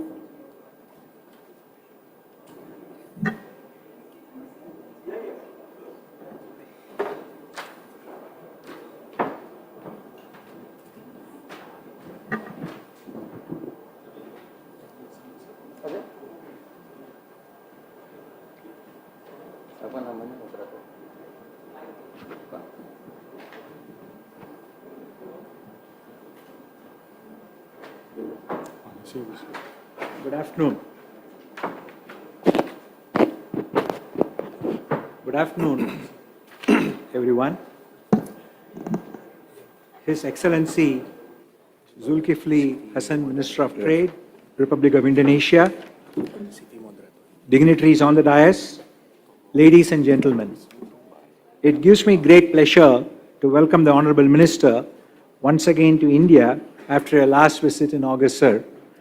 And of course, I also remember our meeting in November in Bali when we had discussed in detail about various opportunities. I think the continuous engagement between the two leaders and the establishment of a comprehensive strategic partnership between Indonesia and India has enhanced the economic engagement between the two countries. As you are aware, sir, I think we have set a target of reaching $50 billion by 2025. Given the ties, we believe that they should be easily achieved and in fact surpassed. As you are aware, Indonesia has become the second largest trading partner in the ASEAN region after Singapore as far as India is concerned. The current bilateral trade has crossed 25 billion. As you are aware again, CII takes various initiatives to leverage the scope of this economic collaboration. As you may be aware, the CII office in Jakarta has been assisting Indian companies to collaborate with Indonesian companies and have been working together in making this happen over so many years. The CII India Business Forum has brought together the Indian business representatives to ideate, discuss, network and share concerns. In this background, I'd like to make the following 5 suggestions. Firstly, that we actually focus on specific sectors which will include education, skilling, infrastructure, healthcare and pharmaceuticals, renewable energy, and supply chain and logistics. Most importantly, that between the two countries and the private sector, we can set targets against each of these sectors and consistently track and publish going forward as to how we are making progress as far as this is concerned. Secondly, you may be aware there are about 13 Indian investments or joint ventures which have been set up in Indonesia by Indian companies. We must further target to deepen these investments and also track the investments which have taken place through regional hubs like Singapore and Thailand, where other Indian companies are already present. We must make sure that we set, if I can say so boldly, a triple-digit target, that is to be able to cross 100 companies from India which are investing in Indonesia within the next 3 years. Third, we should set up a collaboration in terms of the connectivity, which I think we discussed even when we met, and make sure that not only cultural links, but also business links are further established by increased accessibility and, of course, affordability for people-to-people movement. Fourth, I was there as part of the private-public partnership session for the Nusantara New City, and definitely I believe there's a great opportunity for Indian companies to work as the new project is established, not only in terms of supporting the infrastructure development, but also making sure that the infrastructure is utilized in the best manner possible.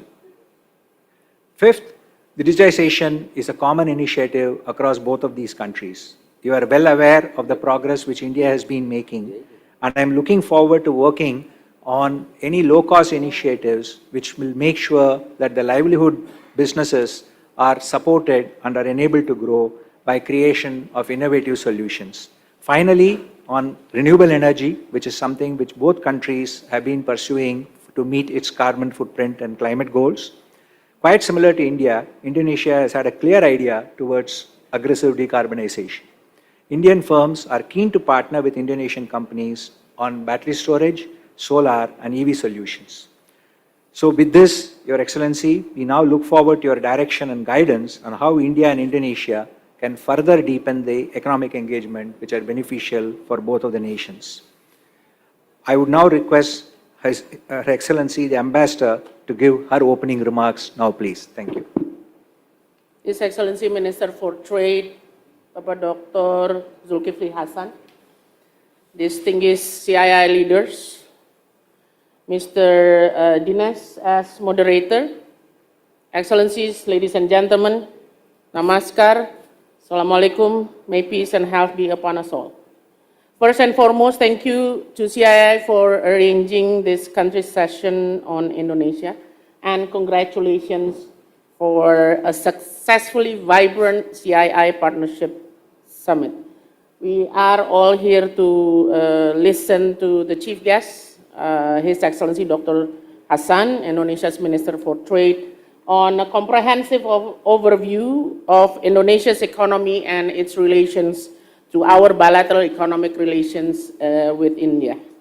And from Indonesia, we have very distinguished delegates with each of their in-depth expertise to interact with you all. Excellencies, ladies and gentlemen, allow me to give a short backdrop by highlighting 4 factors of closeness between Indonesia and India that could become strong elements in the effort to strengthen our economic partnership. Let me start with first factor in our closeness. With our countries, our nations, our peoples, 2 millennium social historical background, we share many values and principles on democracy, on understanding of unity in diversity in social and culture. Second factor, we are part of G20 Troika for 2 years since last year and this year. This allows us to be even closer as we collaborate in many substantial issues under the G20, including B20, of course. In particular, to ensure that the G20 is relevant to the needs and interests of emerging economies, including and especially Indonesia and India.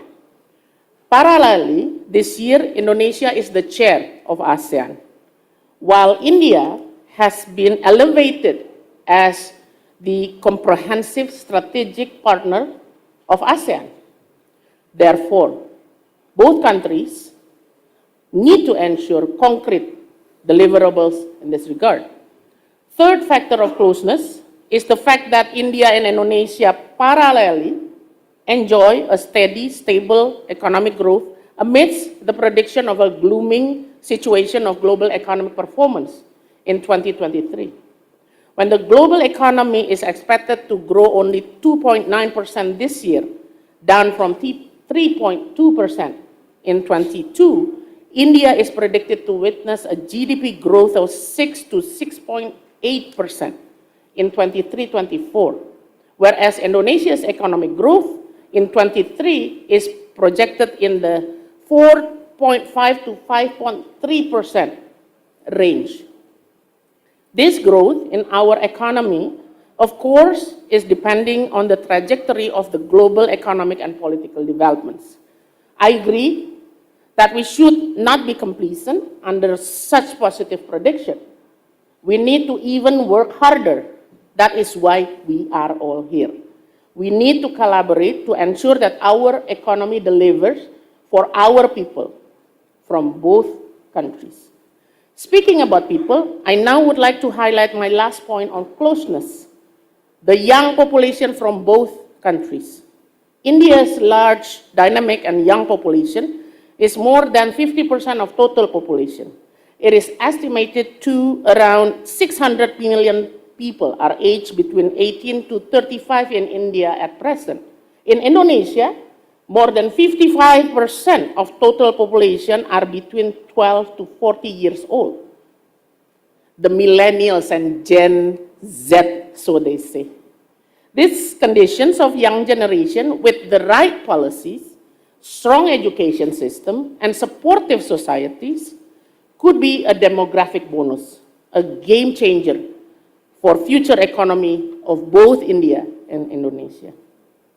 To conclude, as India always occupies a very close and dear strategic position in Indonesia's heart and mind, whether from social, culture, economic, or political perspective, I would like to mention some notably important issues. The government of Indonesia invites businesses from India to invest in Indonesia. We have very vibrant provinces that are eager to collaborate with foreign investors. The moderator mentioned about IKN. We invite many business people from India to invest in Ibu Kota Nusantara, the new capital city of Indonesia in North Kalimantan. And furthermore, we commend India's strong stature in international trade by completing trade agreements with many countries, and we hope that in the near future, with the support of CII, of course, India will also strongly consider a bilateral trade arrangement with Indonesia. And finally, I would like to again congratulate CII for this timely partnership summit, which also part of the B20 India. CII has elevated and deepened its efforts in outreaching many important partners, in particular Indonesia, and setting the pace and pushing forward for an even more strong global partnership during this uncertain time in global economy. Thank you for your kind attention, and I hope that this country session could bring a more concrete outcome for future business engagement and collaboration between our countries. Namaskar. Wassalamualaikum. Thank you, Your Excellency. I would now request Mr. Jatmiko, Director General, International Trade Negotiation, Ministry of Trade, to give his remarks, please.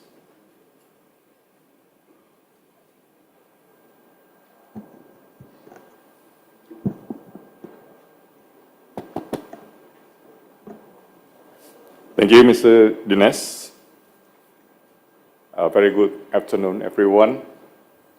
Happy to see you in this country session.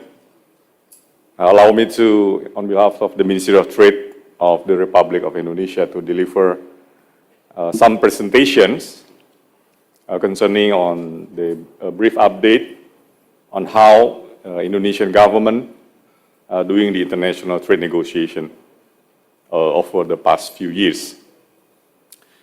Of course, with permission from my minister, Minister Hassan, and Ambassador Ibu Ina, I would like to continue by, over the past 2 years, I think Ambassador has mentioned that Indonesia been appointed as the, last year as the presidency of G20, and now it's been handed over to India.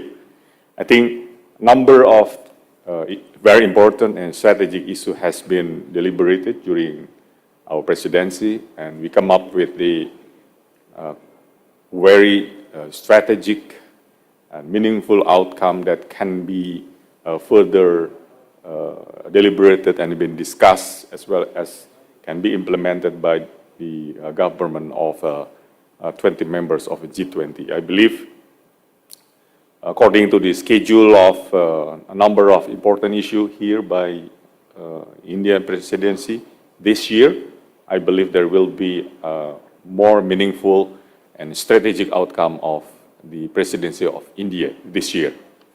And secondly, of course, this is 2 years very difficult, quite challenging for us, managing the chairing two leading international discussion dynamics in the region. Now this year we are chairman of the ASEAN. Of course, as the biggest nations, as well as the country in the Southeast Asian region, probably almost half or more than half of the market, of the populations, of the scale of economy, will strive to stringent, very important agenda, including under the economic pillars of ASEAN. So, ladies and gentlemen, I think Indonesia would like to, this time I would like to take the opportunity that we play an important and dynamic roles in international trade, not only in the bilateral arena, in the bilateral forum with number of countries, including with India, even though my ambassador has mentioned, we still have a big homework between Indonesia and India. We still in the mode of negotiating our bilateral deal with India after the few years down the road, but yet to finish. I think I would like also to invite all of the business delegation here in India, together with our business community in Indonesia. Probably we can hand in hand giving support and expedite process on how we can move up this very important discussion between the two governments. So by then we can have a bilateral platform, and I believe it will, as my minister has mentioned yesterday, it will eventually help, in order to increase our bilateral performance, trade performance. Currently, we have a $32 billion annually between Indonesia and India.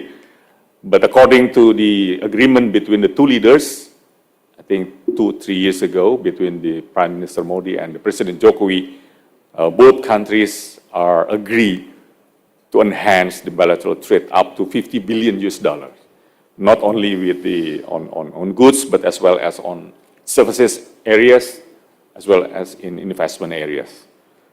So, ladies and gentlemen, let me continue that at this point in time, I think the position of Indonesia and India in the global economic arena from time to time is become more significant importance. According to the latest World Economic Outlook report on last October, you can see that India now become the third largest economy in the world.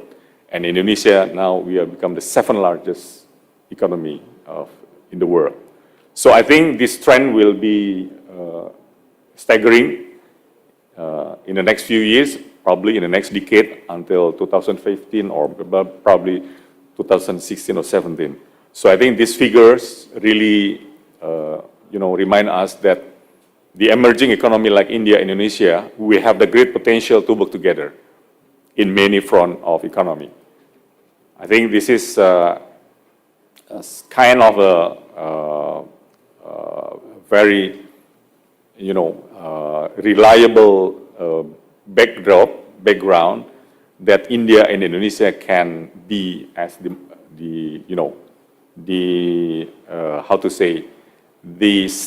epicentrum of growth for the global. So that's why Indonesian chairmanship for the ASEAN, we use the thematic for ASEAN chairmanship by saying that ASEAN matters, epicentrum of growth. So while every time you're talking about the ASEAN, of course, there's Indonesia is there. We rely as the biggest part of the ASEAN.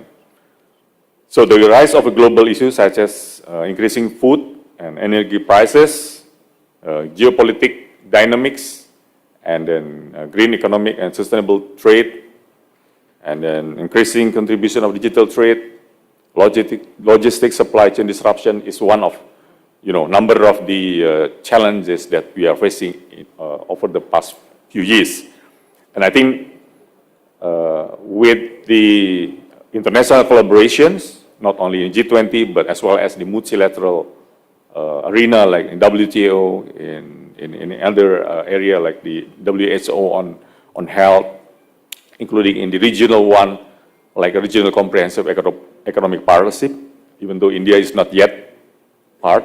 I was the lead negotiator for the regional comprehensive economic partnership, and I also mingle with the Indian negotiator at that time, even though at the end India is pulled back from, the commitment to sign the agreement. But I, as the coordinator of regional comprehensive economic partnership, one of the biggest FTA right now, of course, everyone, 15 of RCEP member, we are still hoping that India can be part of the RCEP someday. We are still open. We are still looking forward to have, the joinement of India on the RCEP agreement, because by then it will, signify the importance of this cooperation of RCEP. Next, I just would like to draw your attention on how our president is very focused on try to opening up the capacity of our economy, through the export activities. And then on how we can, Indonesian businesses from producer, exporters, SME, can utilize the huge potential from the emerging and traditional market, wherever it resides, in Africa, in South America or Latin America, Middle East, Eastern Europe, and anywhere else. So I think this is a very strong guidance from our leaders that amidst the global dynamics, economic downturn, there is always a potentiality in the emerging market. Next. So Indonesia, as I told you earlier, we are try to play a very active role in multifaceted fora of international trade, from the multilateral, regional one, as well as in bilateral. We try to make it strike balance between those three different arenas, how we can maintain the importance as well as the concern and interest of the developing world, as well as least developing countries in number of multilateral arena like WTO, G20, and so on and so forth. In regional, we are very active. We are lead.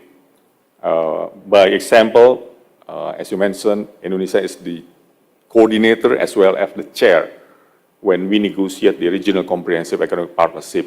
I think it's back to 11 years ago, started in 2011, and now 15 countries of RCEP already ratify and implement this agreement. So enter into force. Last one is the Philippines. I think a few weeks ago, the Parliament of Philippines finally they ratified the regional comprehensive economic partnership. Again, with my humble request, probably India, including the support from the business, you can consider again to come back to the RCEP as part of the a very comprehensive collaboration in the region. So by then, everyone in this 16 country can take the benefits of the RCEP agreement. Also in the bilateral, as I told you, we still have a big homework between Indonesia and India. We've been dealing for not so comprehensive one, because we already have the ASEAN-India FTA, not only goods, but as well as on services, as well as on investment. But then we realized at that time, I think 5 or 6 years ago, that there is always an importance for India and Indonesia to have a specific platform in order to boost, to improve, and enhance the potentiality of the trade of the two sides. But then I think there's a number of issues that we face over the negotiation. And as the chief negotiator of the all negotiation that now on the pipeline, I would like also to take this opportunity to once again to mention whether maybe we can put some impetus as well as put some more attention on how we can finalize the bilateral agenda between Indonesia and India. So by then, we are not left behind by other trading partners. And in regional context, especially for the ASEAN, we already have the ASEAN-India platform. I think it's back to 2008 or 7. I was the chief negotiator for the ASEAN-India for goods, and then it incrementally followed by the trade in services, and then for investment. I think according to the agreement itself, there is an obligation to review and to improve the agreement in order to simplify and provide a facilitation more meaningful for the businesses. So I think this year, in 2023, there's an agenda between ASEAN and India to review and to look back whether there is a number of further facilitation that can be made under this agreement, under this platform. Next. So I would like also to just give you a little bit on what we are doing during the ASEAN chairmanship this year. So the theme is ASEAN Matter, Epicentrum of Growth. There are three strategic thrusts. Number one is recovery rebuilding, and number two, digital economy, and last but not least is sustainability. And we have a 7 priority economic deliverables under Indonesia chairmanship for ASEAN. Number one is ASEAN Services Facilitation Framework. So we would like to enhance the services facilitations that already have right now in ASEAN. Number two, we are trying to focus on ASEAN Industrial Project-based initiative. This is something already been done probably 3 decades ago as a major platform doing collaboration in ASEAN in number of sectoral issues. Third, establishment of the RCEP support unit, I believe is still important to facilitate the implementation of this mega FTA in the region. And afterwards, the signing of second protocol to amend the agreement establishing the ASEAN-Australia-New Zealand FTA. So for the ASEAN-Australia-New Zealand is second protocol been prepared both by ASEAN and Australia-New Zealand. Again, this is something that 12 governments of this cooperation really looking forward on how we can further facilitate the businesses in ASEAN and Australia, New Zealand. And we also looking forward to leader statement on developing the ASEAN Digital Economic Framework, or we call it DEFA. This is something that we need to deal with. This is no choice for ASEAN because digital economy is become very strategic and important for everyone in many arenas. And in terms of the trade in goods, we also would like to seek the full implementation of the ASEAN single window. This is kind of the platform that been developed by ASEAN in order to facilitate trade in goods implementations, especially by electronic Form D. So the the certificate of origin will be electronically issued and distributed and reviewed and checked by all ASEAN members. Last but not least, ASEAN also pay attention on how we can harmonize the standard to support the sustainable development goals implementation. So that's the ASEAN matters. Next, probably this is the last one. As part of the presidency of G20 last year, I think a number of the outcomes that I would like also to draw your attention. we come up with a number of the consensus among the G20 on global food security, and then as well on diversifying the global energy system, as well as on the importance of local and regional health product manufacturing, and then digital transformation in achieving the SDGs, and last but not least, maintaining economic stability on mitigating the risks, strengthening global economic resilience, as well as fostering the sustainable capital and financial flow. So I hope this is give you some background on how we're doing over the past 2 years, especially for the last 2 years with the G20 and ASEAN this year. So I thank you.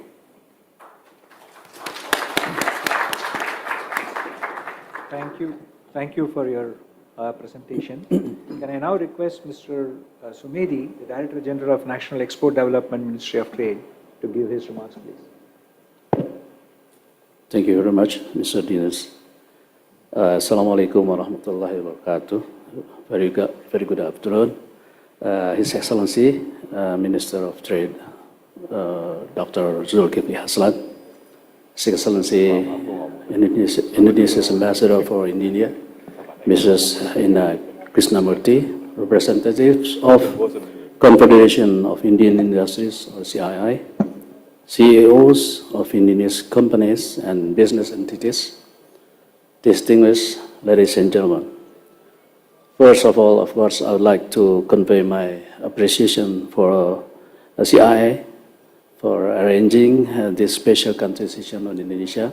Actually, this session, especially on Indonesia, has been discussed in the very early with the CII representative of India in Jakarta.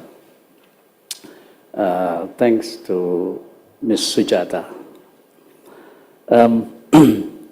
It is an honor for me, of course, that I can maybe share some information to the audience and India's businesses on the opportunity to trade with Indonesia, but not only that, because we can also explore more on investment and other things, or between trade and investment. Indonesia and India share lots of values. We are both natural friends, historically, politically, and economically.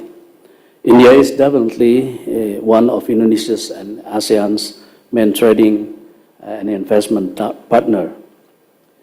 Both India and Indonesia also enjoy a large size of population and abundance of natural resources, strategic locations, and positive economic growth. I think, ladies and gentlemen, if you take a look at the picture of the economic growth between Indonesia and India, we really share a very mutual and very positive trend of growth in economy. Last year, our economy in Indonesia increased by 5.31%, while India is increased by, correct me if I'm wrong, 6.8%. So this is, I think, above the average of world economic growth. In terms of trade and investment, between Indonesia and Indonesia have rapidly increased in the last few years.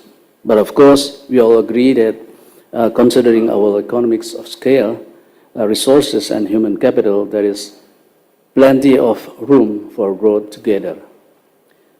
India is our third trading partner, and India has become the most populous country with the demographic of more than 1.4 billion population, as well as Indonesia is, I think right now is 5th rank in terms of populous country. We have reached expectedly in 2013 this year we will reach 280 million population. Distinguished guests, as reported by the PricewaterhouseCoopers research, the world economy could more than double in size by 2050, far outspring population growth, of course, due to continued technology-driven productivity improvements. Emerging market, what we call the E7, could grow around twice as fast as the advanced economy, what we call G7 on the average. As a result, 6 of the 7 largest economies in the world are projected to be emerging economies in 2050. By China is number 1, India's 2nd place, and Indonesia hopefully in the rank of number 4. India's import in terms of trade from Indonesia have contributed to the development of major economic, of course, for Indonesia and also for India, I guess. In fact, imported coals, mining, palm oils, and carbon parts, this is some commodities and product that's mainly imported by India, but also other products that contributed to the development of manufacturing, construction, transportation, food and beverage, cosmetic, household goods, and the ICT sector in India. Especially for palm oils, these commodities play a significant role, I guess, in employment creation and poverty alleviation in both countries. Therefore, Indonesia and India should be complementary, not head-to-head, and stronger in the tie and trade and investment will increase opportunities for businesses to expand trade and investment, which of course eventually create jobs. Ladies and gentlemen, Indonesia is currently a continuously growing country. It is to say that by 2025, Indonesia will have 300 million population with half of its productive working age, as mentioned by Ambassador, and the income per capita is expectedly to become $5,000 per person, and an expected 135 million people of the consuming class that contribute to the 86% of GDP. This is again as reported by PricewaterhouseCoopers research. Therefore, there is a very profound foundation for Indonesia and India to be more closely engaged in, let's say, in trade, investment, on I think other areas, maybe tourism. Therefore, we warmly welcome businesses from Indonesia, I should say from India, to take on larger parts of Indonesia's economic development, I think in both sides. Several fields can be collaborated among others, such as information and communication technology. Both Indonesia and India is home to thousands of technology-based startups. India ranks second largest with 17,000 startups, while Indonesia ranks number 6 with 2,500 startups.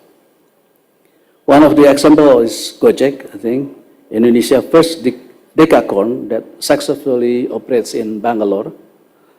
This is an opportunity that should be tapped in the future.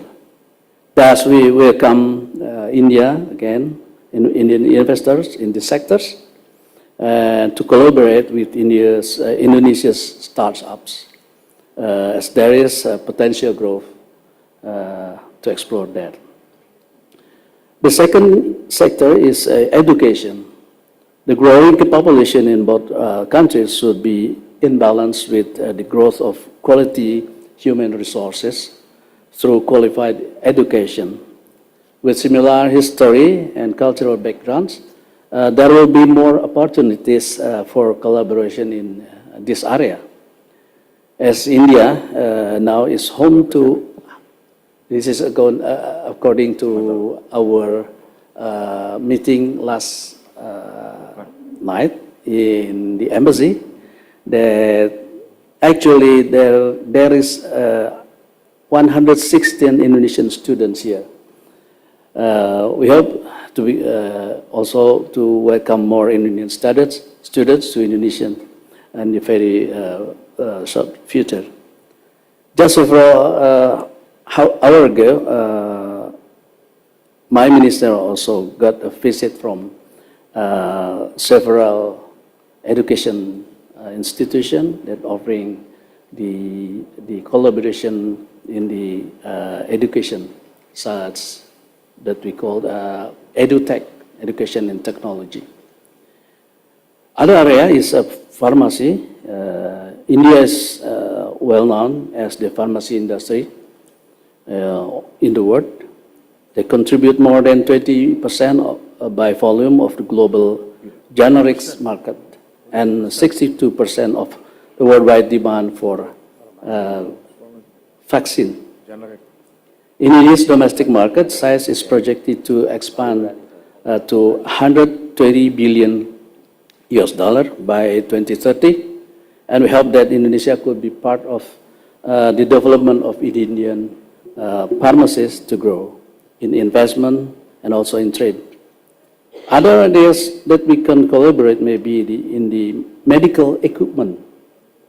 The medical devices sector in India is projected to reach $50 million by 2025, and however, its market is driven by 70 to 80% imported from US, China, and Germany. This is according to IBEF survey. Indonesia is also growing its medical devices sector. In the last 5 years, the domestic medical device industry has grown by very significant number, which is 361.66%, or approximately there are 698 companies. Both countries have a potential in this sector that should be explored more, of course. And I think there are some more areas I think we can collaborate and explore more in the very short future, because as Mr. Jamiko said that we have a deal to reach $50 billion in terms of trade by maybe 2025. It is not impossible, I guess, if we can collaborate more. Ladies and gentlemen, we hope that we could have a trade mission also to India before the end of this semester. This year, we will bring a delegation of Indonesian companies with more diversified products and services sectors join in the program, because the first our trade mission last year in August, we have deal export and import between Indonesia and India at the time reached $3.2 billion, which is, I think this is very good example for us to explore more in this coming trade mission. Indonesia is not going to sell, but also to import. So our delegation will include the importer from Indonesia company. So hope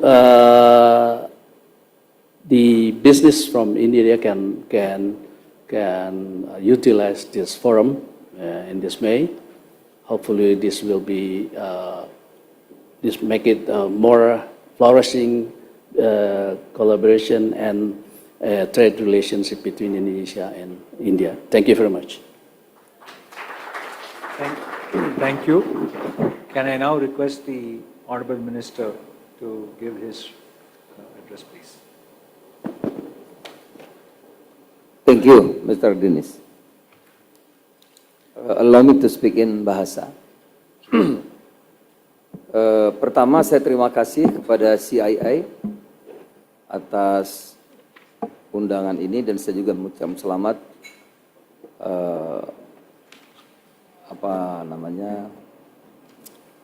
acara ini sukses.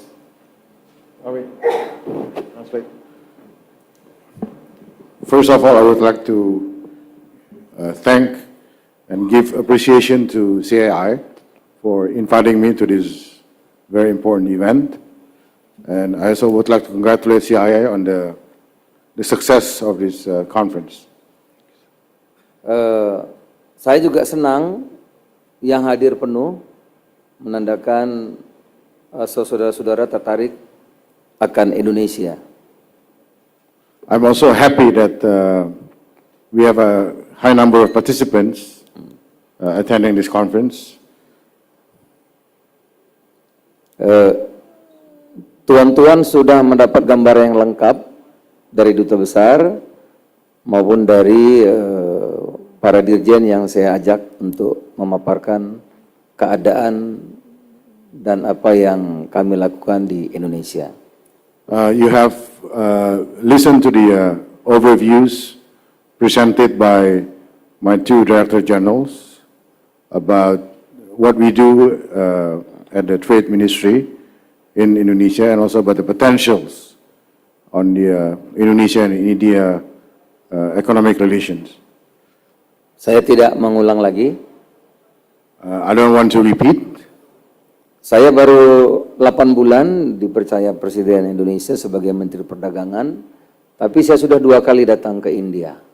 I've only been in the position of Trade Minister for 8 months, but I have been to India twice, so this is my second trip to India. Thank you. Bulan Mei saya akan datang lagi membawa delegasi yang besar. I also plan to come back here, visit India again in May to bring a trade delegation.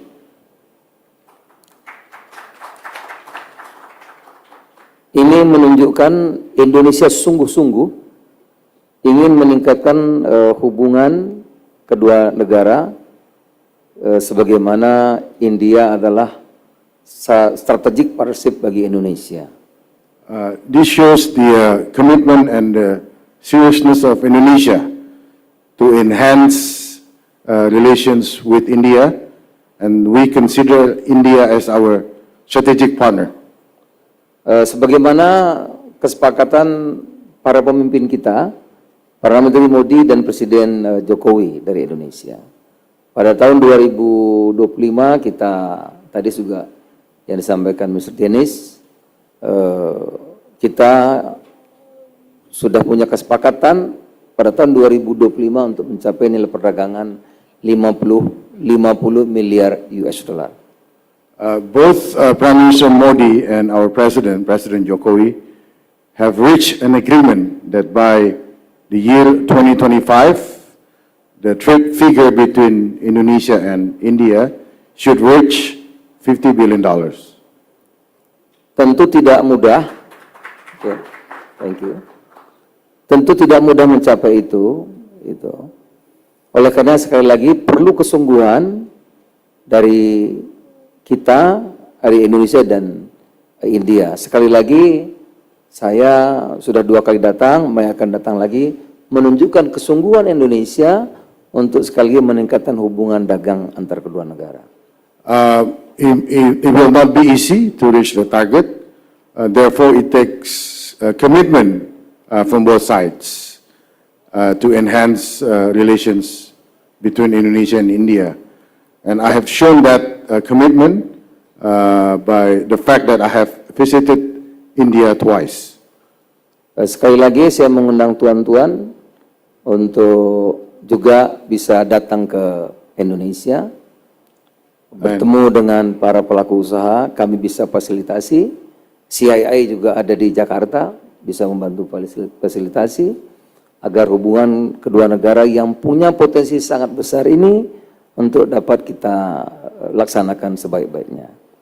And I would like also to invite all of you to visit Indonesia, to meet with our business community, and we at the Trade Ministry is ready and committed to facilitating meetings between you and our business leaders. And also CII, as we all know, has a presence in Jakarta, Indonesia, and we work closely, the Trade Ministry works closely with CII to enhance relations between Indonesia and India. Terima kasih. Thank you.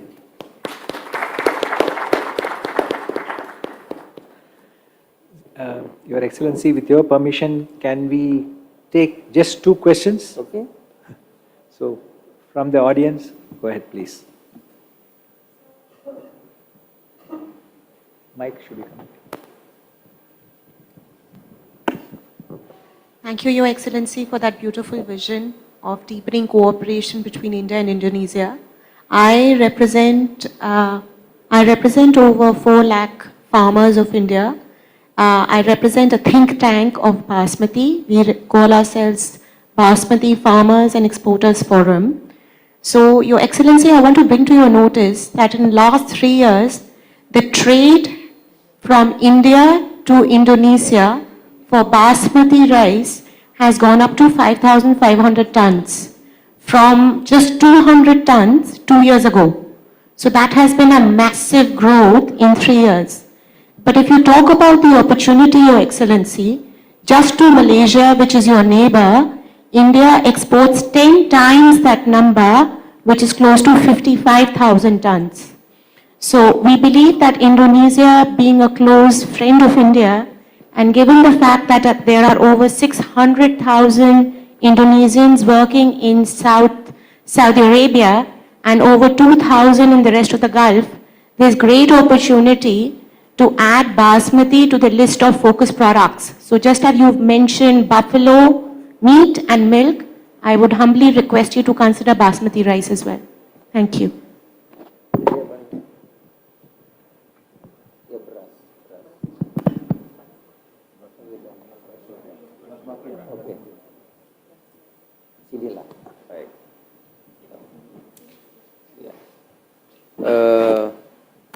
Terima kasih atas pertanyaannya. Thank you for the question. Indonesia sudah memutuskan akan impor beras, saya lupa jenisnya, 400.000 sudah, 400.000 ton sudah. Tahun ini, from India, tahun ini. So Indonesia has decided to import rice in all types from India. The total volume is about 400,000 tons for this year. Oh no, it's been done. Ini sudah. Akan impor lagi 250.000 ton sudah diputuskan oleh pemerintah. 250.000 sampai 300.000 ton, ya, sampai Agustus mendatang. And we also plan to import some more to about 300,000 ton until August this year. Juga gula. Also sugar. That's another commodity that we plan to import from India. Okay. Ya, saya nggak tahu jenisnya. Thank you, Your Excellency. I think unfortunately we are running out of time. I know there are many people with questions. Okay, maybe the last question, please go ahead. Hi, His Excellency. Can you be very quick because we are really running out of time. Just 1 minute. So I'll just quickly run through. More than a question, it is first an appreciation of Indonesia because we as investors have invested there the last 1.5 years and have had a fantastic experience from the ground level till building up the factory, which was commendable during the time. We just, more than a question, it is more that we hope that the policy remains liberal for investors and it is even easier to do business there. So the single window clearance and all, which is working perfectly fine, we just hope that it continues so that we can double our investment. I represent Alliance World, who's set up a factory in North Sumatra, Sumatra Utara, in Semangkai.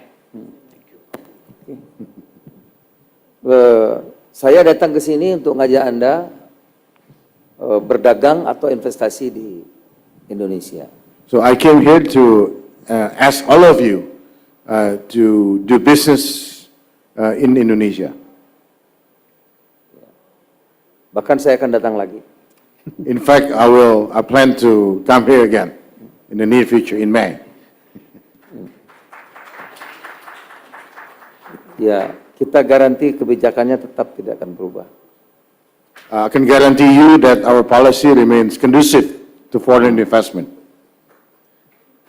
Sudah kan? Thank you. And I think with that, I would now bring the session to a close. Thank you, Your Excellency, for really talking and explaining. We really look forward to seeing you in May in India and more such announcements. Thank you. Thank you. Yes, Thank you, Mr. Dinesh. I request you to kindly hand over a memento to the Honorable Minister and the Ambassador, please.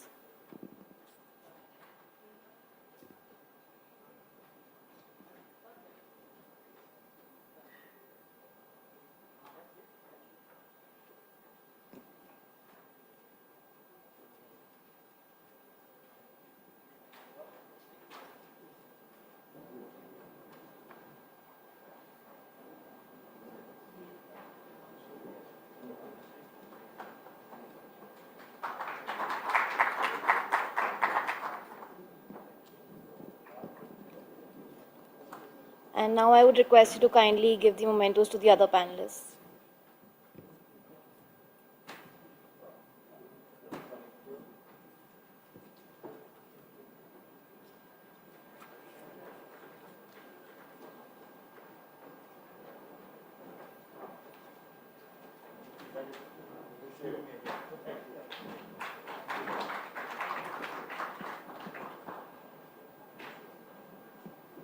With that, we have come to the end of this session. We'll begin the next session shortly. Thank you.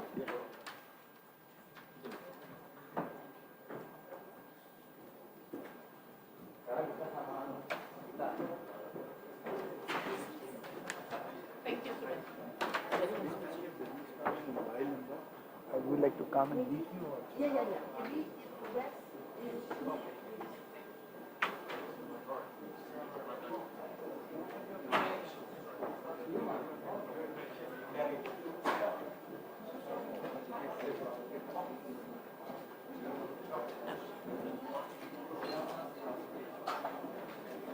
Today, we are $100 billion global enterprise.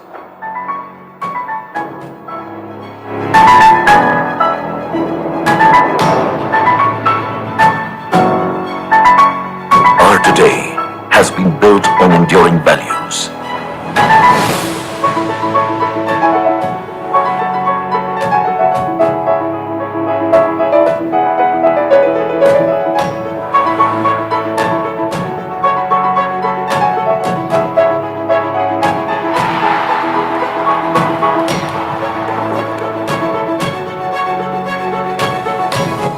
Today is about delivering excellence across business sectors.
has a strong foundation with community at its core.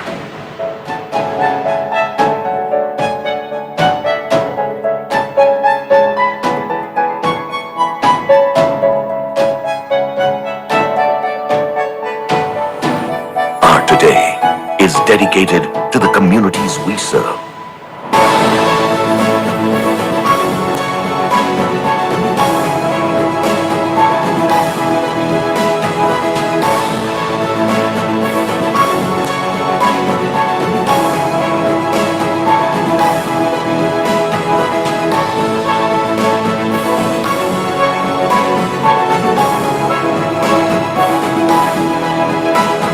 Our today is always about more than just today.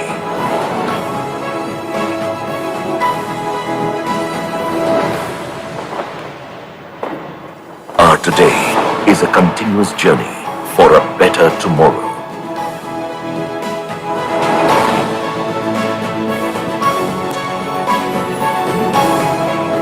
Tata, leadership with trust.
When you say faster, I just want to see how fast.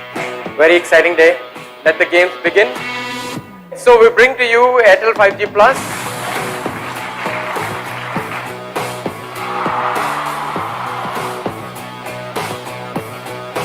Next level है, मतलब अब तो मेरी video फटाक से एकदम से upload हो जाएगी. मुझे लेटेंसी की अहमियत पता है, मैं उसके लिए ज़्यादा एक्साइटेड.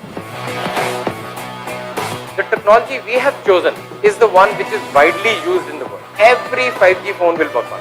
सिम चेंज करने का कुछ जरूरत नहीं था मुझे. नेटवर्क चेंज किया जाके and 5G enabled.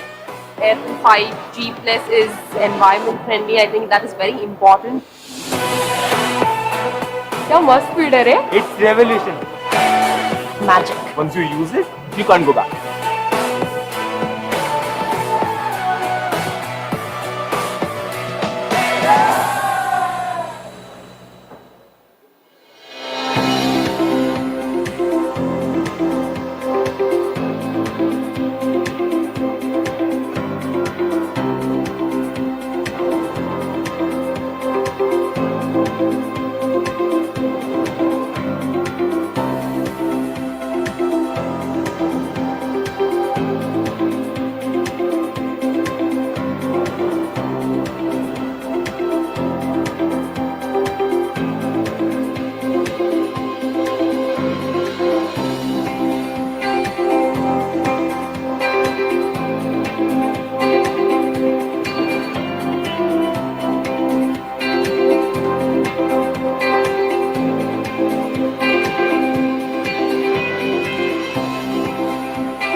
Effective supply chain management gives power to fulfill what your customers need, when and where they need it. How will you ensure that your supply chain is reliable, flexible, innovative, and always strives for excellence?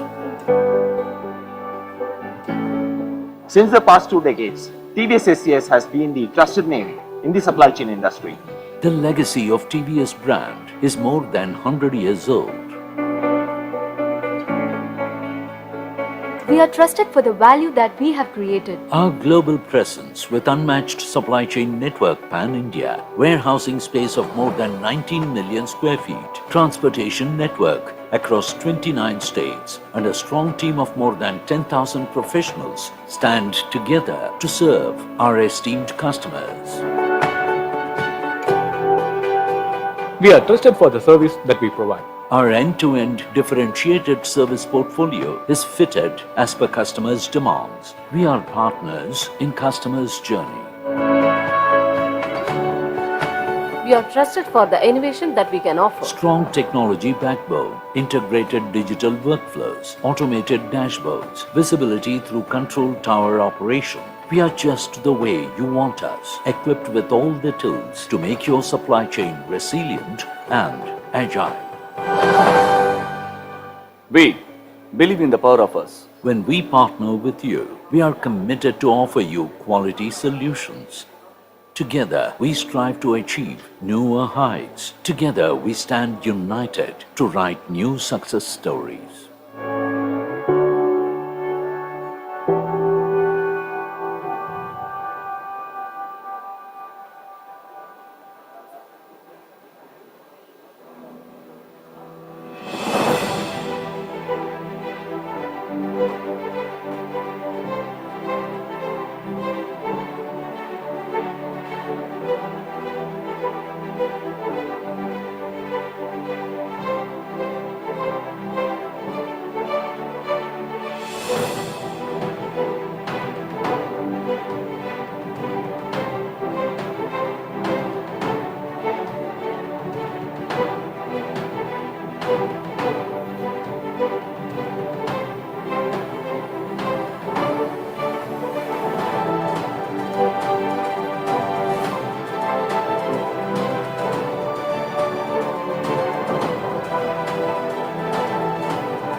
This is like the musical chairs happening, but we are back here now and we have with us our Honorable Minister, Shri Jitendra Singh, Minister of State, Independent Charge for Science and Technology and Earth Sciences, and Minister of State in the PMO, Ministry of Personnel, yes, Public Grievances and Pensions.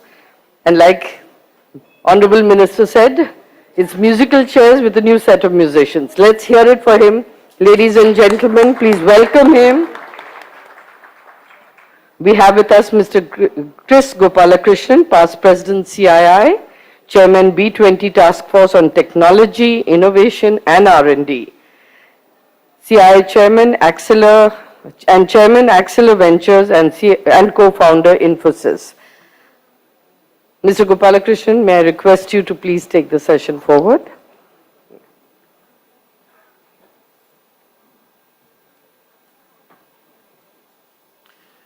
A very good afternoon to all. It's my immense pleasure and honor to chair this session with the Honorable Minister Dr. Jitendra Singh, Minister for State for Science and Technology and Earth Sciences, Minister of State in the Prime Minister's Office, Ministry of Personnel, Public Grievances and Pensions, Department of Atomic Energy and Department of Space, Government of India. Sir, we are truly delighted to have you with us. We would sincerely thank you for taking out your valuable time to be with us today. On behalf of the Confederation of Indian Industry and Indian Industry, I convey my personal regards to you for taking up science, technology and innovation to one of Government of India's topmost priorities.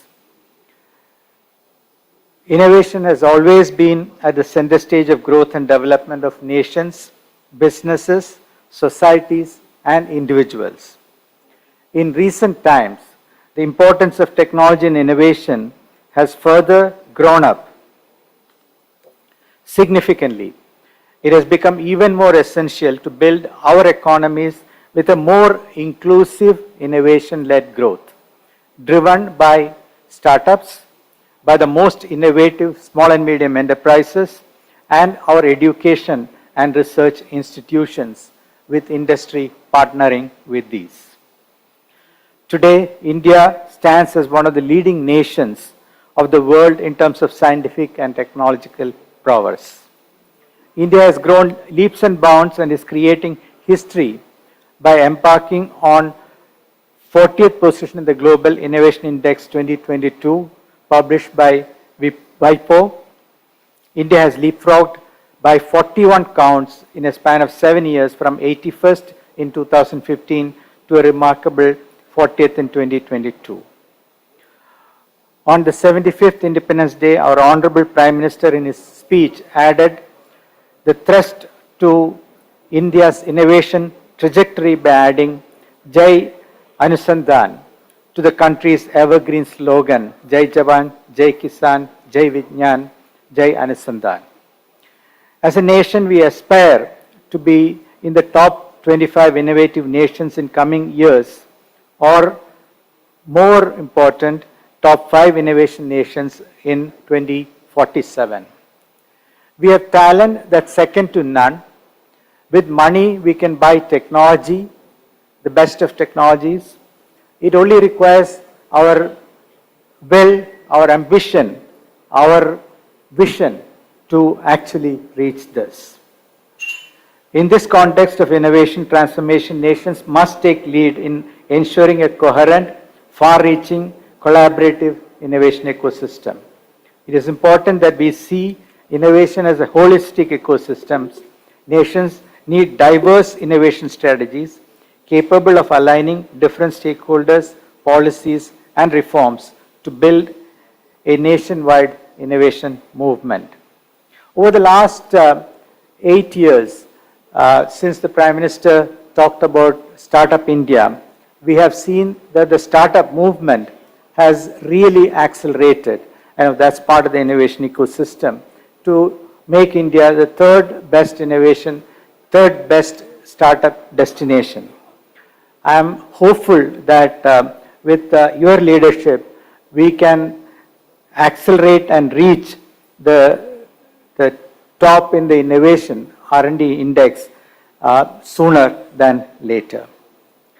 We must prioritize investments in transformative ways to make India relevant in the research and innovation ecosystem. We must develop a comprehensive framework to make innovation more inclusive and ensure seamless collaboration and partnerships. In this regard, I am very confident that industry will come forward to partner with academia and research institutions. Over the last few years, I have been working very closely with the innovation and research ecosystem in the country. And my observation is that if we can think big, if we can build large programs, mission critical programs, we will indeed leapfrog. At this point, I would like to invite Honorable Minister to address the audience, say a few things, and then we will make it interactive.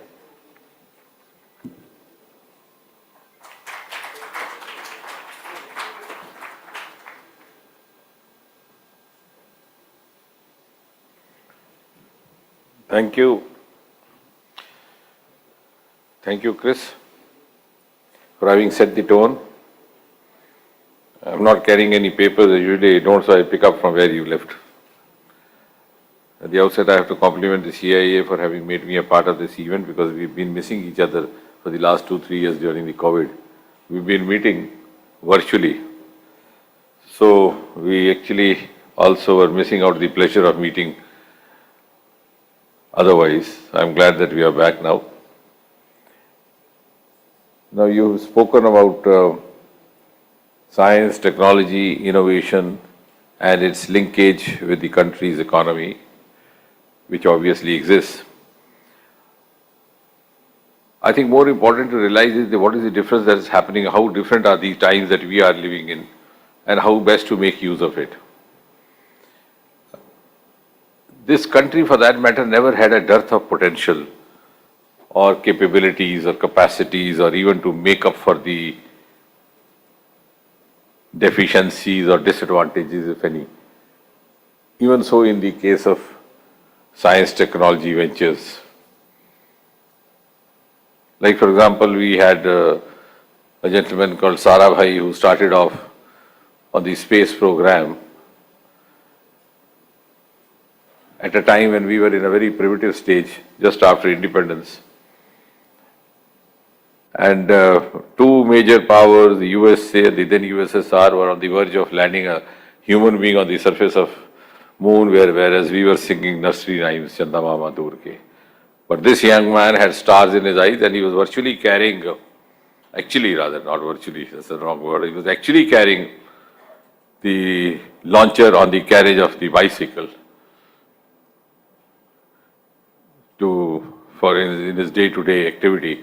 So that was the kind of primitive setup, primitive resources, primitive backup, primitive patronage, primitive encouragement, and also primitive understanding on the part of the nation, because there's not much of a motivation around. But then you see, I don't have to narrate what has happened. The rest is history today. The inputs obtained by our space missions are being procured by NASA. And today we are actually launching the European and the American satellites from Sriharikota. We've earned more than about $56-57 million launching American satellites and more than 220 million euros. So it's been a complete cycle. And so also Homi Baba, he was here incidentally, if not accidentally, because he had come on a vacation to India. The war broke out, the World War. All the transport got suspended. Usually the mode of transport was ship. He stayed back. Gradually independence happened and he started his program over here and had the courage to declare to the world that our atomic program or nuclear program would be dedicated to peaceful purposes. I'm not sure whether anybody would have believed that or trusted him that. They might have thought that he was just trying to camouflage because Hiroshima and Nagasaki had just happened over 7-8 years earlier, somewhere around 1944. So we had, though sometimes, it gives us a little pride to think of our generation. we always think of this generation being better than the other one, or the newer generation being maybe not as good as this one, but each generation had its own merit. And I think one continuity in the Indian gene or DNA has been that we have always had huge talent. So the question which I am coming now to is, what is then the difference? The difference is possibly the milieu was not enabling. The policy planning level, the political leadership, the political dispensation, which is something which makes the maximum difference, as it does in every country in the world. And here, fortunately, after 2014, we have a government headed by Prime Minister Modi who has made all the difference. Suddenly, all these ventures, which were never considered to be very high on the priority of any government, have suddenly gained credence. And as students of science, we are taught not to speak without evidence. So if you just recall the 9 Independence Day addresses that have been delivered by him from the ramparts of Red Fort, I think not a single one has gone without highlighting one of the innovation, scientific or technological themes. In his very first address in 2014, he spoke about cleanliness. Now something which people might have laughed about, but this is something which was actually bothering a huge population of India, particularly the female population. The commonest cause of urinary tract infection, particularly in young females, was inadequate toilet facility. Nobody spoke about. And in just 1 year, we had 4 lakh female toilets built on. All these supplement the economy and the economic structure of the nation as well. It's not only toilet per se or the toilet in isolation. Then in the subsequent Independence Day address, as Chris was referring, I think that was 2015, he said, stand up India, stand up India. Half the people didn't understand what does it mean, where to stand up and whom to stand up for. So they were asking actually, but now see the difference. We are just about 350 or 400, today we are past 90,000. And we are more than 100 unicorns. Till about a few years back, we did not even know how to spell a unicorn. Some of us now also make a mistake, but nevertheless. So we are, suddenly, the level of aspiration has gone up with the realization of the potential. And I think one of the most, another distinct example is that of the COVID story. In just 2 years, I don't know how many of us in this room realize, India came out with as many as about 4 vaccines. In a span of 2 years, the first ever DNA vaccine for COVID, and also the first ever nasal vaccine. And not only for ourselves, but we are also providing to the other countries. And this, mind you, is a society which has never been given to preventive health care. We don't even bother to care otherwise, even if you fall sick. 4 din dekh lo, 5 din dekh lo, 6 din dekh lo, and then go for some other neighbor's remedy. I have come across patients, they would tell me, I didn't report for 2 months because my wife also had diabetes, so I started taking her medicine. So instead of taking pleasure in sharing anything else, they would take the pleasure of sharing the medicine with the spouse. So being a practitioner of diabetes and endocrinology, these are some of the things we've gone through, we've seen things. Because both for the socio-economic reasons as well as for the reasons of the mindset having been opened up that way. So it's, I think, for the first time, we have a political dispensation which has enabled us to think in that direction, to also not only realize our potentials, but to link them with the aspiration. And when the potentials and the aspiration links up, the outcomes are going to be economically beneficial. And when you talk of the 5 billion trillion or 5 trillion economy, you can't do without that. Similarly, as I was referring to the 9 Independence Day address, it was again the same Prime Minister who in 2 of his addresses in 2022 and 2021 talks of deep sea mission. We've hardly spoken about it. We have 7,500 long kilometer coastal line, the longest ever, which any country has. We have an ocean named after us. I was the other day telling some friends from Australia, I said, your country is known as Australia, your island known as Australia, your continent known as Australia, but the ocean around not known. My known. Because my forefathers were smart enough to see the huge wealth lying inside. And when we talk of next 25 years or this, where is it going to come from? It's going to come from those unexplored sources, potentials which were not explored. The ocean resource is exclusive to India. Of course, we are talking about quantum technology and all that gets linked up in blockchain. but huge, huge natural resources which are exclusive to India. The other one being the Himalayan resources or aroma resources. The lavender entrepreneurship has picked up in a big way as an agri-tech startup avenue in the hill states of Uttarakhand, Himachal Pradesh, Jammu Kashmir. Because we were actually more or less conditioned to work on the patterns laid down by the colonial rulers, which still we keep doing. When we talk of startup, we think in terms of IT. Without realizing the startup doesn't end with IT. It also doesn't begin with it. You could be a startup without being even a science graduate. In this aroma mission I'm talking about, we have identified some brand ambassadors to propagate this new agri-tech mission. Many of them are hardly class 11 pass-outs. No two words in English language mean the same. Science is different, technology different, innovation different, creativity different. And that is, realization is now come.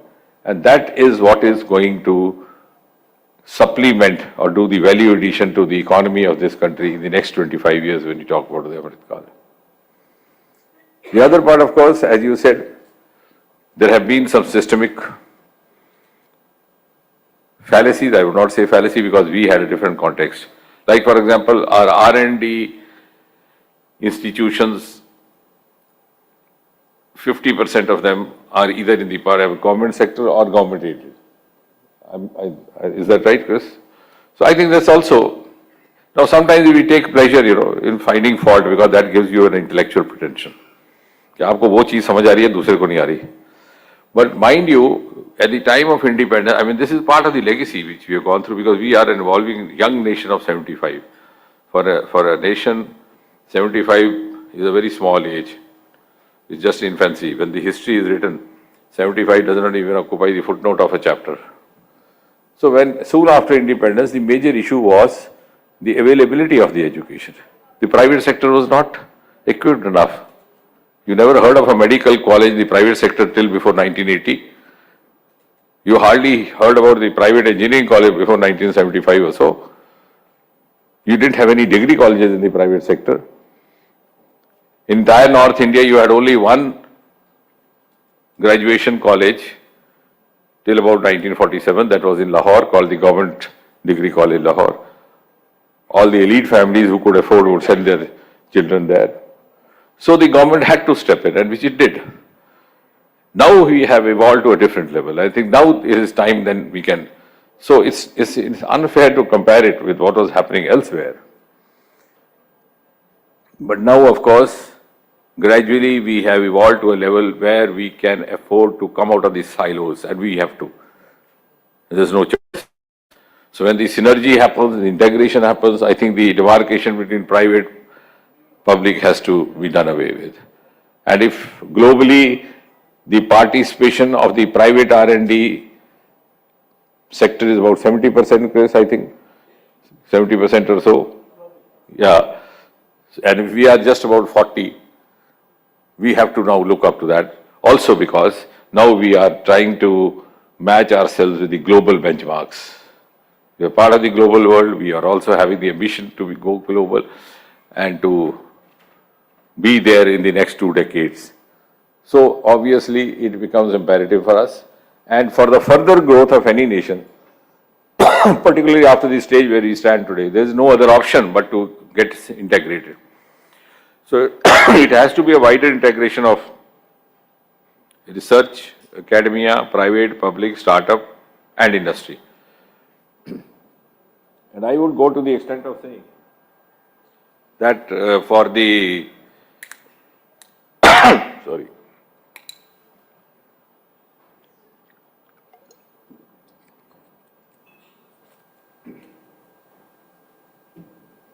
For the optimum utilization of this, why don't we little less possessive and little unorthodox and allow the industry to do the mapping for us? Why should we hold on to, dictating terms to the industry? So, because you take fancy in saying so many startups, but you don't follow up the startups. How many of them ended up? How many of them carried on? Where is the startup who started 10 years back? Is he or she still in the same business or gone on to become a housewife or a civil servant or whatever? So the next challenge would be, if we have to sustain our economy in a meaningful way and keep rising the graph, sustainable startups. And for sustainability, you need to have a very effective linkage with lucrative sources of livelihood, because your aspiration levels are the same. You also want to have the same motor car that your other peer has, the same kind of living conditions. So that you can't be right, because you're all children of the same society. Not that if you are a startup, then you become a different world or a spiritual being. So in order to meet that requirement, I think industry should be made a stakeholder right from the beginning, and an equal stakeholder. So let the industry sometimes have the opportunity to decide what kind of mapping is there, what kind of the market dynamic exists, what kind of startup are they looking for. And here we are to provide all the technology, also do funding in this government. We even do the hand holding. And for this Aroma mission, the boys and girls who got into this, we even arrange for the marketing of their products. The one small bottle of perfume sells for 15,000, they're making lakhs out of this. So all the support is available, but you have to link it with the market dynamics. And that also is dynamic. The dynamics is also dynamic. What is there today may not be there tomorrow. And the pace of this change is also getting faster. It's faster today than it was yesterday. Faster much more than what it was day before yesterday. So by the time you wake up in the morning getting ready for a quantum technology, you know there are two quantums happening. So I think it's a huge challenge, but it's also one of the fascinating times happening. And the kind of esteem with which the world is looking at India also gives us an enabling milieu when we move out of India. There was a time, I know for myself, when a boy is going out would actually tend to hide their identity. You would ask a youngster about 20 years back, where are you from? He would say, I'm from Asia, rather than saying India. And today, the other day I was told, in Germany we had most of the startups looking for Indian boys, girls as a part of the team. So I asked them why. So they enumerated a number of reasons, of course, their potentials, their capabilities, their hard work, and the last one, most fascinating, that they don't disappear on the weekend, which other boys. So, which means that we are also, trained to slog because we struggle for existence. So that's also our virtue and advantage. So we have all the advantages, and the most distinct that we have an enabling political leadership, a dispensation which is now looking up to this alternative means of livelihood, and therefore expecting us to shed this mindset of Sarkari Naukri, which of course is again a legacy of the colonial rule which we had been subjected to. But let's also then keep reminding ourselves that we are now a fifth economy, having overtaken UK, those who ruled over us for 200 years. That means we have that capability as well. But as Chris was saying, if we are number 40, having jumped from 81 in the Global Innovation Index, statistically speaking, we would have to rise somewhere around 25 to match that level. I think if I have been in the business of teaching for quite some time, about a quarter of a century, so if you don't interrupt me, I'll go on. So I think I'll better stop here and then we'll be interactive. Thank you very much.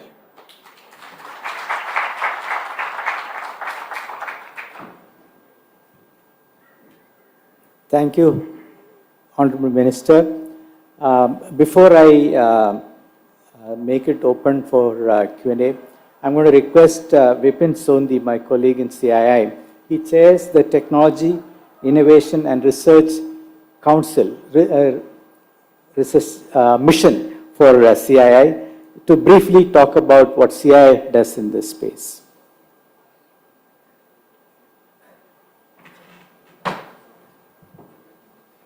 Thank you, Chris. I'll make it brief. Honorable Minister, you spoke extempore, and we've seen you doing it time and time again. And actually talking of government as an enabler, a risk mitigator, which is tremendous, and that the industry must carry the baton.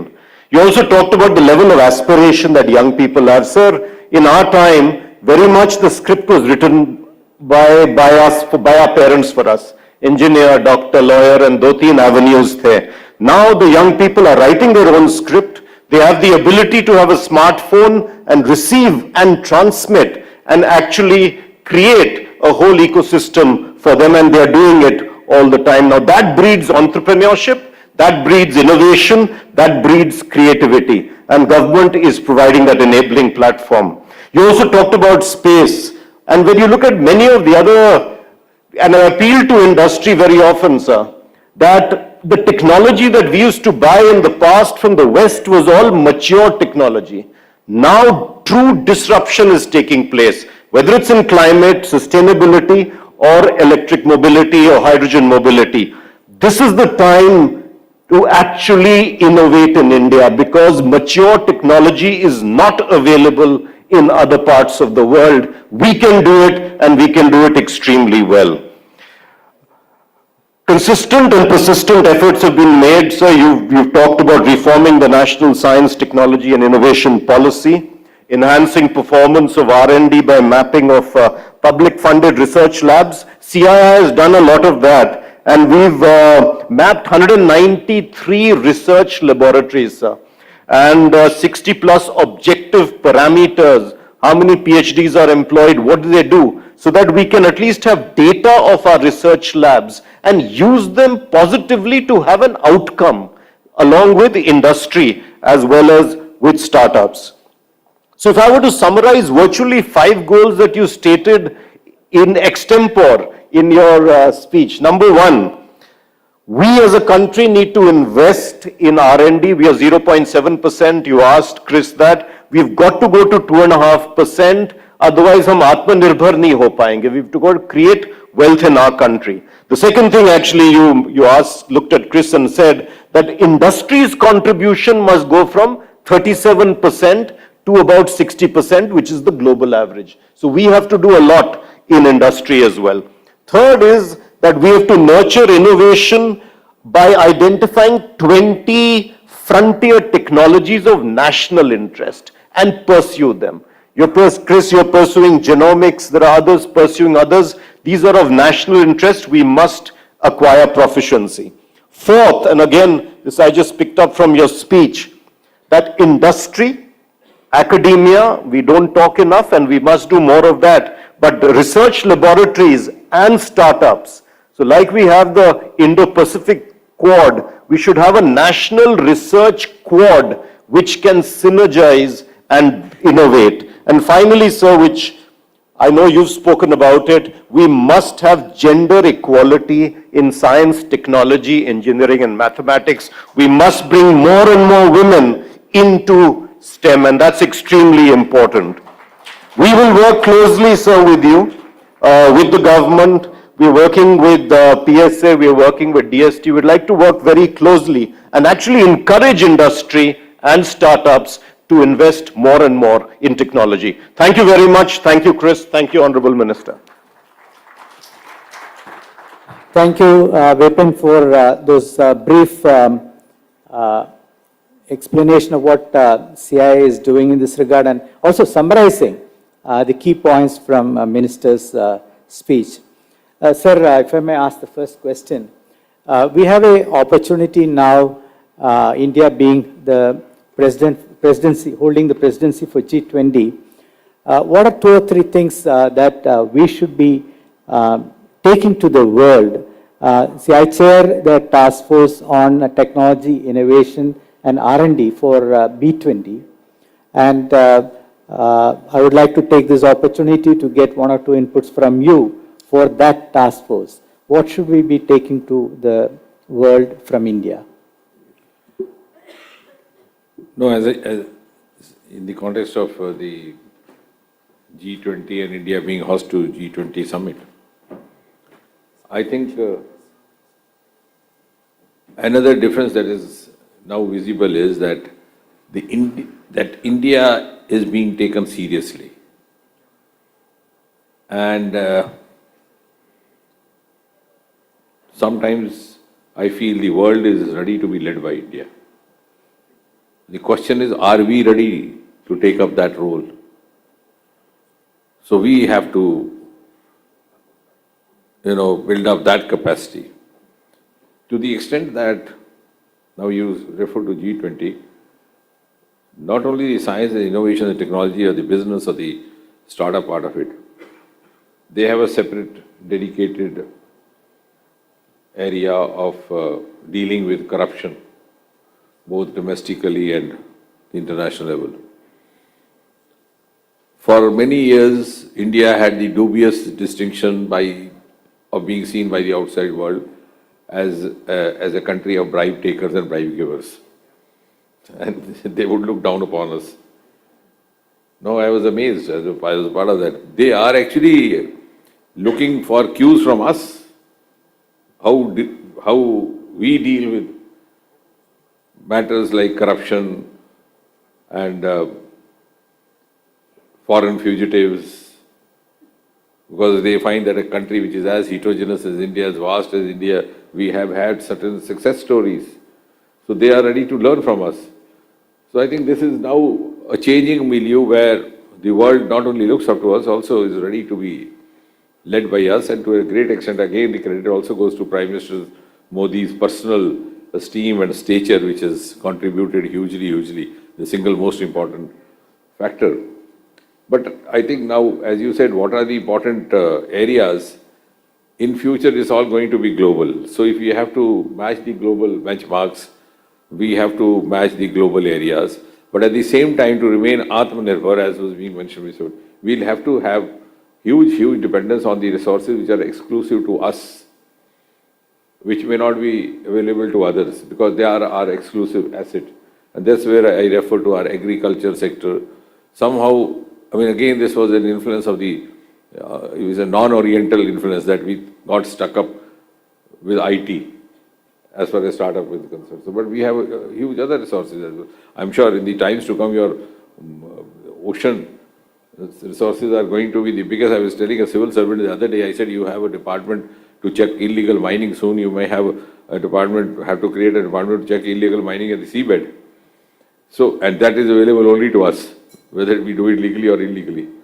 So I think that is the area, both to match the global parameters, to be at par or be ahead of them, and at the same time, be ready to explore the resources which are exclusive to us, which gives us an edge otherwise.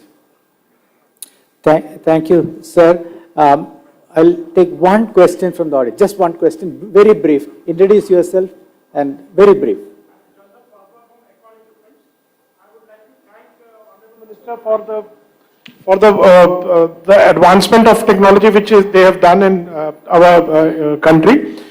Also would like to thank you for improving the handling the public grievances in a very nicest way. We are one of the beneficiary, and we would like to thank you for core of my heart, and we would like to also give you a small token of appreciation from our side, if you accept that. Thank you. Thank you, sir. No, who would not like to accept the appreciation? Thank you, sir. Please. I would like to request our MD, Mr. Jitendra Agarwal. But having taken that cue, a small gift of token, I sir. think that linking it with what Chris is saying, the theme of this afternoon discussion, the grievance redressal is essential component of transparency in the working of the system. And unless that happens, the economic dividends are not absolute.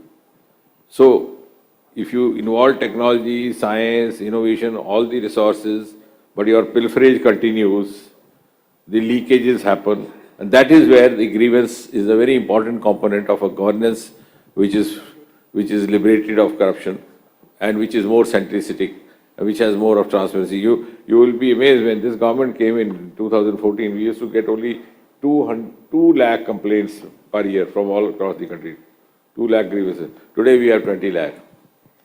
The other day some media person asked me, is it so that the Modi government has started receiving more of complaints against it? I said, no, it's because we follow a timeline. We are prompt. We are, proactive.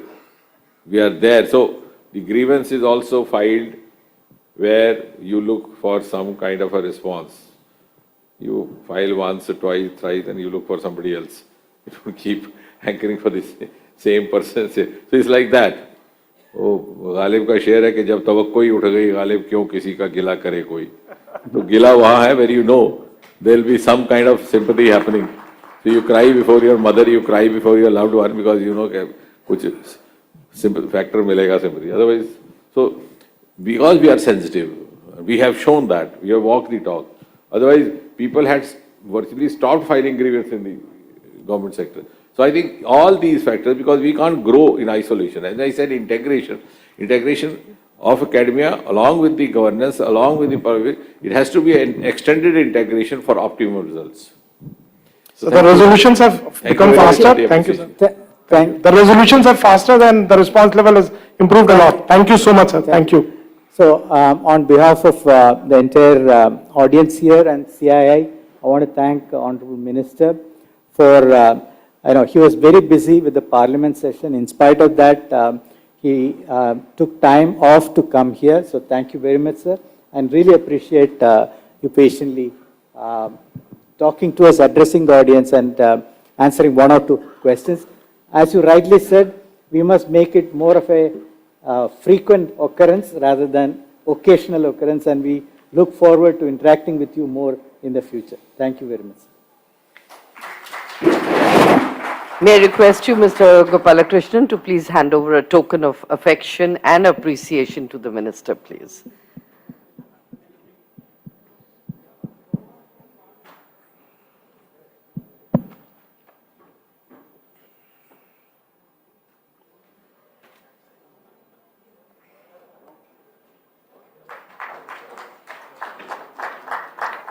I'm sure we can hear a louder round of applause for the Minister who's found time to join us. Thank you very much.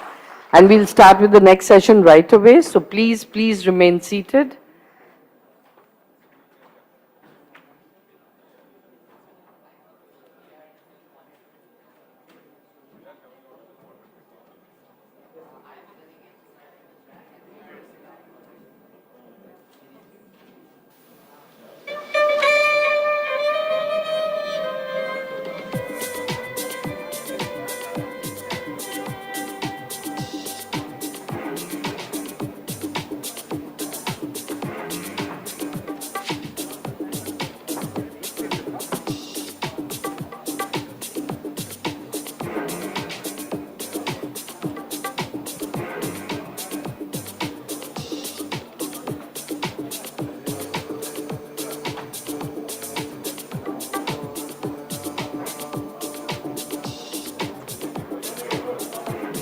Our next session, creating supply chain resilience against geopolitical disruptions.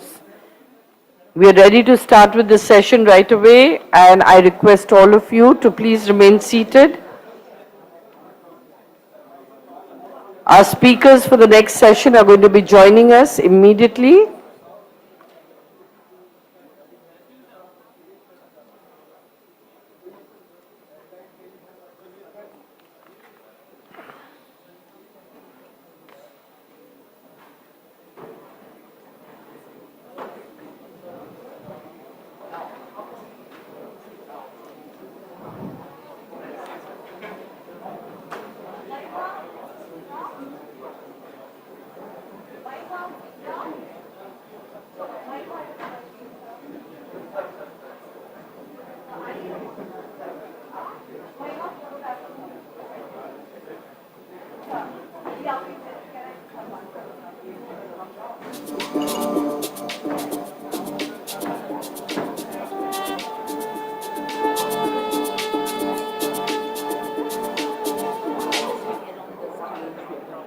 Don't get started here,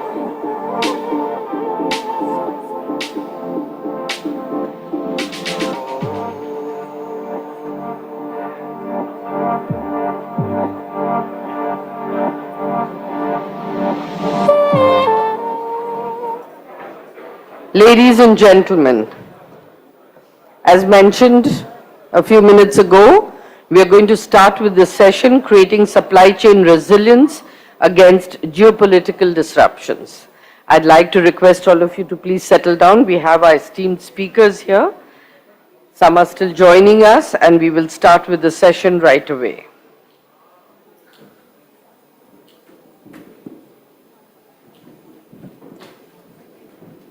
I think we're still waiting for, okay.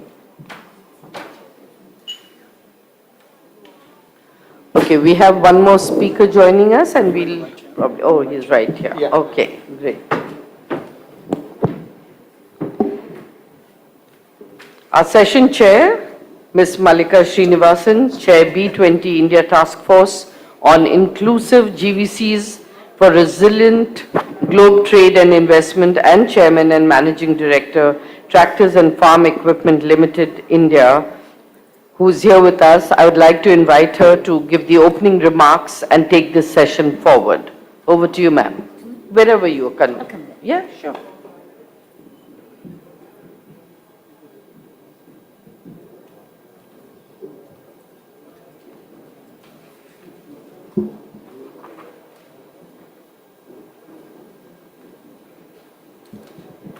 Good afternoon, and a very warm welcome to this plenary, though somewhat delayed, session on creating a supply chain resilience in today's global context.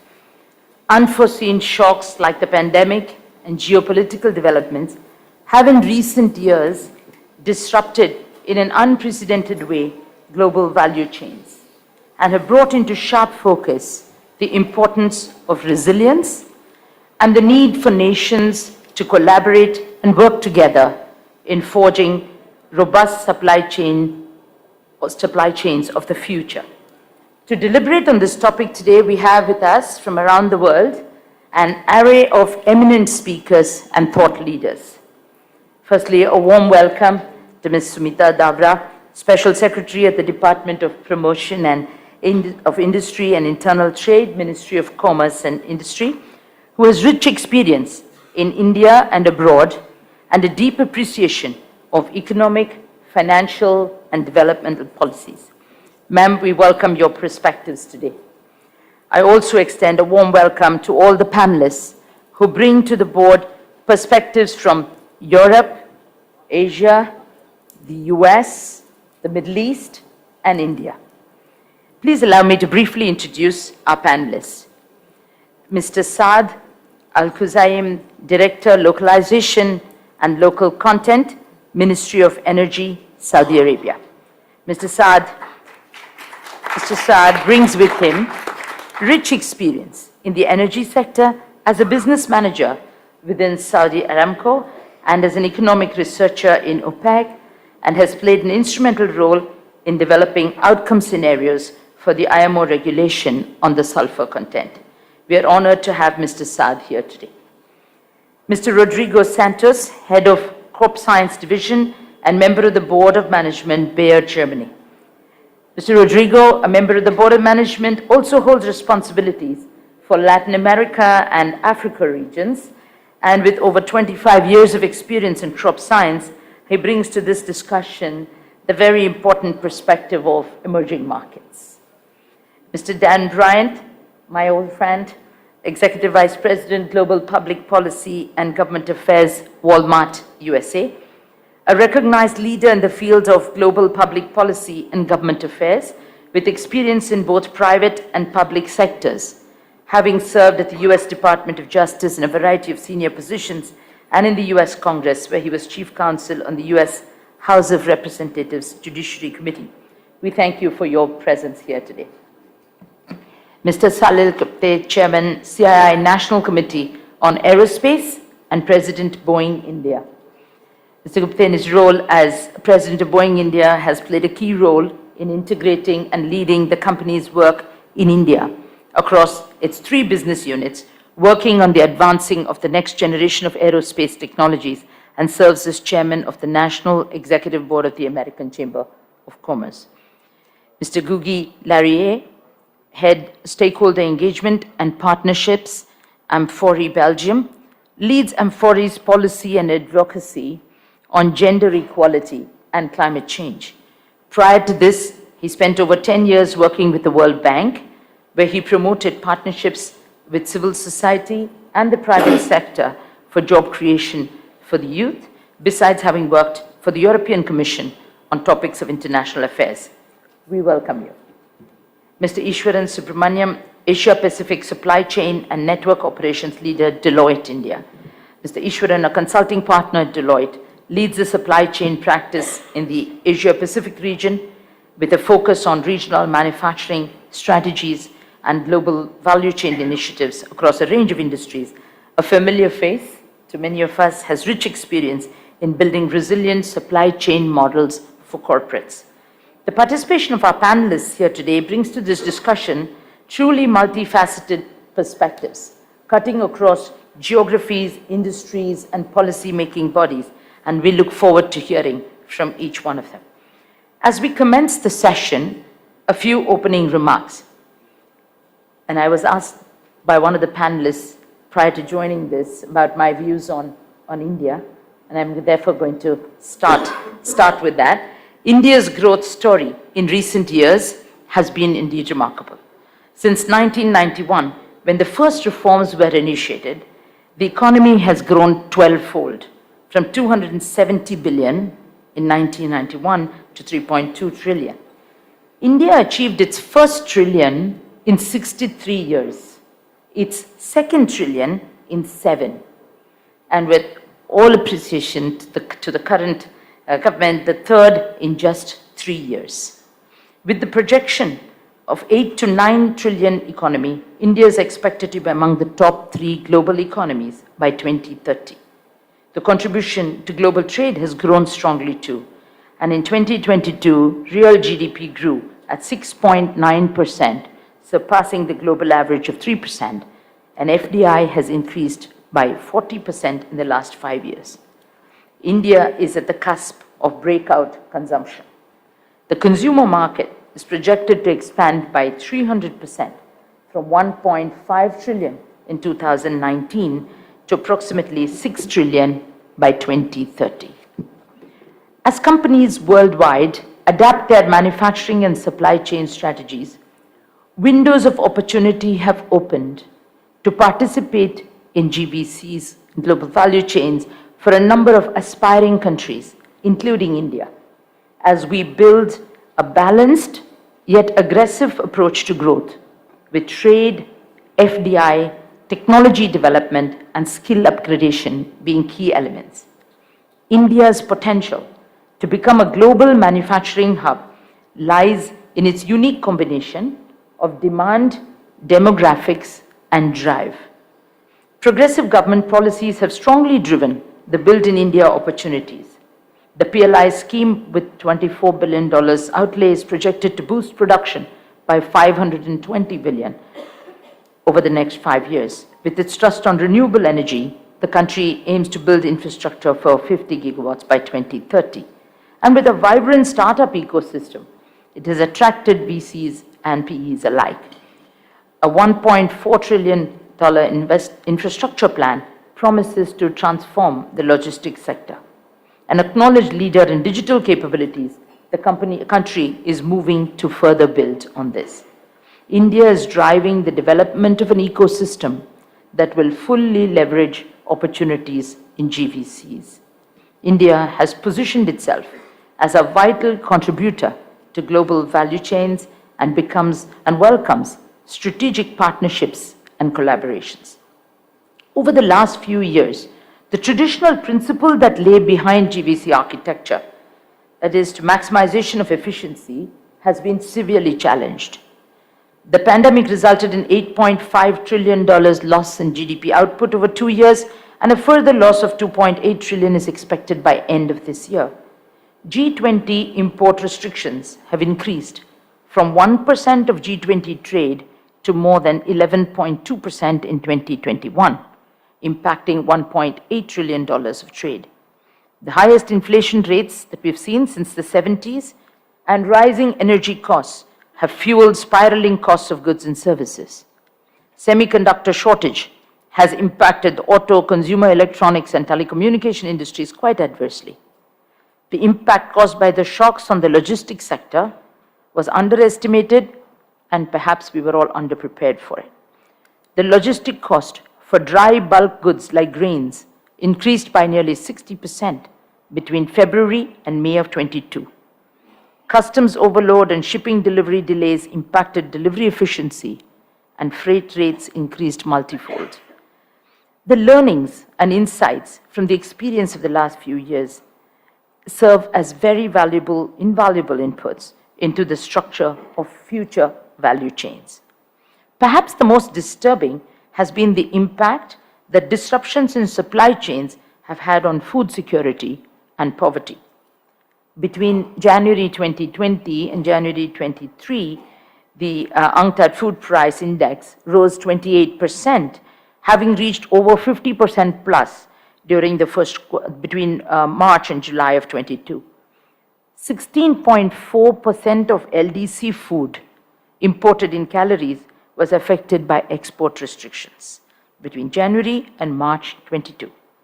This most impacted countries with the highest concentration of hungry people, highlighting the need for the world to address trade as related to food security in a collaborative, progressive way.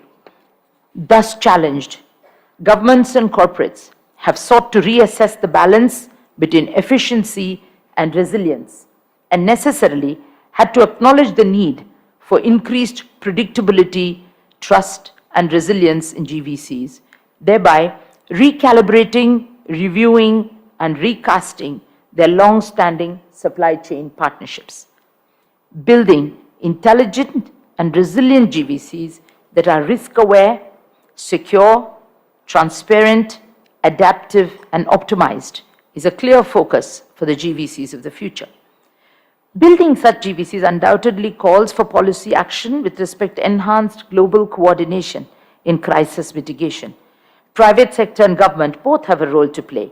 Government initiatives would be to focus on creating enabling policies, investment in infrastructure and logistics, promoting international cooperation and partnership, and building relationships to reduce the national dependence on concentrated supply of critical goods and services. Another potential initiative for countries to collaborate on would be the creation of tech-enabled platforms for early detection and mitigation of potential crises. Easing procedures for green lanes to ensure smooth flow of food security-related items would be a priority to avert a humanitarian crisis. Application of technology in trade offers a myriad opportunities and calls for cross-border cooperation and collaboration among nations. Technologies such as IoT and blockchain can increase the transparency and facilitate trade. However, in building the resilient GVCs of the future, two important aspects need to be borne in mind. GVCs need to be sustainable with an ESG focus inbuilt. And in building a resilient ecosystem, this should go hand in hand with fostering inclusivity through identifying transformative opportunities for MSMEs, LDCs, women, and youth. The services sector is the fastest growing component of world trade, growing faster than goods, with digitally delivered services growth outpacing all other services and demonstrating resilience as well. This sector faces a number of challenges, while the opportunity compels the coming together to address these, and this would undoubtedly give a further impetus to growth. Sensing, adapting, and thriving would be the way forward. Sensing by harnessing data to discern early warning signals and evaluate potential crises. Adapting by building resilience, building contingency plans, promoting distributed sourcing and substitutability of material. And thriving by seizing the growth opportunities to build resilience as a long-term competitive advantage. We look forward to the views and suggestions from across the world through our panelists today. Thank you.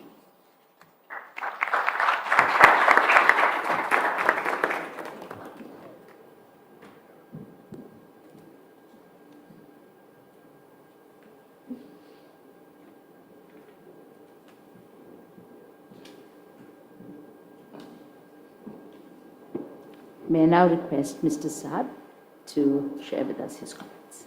Sure. If you allow me, I'll stand.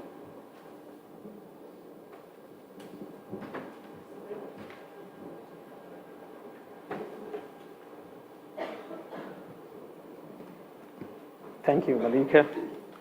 Your Excellencies, delegates, distinguished guests, ladies and gentlemen, actually, it is my honor and great pleasure to be here with you this afternoon as we continue our journey toward the sustainable supply chain on which the world needs and will continue to depend on the coming years. And I would like actually to take this opportunity also to thank the CII team who was behind this great conference, the Partnership Summit 2023, and to thank also the Indian government and especially Honorable Minister Goyal for his hospitality, and to wish them success on the next G20 Summit this year in India. Together, and let me reemphasize that together, we are actually creating a more sustainable supply chain to deliver the vital energy, security, stability on which the global community depends and will continue to demand for many decades to come. And to do so, the Kingdom has built a strategy which was inspired by our vision, Vision 2030, led by the Crown Prince and the Prime Minister, Prince Mohammed bin Salman, the young leader who always inspires us to work and look into our generations, which is most importantly focus into the supply chain to assure the continuous and partnership with our global players. Our strategy of energy localization aims to secure the global supply chain of the energy sector and focus on assuring the stability, reliability of energy supply to the world and accessibility of the entire supply chain components. And we firmly believe in the Kingdom that greater localization strengthens the security and stability of energy supply to the world. And it is a fact that has been borne out throughout history. And we are also in constant contact with all our strategic allies and stand ready with other government entities to support, encourage, and incentivize foreign direct investments in the supply chain of energy sector. Our energy sector localization strategy focuses on ensuring the sustainability of global energy supplies, as I mentioned, and to mitigate any economical shocks or geopolitical crisis through working with our strategic partners in the energy ecosystem, identifying all required raw materials and strategic minerals and metals that contribute to the localization of the energy sector industries. And of course, in order to mitigate risk related to continuity of supply and price volatility, the Kingdom aims even to secure the entire supply chain, including intermediate and primary industries, as well as mining industries, by working with our strategic partners, locally and globally. And to enable such ambition plans, the Kingdom has launched several enablement schemes, some of them during the past G20, and some of them will be launched, inshallah, in the future, such as the Incentive Committee, Sharik Program, among others, where the energy sector is considered and contributing the main drivers of these initiatives. So far, successfully, our localization programs have enabled many industries and international partners to collaborate in the launch of more than 200 facilities in the Kingdom and in the region. Allow me in a moment to share with you some projects that will enable the security and sustainability of energy supply chain. We are introducing over 1 trillion worth of investment by 2030, addressing our plans of achieving a cleaner forms of electricity within the Kingdom and in the GCC region, also exporting power to neighbor countries. On the hydrogen front, we are determined to be the leading exporters as well as availing clean hydrogen for local usages in heavy industries to enable them actually to produce green products such as green steel, green aluminum, fertilizers, among others, at a competitive price of clean hydrogen, because we know that we are the most competitive producers of renewable energy. On the mineral side, the Kingdom plans not only to exploit minerals resources domestically. Actually, we're working with our allies, such as India, to hedge globally and ensure the availability of strategic metals and minerals that contribute into the manufacturing of energy components, such as solar panels and wind turbines, among others. In addition, Along with international partners, we have successfully reshaped our maritime industrial strategy, taking into consideration the logistics of the energy supply chain as part of our localization strategy, which shall make the kingdom one of the biggest maritime exporter hubs in our region, which I think Ms. Malika just mentioned, how the prices and the volatility of the containers changed the supply chain during the pandemic and many geopolitical issues. And beside all of the above, the Ministry of Energy with relevant entities and partners is unlocking the long-awaited efforts to localize basic industries that are needed to enable the supply chain in our region. For example, casting and forging, steel plates, carbon fiber, among others, which are being executed actually as we speak, and to offer accessibility to such services in the region.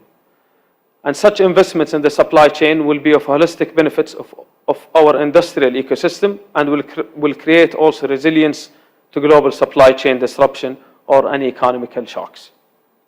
In addition, and lastly, the circular carbon economic technologies, including carbon capture and sequestration, will result in a new wave of projects that will lead, inshallah, to a new technologies as we progress firmly and steadily toward our carbon neutrality ambition.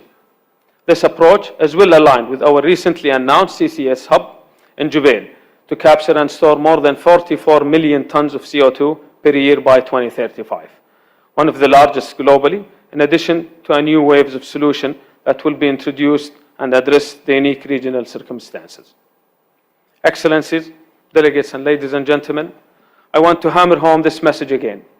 Greater localization strengthens the security of our energy supply to the world, enhances our position as an energy industry and players, industrial and logistical hubs, expand the world capacity for technology, for any new technological innovation, and help definitely our strategic partners grow alongside us. We are here today to explain our strategy in a narrative that I believe is compelling. And I say to our international partners, to all of you, tell us what you want and we shall deliver, creating an even brighter future for our nation and our people and our generations to come. Thank you.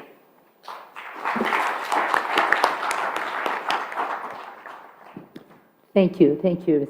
Saab. And now request Mr. Rodrigo Santos to make his comments.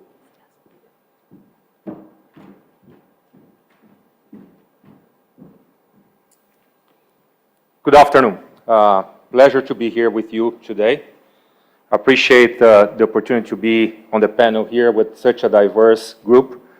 I decided to tell you a story. Early this morning, I had the opportunity to visit some farmers 1 hour from here. So we went 1 hour from here, we met a group of farmers, and I was talking with them this morning. And if I think about the last 1 year, I had the opportunity to talk with farmers in Africa, in Europe, in the Americas, in Latin America as well, and now today in India. And it's an interesting question that I got from the farmers here was, Rodrigo, what is the role of India in the future of agriculture?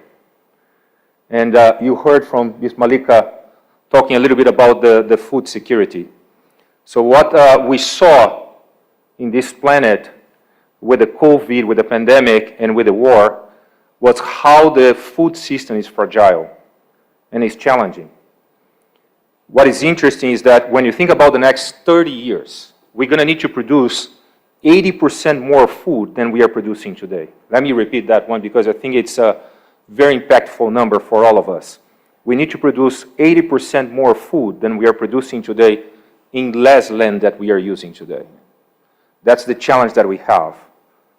This is the global challenge, and all of us, we know without food, there is no peace. And food security is extremely important.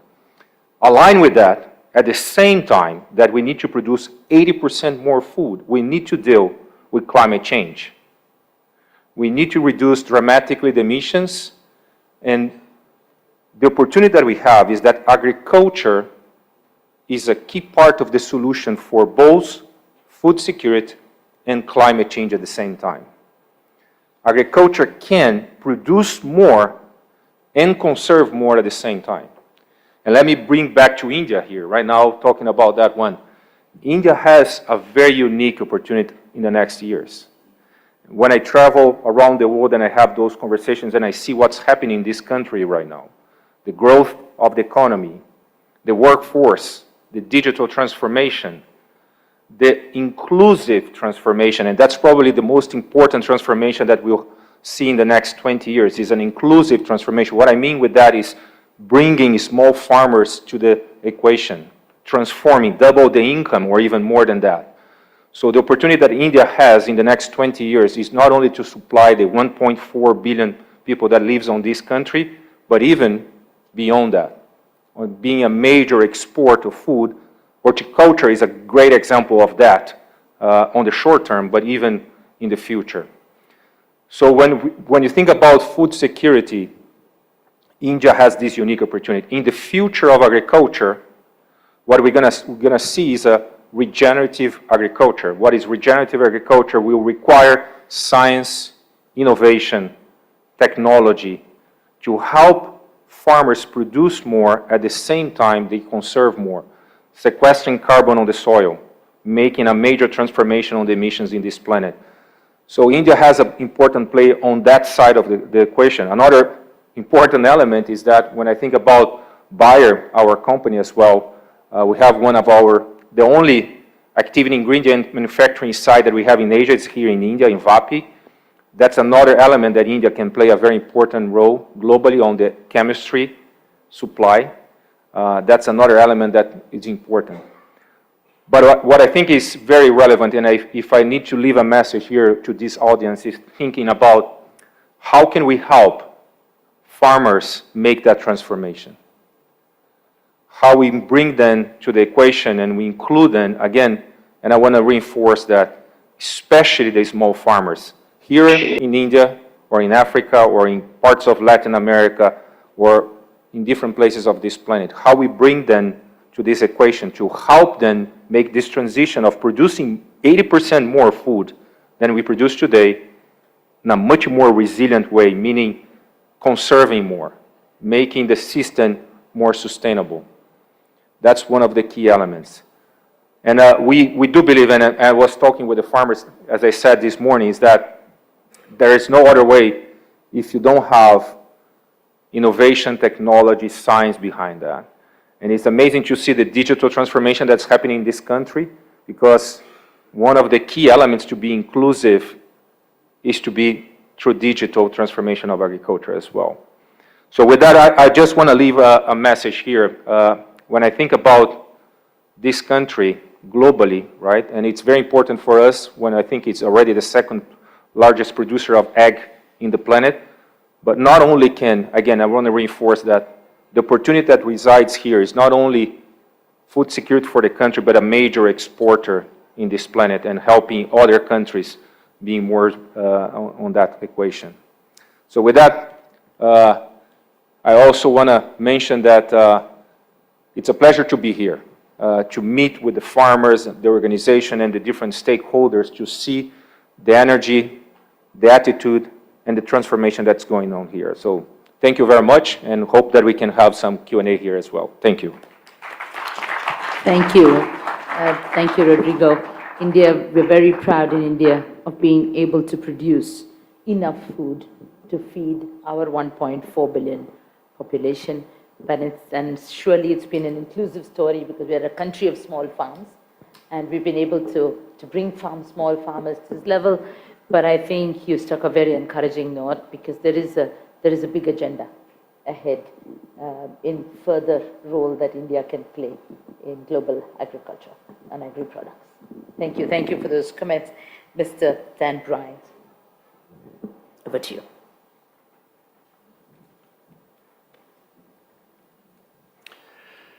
Thank you, Malika, our distinguished moderator, and thank you to the organizers of this gathering and to my panelists. It's a delight to be with you. We share in the enthusiasm about India and its role as we think about supply chains, increasingly resilient supply chains, diverse and secure supply chains. And we share more broadly in the enthusiasm regarding energy, India's future, and the energy and that entrepreneurial spirit that is so palpable here as you spend time in India. So we are delighted to join this convening in India. Walmart has a lot of confidence in the future of India, and so we have made significant investments in the last 4 years. We've invested $20 billion to support, to help scale and accelerate the growth of Flipkart, the e-commerce company, and PhonePe, the digital payments company. Together, these two companies now employ 140,000 Indians. There are now 400,000 sellers on the marketplace hosted by Flipkart, with 450 million regular customers. Through the work of PhonePe, 35 million SMMEs have been digitized, and this includes a significant number of kiranas and small businesses. There are now more than 440 million users of PhonePe in India. We have built over the last 4 years 50 fulfillment centers distributed throughout India. Any given fulfillment center in FC will involve as many as 11,000 people in its construction. So it's a story of growth and investment, but we grow as the businesses, the small businesses, the SMSEs that make up the sellers on the marketplace, as they grow. So we have to partner with them in their growth in order to cascade the benefits, both of Flipkart and PhonePe, to the country. As part of that growth, Walmart 2 years ago made an export commitment, a commitment by 2027 to be exporting annually at least $10 billion from India around the world. This is an enormous opportunity as we think about building resilience into our supply chains. And this commitment, this export commitment, making good on it, really requires a lot of work to expand and deepen our supplier community. So we have to date trained 25,000 suppliers, and we will, as we are building this muscle, this capacity to be training and upskilling suppliers, we will be training 25,000 more suppliers this year. So as we have been engaging in supply chain upskilling and diversification, we found that resilient supply chains require a number of things. It starts with the right geographies, getting to the places where quality goods are made. So we are throughout India now in search of quality goods, and we are finding no shortage of quality goods to be on our marketplace throughout the country. The second thing that's required to build resilience into your supply chains is scale. You have to have suppliers that can scale. We love the small and medium sized businesses that make up the supply chain, but we also need larger suppliers with scale. Third, it requires a diverse supplier base. You need small suppliers, large suppliers, distributed geographically, both in India and beyond. Fourth, it's crucial that suppliers really are invested in their communities, that we're taking care of our communities. These are the places from which we derive our associates and that we derive resources from. So we have to be meaningfully committed to our communities and invested in our communities. And finally, resilient supply chains require a rational regulatory environment. And we've been pleased over the last number of years in India to see that stable policy environment that has allowed growth. I look forward to engaging in Q&A. Thank you. Thank you, Dan. I think through example, you illustrated the power that global supply chains have in accelerating the development on a much more inclusive basis. So thank you for that.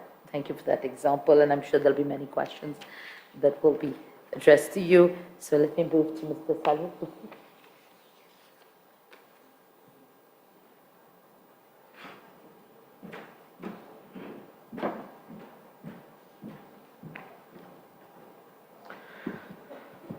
Thank you to the CII team for putting on such a wonderful event here. I'm honored to not only chair the Committee on Aerospace for CII, but be on the National Council.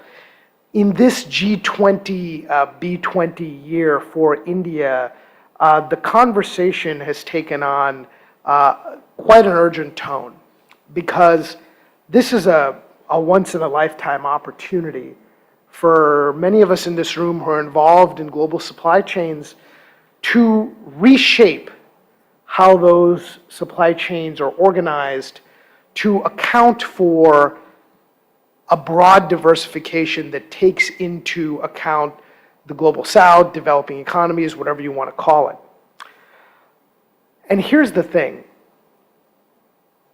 In industries like ours that are, yes, technologically advanced, but also have a certain level of geopolitical sensitivity, especially in the national security element of defense supply chains, we found some interesting trends coming out of the pandemic over the last few years. You know, for us at Boeing and many of our other defense and aerospace peers, we found that the supply chains we had relied on in the pursuit of efficiency, like many countries, had become pretty brittle. They were dependent on very consolidated single-source suppliers in different parts of the world. And in the pandemic, or when the geopolitics changed coming out of the pandemic, we found ourselves a bit exposed, like many of the other people in our industry. And when you go to address situations like that, you hear terms being thrown around like friendshoring, a very common term that's being used to describe the growth of supply chains in countries that have values and value a rules-based order similar to that of certain democracies around the world. Other governments may view friendshoring in a different light, and they may choose to align their supply chains in in different fashions that they would like as well. But in addition to that, you have this concept of multiple sourcing or dual sourcing becoming a requirement as well, especially in some of the more critical areas of our technology. And I'll give you a specific example. If you go to Hyderabad, and here in India, and you go to our factory there, which is a joint venture with Tata, what you will see is two assembly lines. On one assembly line, you see a typical friendshoring play. You see the Apache fuselage, helicopter fuselage. This is the body of the Apache attack helicopter, a very sensitive piece of military equipment that is sadly in very high demand these days for obvious reasons. And it is built there in Hyderabad, not just for India, not just for Asia, but for the entire world. So US Army attack helicopters are born in Hyderabad, India. And that is as a direct result of the close relationship between the United States and India. Right next to it, though, on the neighboring assembly line, you will see the tail fin for the 737. That is an example of diversification, where it wasn't so much French sourcing, it was simply that it was only done in a couple parts of the world today, and we needed to diversify given some of the disruptions that we faced in those parts of the world previously.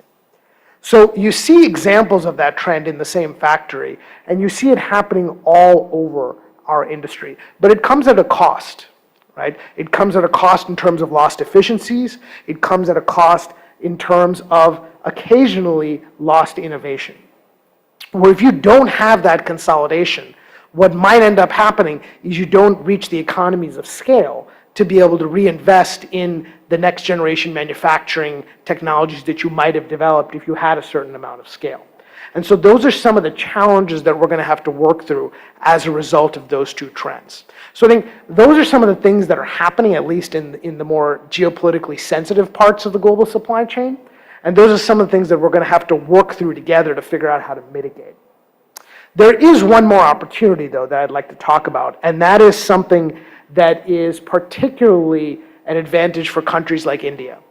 And that is that products themselves, especially in our space, are getting more complex and more expensive to develop. Back in 1968-69, the 747, the iconic transportation vehicle of our time, was developed in about 18 months.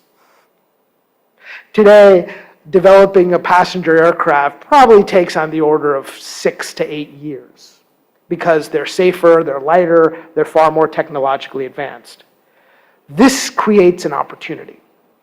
The risk in the economics of the supply chain have to be spread or balanced more evenly, which means there will be more risk-sharing partners in the global supply chain, which creates opportunities for countries like India that have extremely strong engineering capability on one hand and extremely strong manufacturing capabilities on the other, to bring those together to become risk-sharing partners in the global supply chain. So I think as we stand here in some of the more geopolitically sensitive sectors like ours, there's risks that have to be mitigated and there's opportunities like that. And that's really for us what that two-sided coin looks like. I look forward to the Q&A. Thank you. Thank you. I think that was a great case study of the challenge that many of our supply chains are faced with. And I think they demonstrated how, even in a geopolitically sensitive industry, you can achieve a balance, a carefully thought through balance between risk, resilience, and cost. Thank you. Thank you for that lovely example. Mr. Gugi Larrier.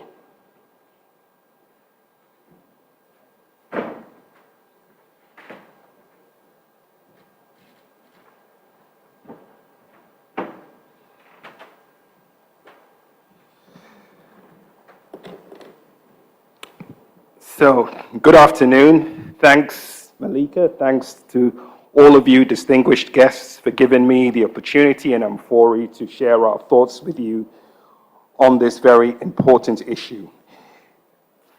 First of all, a few words about Amphori. Amphori is an association of about 2,500 businesses that are connected to 35,000 producers across all sectors around the globe. Having said that, India is, depending on when we look at it, either the second or the third biggest sourcing country for our members. Having heard a lot about what has been said over the last 1.5 days, I would say I would not be surprised that in the next few years, India would be the biggest sourcing country for our members. It's very impressive what I've heard about how, the strides and development that India is doing. But having said that, India is definitely a very important country for us with regard to sourcing and with regard to supply chains.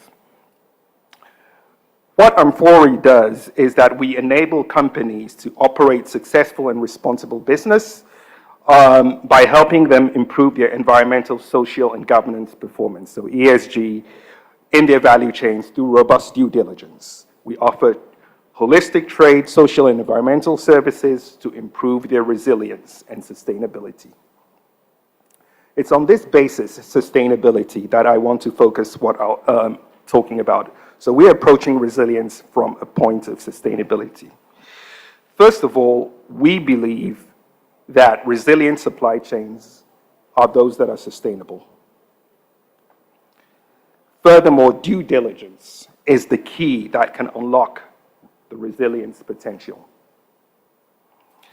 As most of us are aware, businesses are facing increased expectations from legislators and consumers to adhere to environmental and social due diligence. There's all kinds of legislations coming out. Where we are based in Europe, but we also know in different countries, both in the global south and global north, legislation is coming.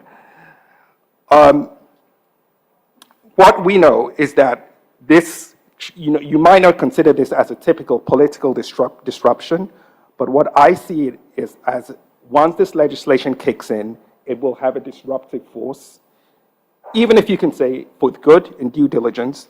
And let's be clear, businesses that do not adhere to environmental and social sustainability will eventually have less resilient supply chains as consumers start demanding different products, legislation kicks in, And now with ESG, investors make their choices with regard to sustainability. So what we do, how we support our members is through a range of issues, tools, capacity building, partnerships, advocacy and awareness raising. In the last few years, beyond what I've just mentioned in terms of the changes in legislation, we know there have been different things that Malika mentioned as well in her speech, Brexit, COVID-19, trade wars in China, with China, the war in Ukraine, etc. And we know the hardship that this has produced, and what you talked about, Malika, which was happening in India, can be, it can be reflected around the world. There have been many, the same kinds of things that are happening here. It's been what is happening in many different countries. For us, the first step in creating extra resilience against these kinds of things is actually understanding the likelihood of risks generated by these developments. So what we need, what we think businesses need, is upstream risk management. At Amphori, we've developed a first line of defense, and that is called an ESG risk indicator. It looks at a number of risks to workers and supply chains that could be linked to the political situation in the country. Looks at freedom of association, collective bargaining, discrimination, fair remuneration, forced labor, protection of the environment. We have indicators on all these things for a range of countries. Businesses, by looking at these risks while developing their sourcing strategies, can avoid issues in countries that could challenge the resilience of their supply chains. So this approach actually goes beyond what was just talked about, friendshoring, but goes to, you have a set of objective indicators that you can look at to choose your sourcing places. And this, we hope, helps you with your resilience. But if along the line, even after doing this, businesses still find themselves in risky or challenging contexts, or their supply chains in risky or challenging contexts, we've developed another tool called a Compass for Operating in a Challenging Context, where we ask businesses to gather a range of data which can help them determine the resilience of their supply chains, or the future resilience of their supply chains.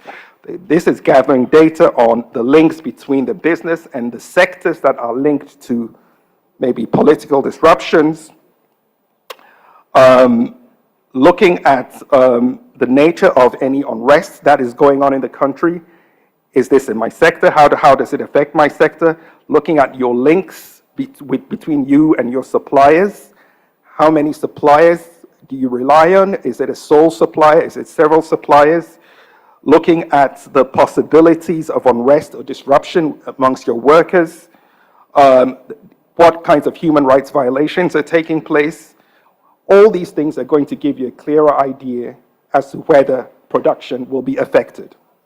And this is what the information that we ask our businesses and our members to gather as part of their due diligence. Going one step further, we also recommend that businesses build strong relations with their partners. And it goes without saying, it might sound obvious, but this is vital to understanding at an early stage how geopolitical disruptions are going to impact them. At Amphori, we encourage collaboration, dialogue, capacity building. So it's very much should be seen as a relationship that is based on equality between business and business partners and learning from each other. This is the only way, and this came out also in the periods of COVID, is the only way you will know whether disruptions are going to happen in this kind of relationship that you need to build. Furthermore, there are other relations you need to build, and that is dialogue and engagement with stakeholders that have a strong influence on geopolitical developments. We know that with all these developments, governments have imposed trade sanctions, restrictions, etc., based on their geopolitical considerations, whether it's bans because of COVID for people traveling, or restrictions in certain products because of their rights records and so on.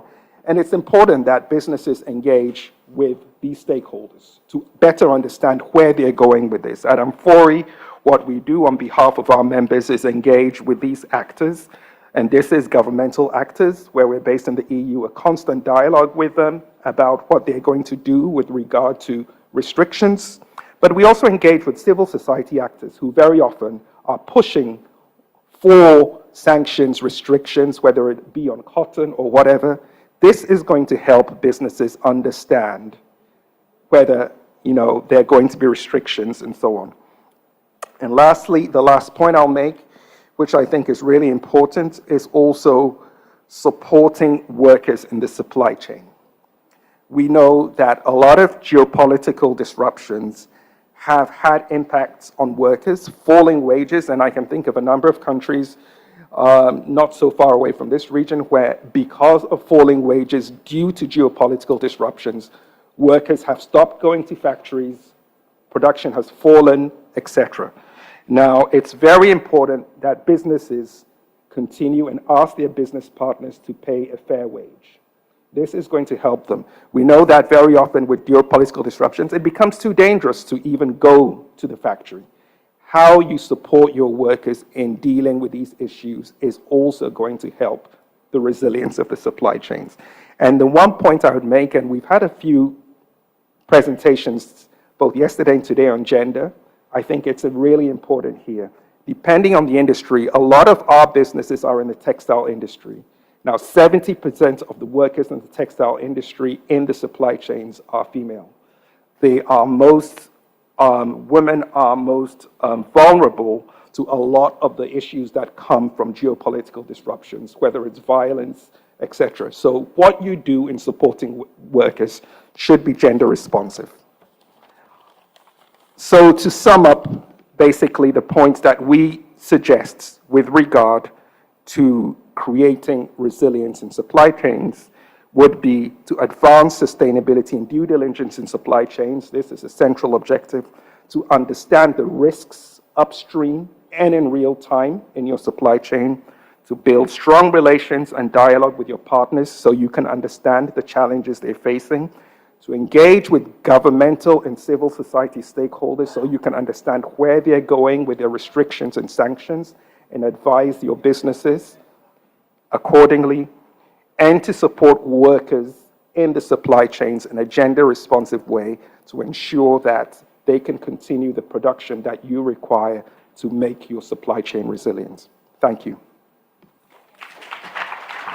Thank you, Gugi, for those very thoughtfully made points, and I think two powerful points there. Europe is certainly leading the way on ESG, and it's posing its own problems with respect to inclusiveness and ability to join the global value chains, and I'll come back to that in our Q&A, but two powerful points made there in terms of resilient supply chains are the only sustainable supply chains can be resilient. I think that was one powerful point, and the second one was about managing your risk through close collaborative working with stakeholders and collation and an analysis of data of your suppliers to be able to predict the possible disruption to the supply chain. I think there were two powerful points there, and I have to really endorse your point that you made on paying your workers, and particularly women.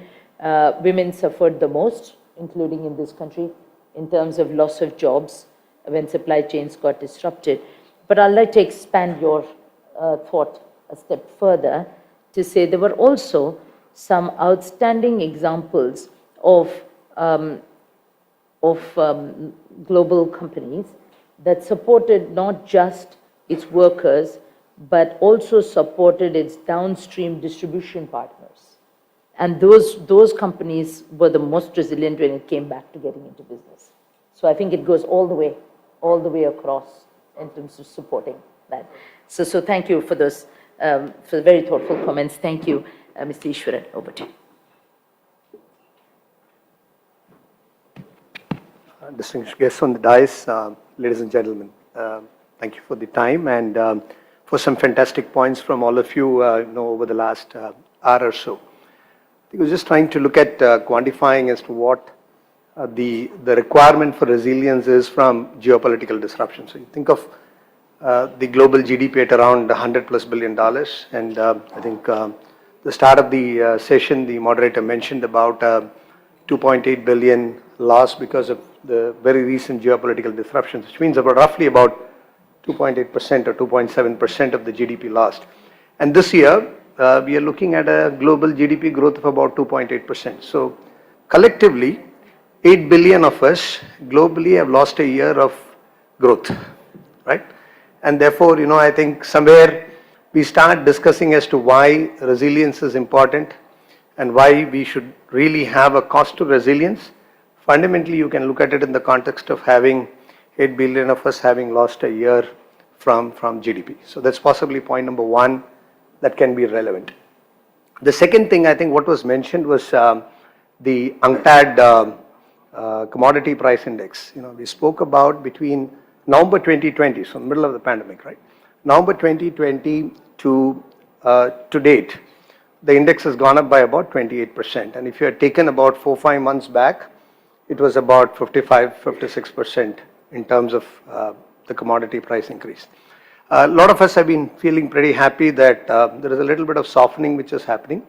But fundamentally, what it has done is it has sucked out demand out of the ecosystem. So therefore, what's also happening is that, on a muted demand, quite naturally, index prices would be lower. And therefore, I think it's a wrong way of celebration too. So to that extent, I think the second dimension for looking at resilience from a geopolitical disruption perspective is also to see whether are there bullwhip effects which are being created. And to me, I think the way we look at demand supply scenarios, we had a fair significant escalation of prices, so that led to inflationary requirements, and therefore to that extent demand got muted, and now we are struggling with really filling up asset efficiencies. So there is a substantial increase to the dimension of commodity price fluctuations rather than just around looking at resilience. I think the third and the most important aspect that we may want to consider, and I think food security was spoken about very well by the moderator as well as with the others.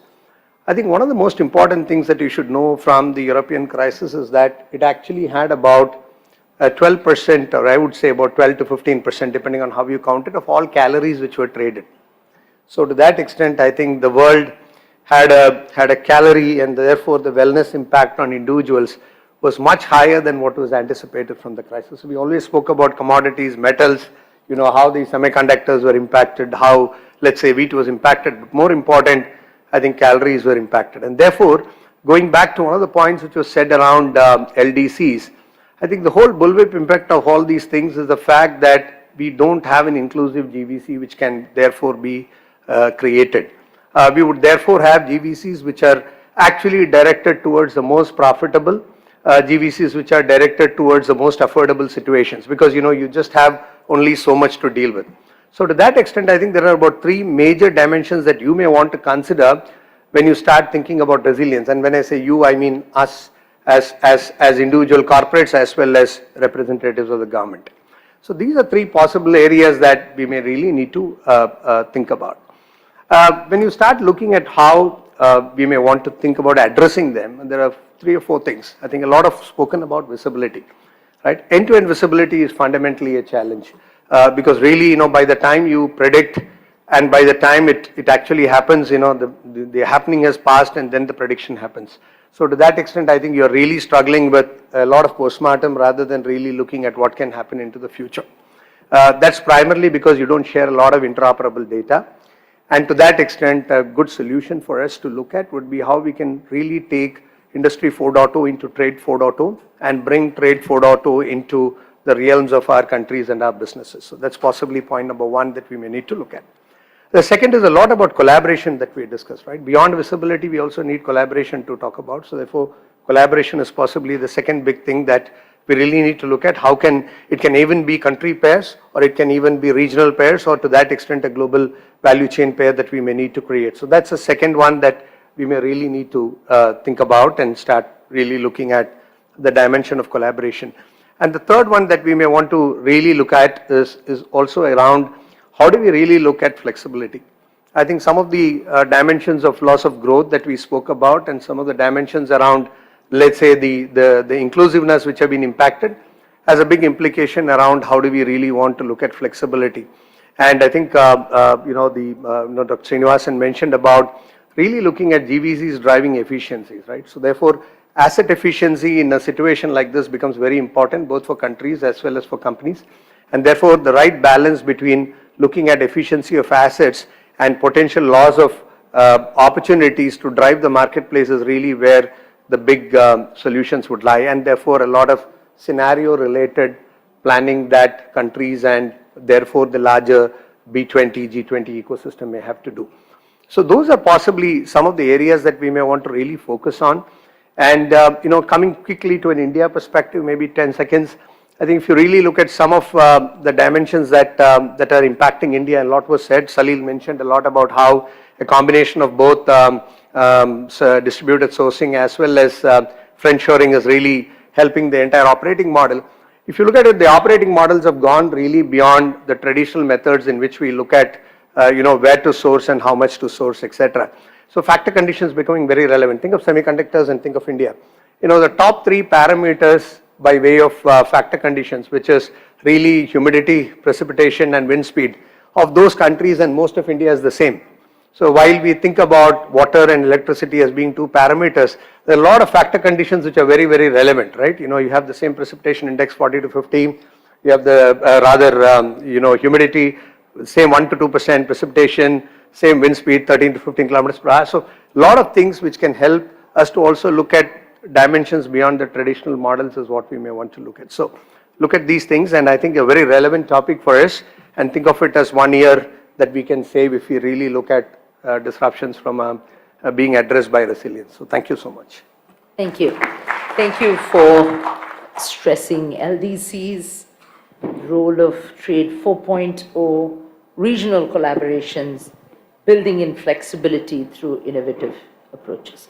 So thank you. Thank you, Ishwaran. May I now request somebody we've all been waiting for, Ms. Sumitra Davra, to share her perspectives, and I'm going to make a special request to you as you share your perspectives to also share with us some unique challenges faced by developing countries in creating resilient supply chains, as well as some of the initiatives and innovative strategies you are spearheading.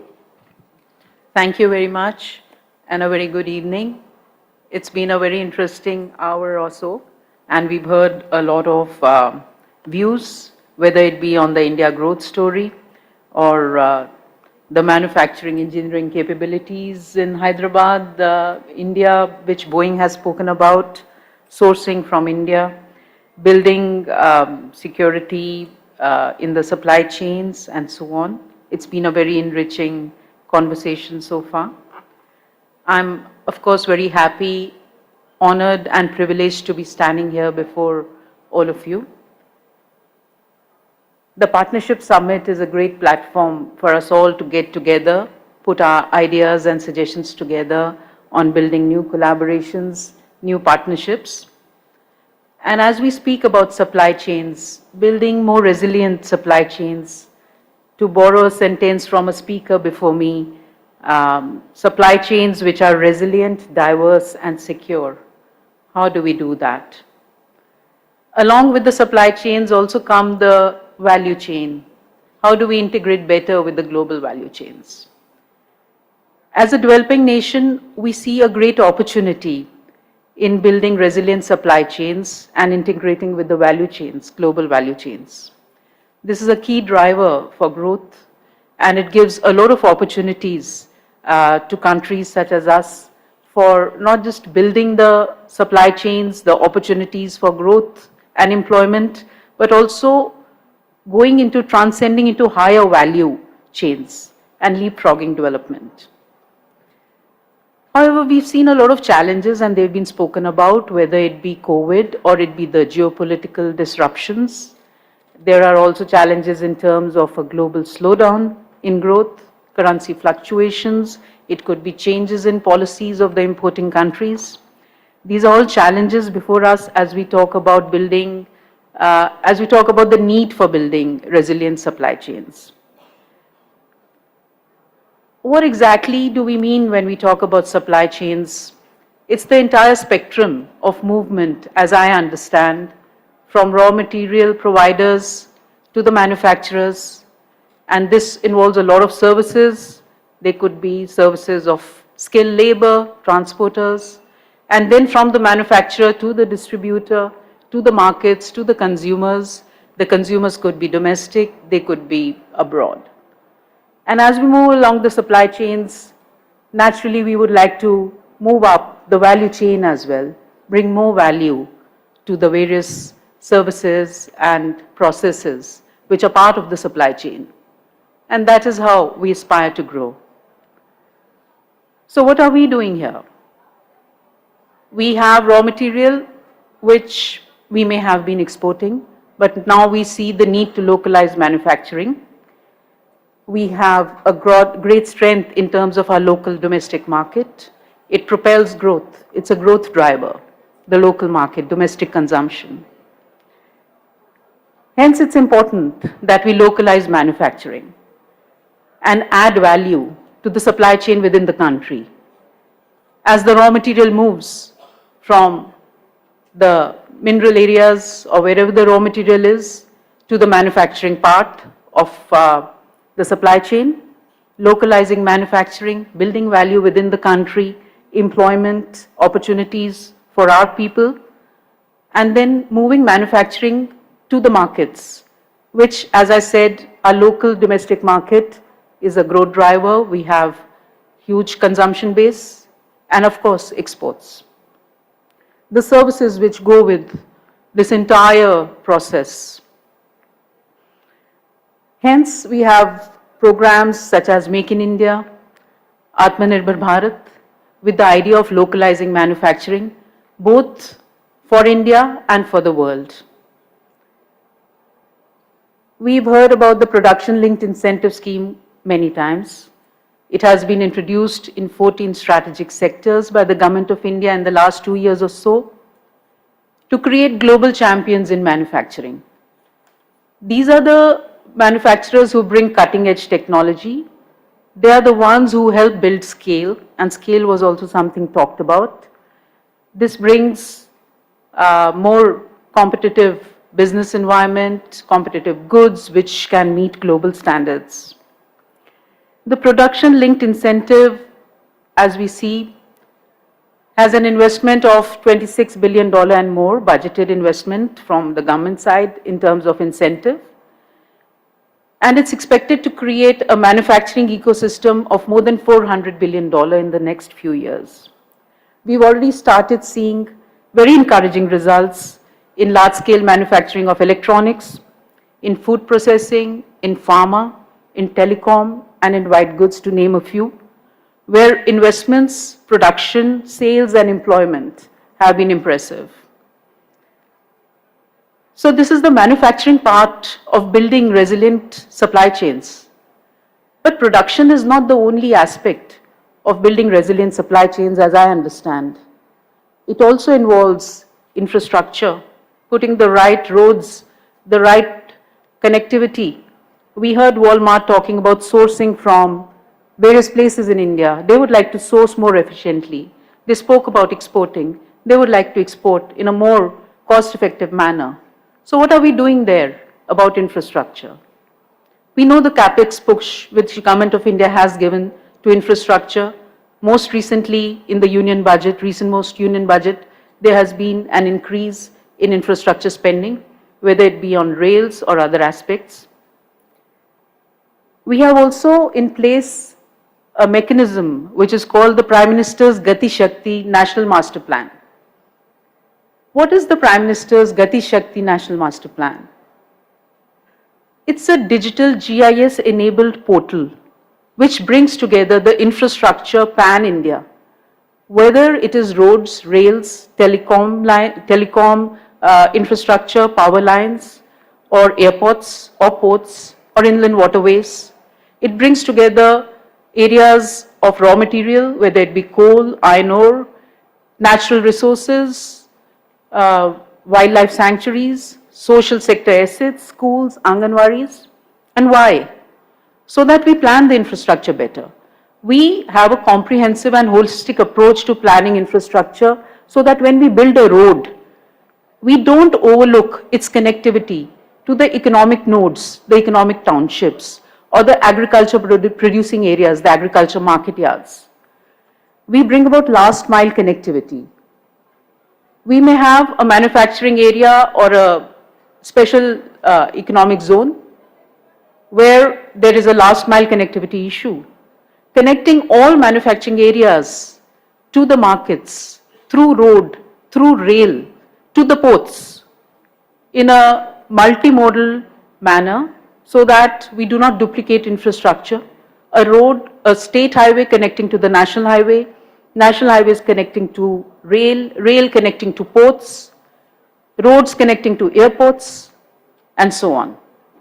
This is the way we are working on the Prime Minister's Gati Shakti National Master Plan, where every upcoming infrastructure work is being planned in this holistic manner so as to bring about multimodal connectivity to all parts of the country.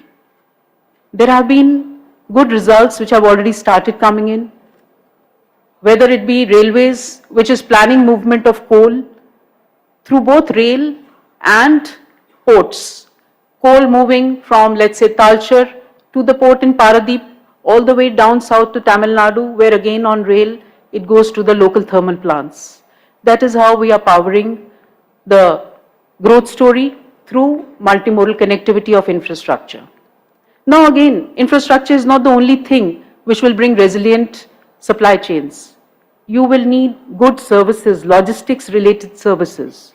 You will need skilled human resources.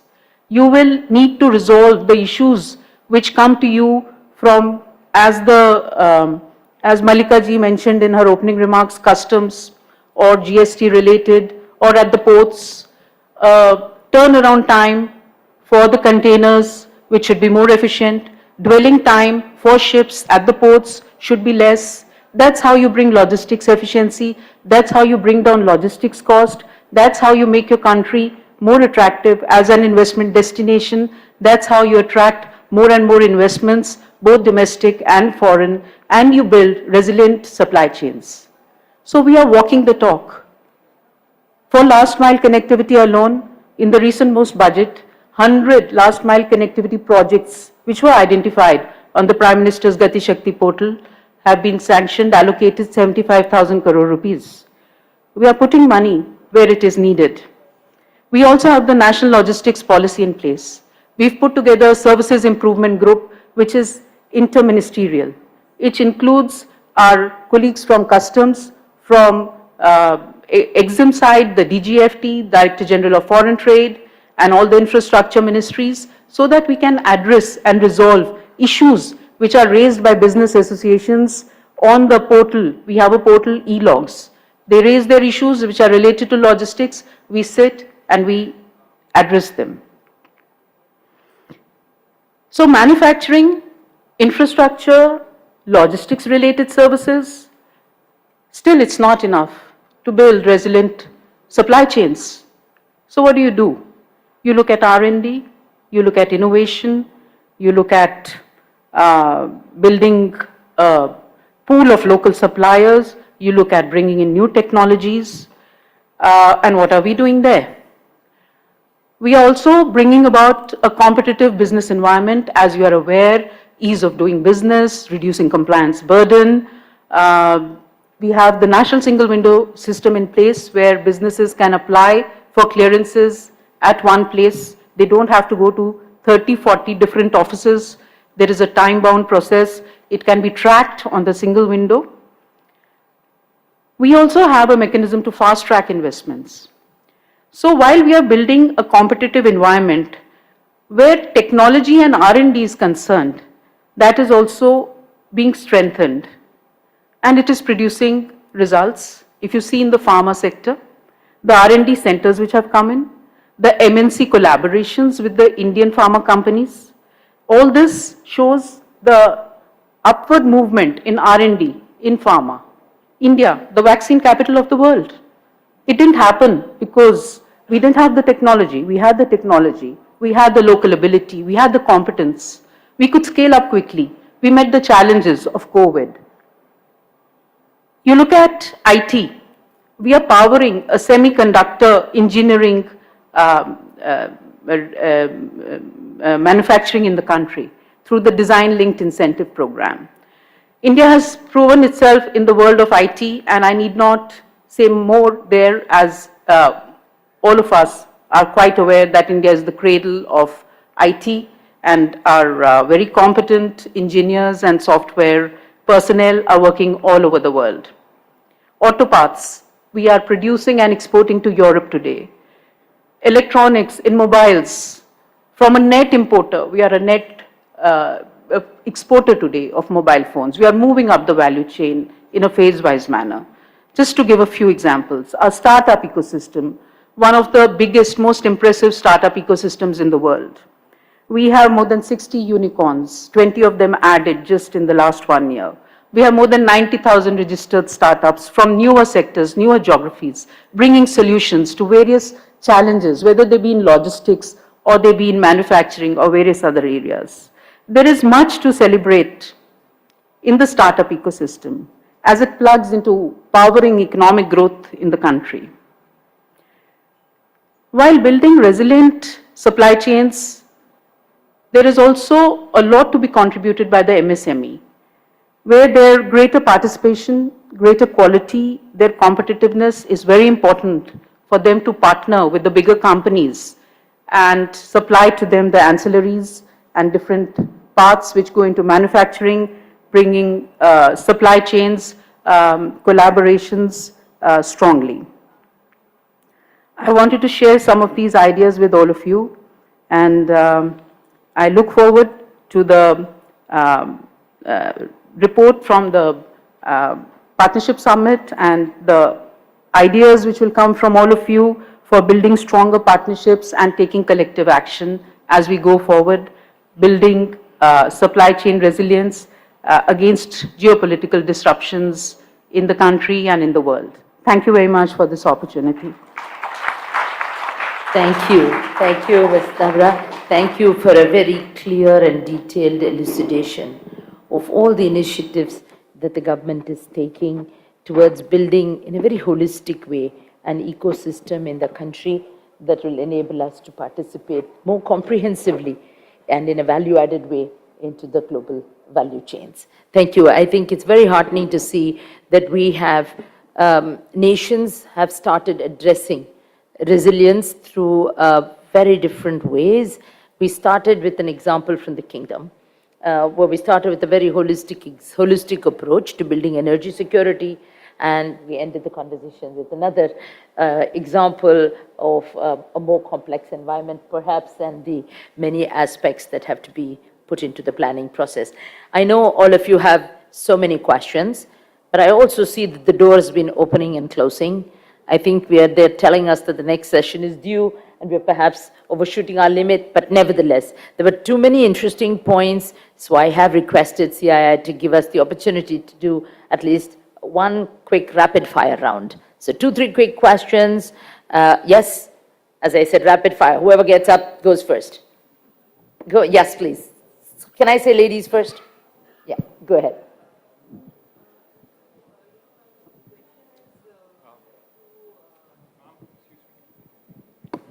But you must go very quickly to the questions so we get a response. My question, Mr. Den.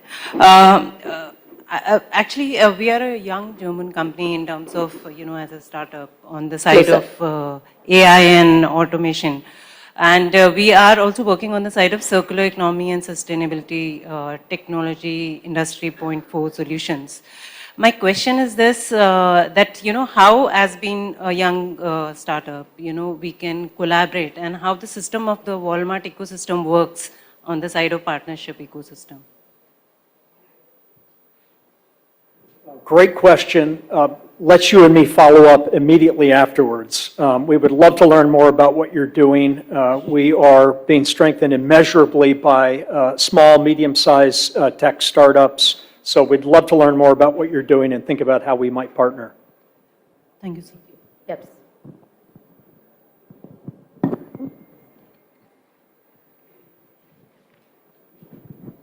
My name is Sivas Dividi. I'm a founder and CEO of Broadly Labs. We are working in a drone sector, specifically aviation aerospace. So my question is, sir, what is the key initiative taken by Boeing India for drone labeling in India? For drones, did I hear you say? Yes, drones. Yeah, drones. Unmanned aerial vehicle. Sure. This is clearly an area of focus for the Indian government, largely in defense at the moment, but there's a huge set of applications, as we all know, in agriculture, manufacturing, and cargo delivery as well. Right now, what we're focused on, in addition to working with several startups on the actual creation of the UA unmanned technologies, is the integration of the airspace between manned and unmanned. This is a huge issue, which I think needs a lot of focus in India, because you still have passenger aircraft, other types of aircraft flying around, and now you're going to have drones flying around as well. It needs to be safe. And so honestly, that is where we're most focused right now in India, is how that's going to work in a safe and efficient manner. Actually, we are one of the winner in build contest organized by Boeing. So that's why I'm asking what is the next step for a startup like us to grow with Boeing? Yeah. Thank you so much. Thank you. Perfect, thank you. Are there any other questions? If not, I'm going to give you one question from the chair is on ESG. ESG, and the question is to ESG is often seen by many global value chain players as one, and particularly by MSMEs, as one of the impediments to participating in the value chain, given the differential development status of countries and the innumerable number of standards, or the variety, the plethora of standards that exist. And of course, Europe's leading the way on that. So what would be your thoughts around that? How do we bring more order into this while enabling inclusivity? Thank you. Thanks. That's a question that we have been grappling with ourselves. We're aware of the duplicities, numerous standards that exist, and we know the challenges that ESG poses for small and medium enterprises. One thing I would say that I believe is that with the new legislations coming that I mentioned, that's going to bring order, because at the end of the day, so in the first instance, a lot of the legislation, due diligence legislation that's coming, only applies to large companies. But we know that that's going to move towards SMEs in the years going forward.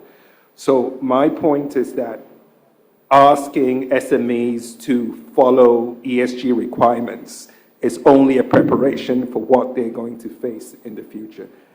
I don't think, and it's not just coming from governments, right? I mentioned consumers.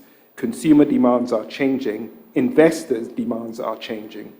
This is a wave that, I would say the ship has sailed, right? So the question is how we build capacity for SMEs to meet those requirements. And I think once the legislation comes in place, that's going to have a harmonizing effect on the numerous standards that exist. And that's where we're working towards. That there is a role for trade bodies, associations, industry leaders, and governments to play Definitely. in spreading, disseminating information, education, and facilitating the integration of MSMEs into the value chain.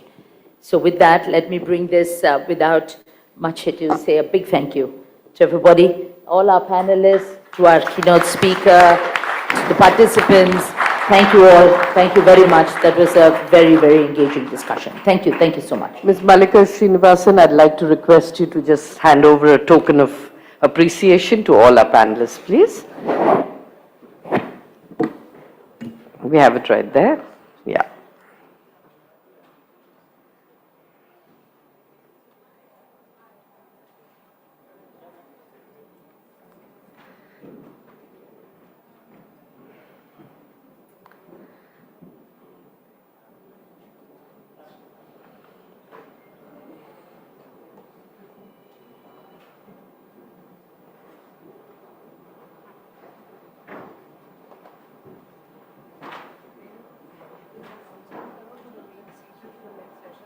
Our next session is going to start right away, so I request all of you to remain seated.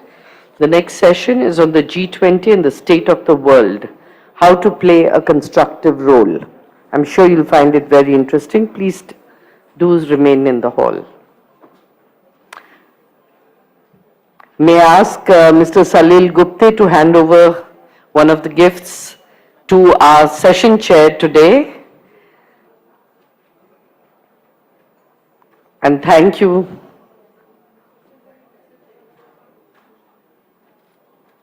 And a big thank you to all the participants. Yeah. I guess we all need to have a photo op, so if you can just oblige.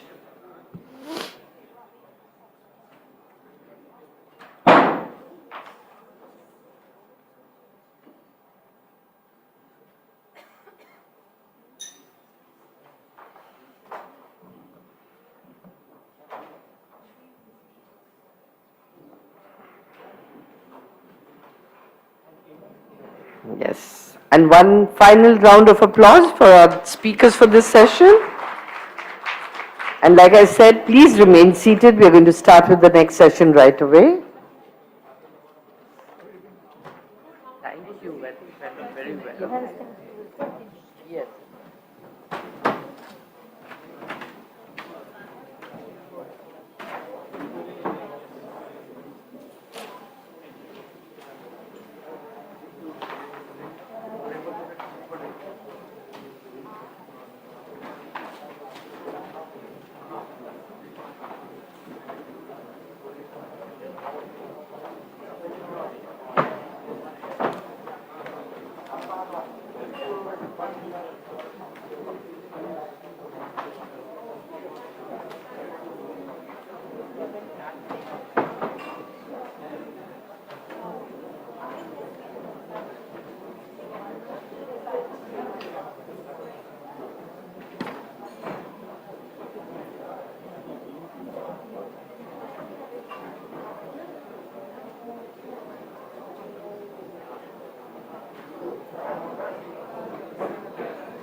May I request all of you to please settle down and take your seats. We are about to start with the next session. Our speakers for this session are already arriving, have arrived. Yes, the others are still to arrive. Okay. So this session, G20 and the state of the world, how to play a constructive role. We have as our panelists for this session, Mr. Michael J. Pyle, Deputy National Security Advisor for International Economics and G7 and G20 Sherpa of USA. Dr. Michael Gautama, Co-Chair Executive Committee of E20 Indonesia, Engineering 20 Indonesia. Mr. Matthias Common, Secretary General Organization for Economic Cooperation and Development, OECD, France. Our session chair, Mr. Veer S. Advani, Co-Chair B20 India Task Force on Inclusive GVCs for Resilient Global Trade and Investment and Chairman, Cii International and Trade Policy Council, and Vice Chairman and Managing Director, Blue Star Limited, India. And we're about to start with the session. May I request everybody in the hall to please take your seats.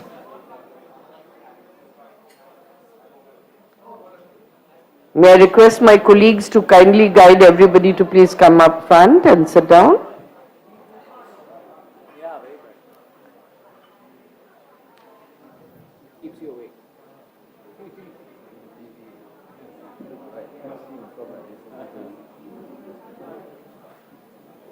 May I request everybody to even come forward and sit down. It'll be nice to have you up close.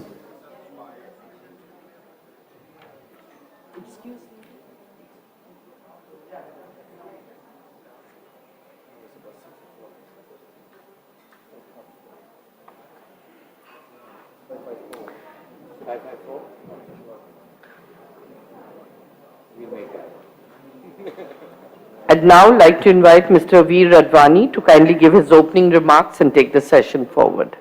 I'm sure people will just come back into the hall and you'll have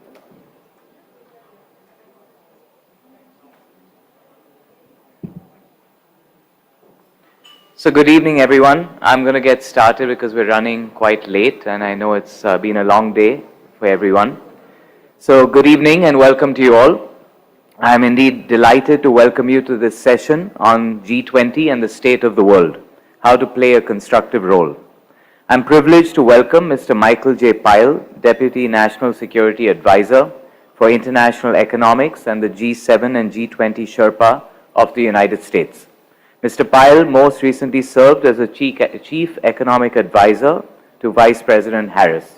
Mr. Pyle previously served for 5 years in the Obama-Biden administration, including in the White House as a Special Assistant to the President for Economic Policy, working across a wide range of international and domestic policy issues. One of the key legacies of the G20 Indonesia included the introduction of the E20, or the Engineering 20. The E20 was designed to be an engagement group of the G20. The E20, apart from the rhetoric and image building, serves as a platform for collaboration to produce tangible and real outcomes. To give us a better insight on the significance of the E20 and its possible role in addressing global issues, we have with us Dr. Michael Gutama, Co-Chair Executive Committee of the E20 Indonesia. We also have a recorded message from Mr. Matthias Cormann, Secretary General of the OECD in France. Although he was willing to join us physically today, he could not make it, so we'll hear from him. Ladies and gentlemen, as you all are aware, the G20 is one of the most crucial global forums giving voice and strength to multilateralism through constructive discussions, dialogues, and deliberations. The G20 was formed in 1999 in the aftermath of the 1997 economic crisis by the G7 finance ministers, who endeavored to include more countries in global economic and finance-related discussions. Constituted as a consultation forum between the governors of the central banks and the finance ministers, the level of participation in the G20 has extended to heads of state and government following the 2008 financial crisis. Owing to multifaceted global concerns, the G20 over the past many years has gained more and more significance, and the agenda and focus of the G20 has widened significantly. Beginning with the focus on issues of economic growth and international financial structure, the G20 has gradually covered development issues including sustainable development goals, and has given impetus to dialogue centered around some of the most pressing issues in the world over the last decade. Besides the contribution by the finance and Sherpa tracks, which are led by the government, the G20 process has benefited enormously from the inputs provided by various engagement groups under the G20 process, such as the B20, T20, S20, etc. These engagement groups are important pillars of the G20. The B20 is the official G20 dialogue for global business community. This year, the B20 is being led and hosted by Cii as the official B20 India Secretariat. Owing to the outbreak of the pandemic and the prevalent geopolitical landscape, today's global challenges for economies are too complex and interrelated and require a collaborative effort by the world's leading nations, which are part of the G20 grouping. For India's presidency year, the G20 priorities are aligned to the vision and theme of G20 India: One Earth, One Family, One Future. Through this theme of G20, India has strongly projected its belief that collective efforts are indispensable to shape global recovery, and to that end, the G20 has become important in shaping the role of global policy discourse, building resilience against future pandemics, and supporting recovery for all of us for a post-pandemic era. India's G20 presidency will set the stage for India to take leadership on representing the issues and concerns of the developing world. The G20 Forum, bringing in conjunction 19 of the world's leading economies and the European Union, opens a window of opportunity for India and the G20 leaders to set a roadmap for the future of the world's economies. With that, I'll perhaps close, and now I'd request my panelists to join me.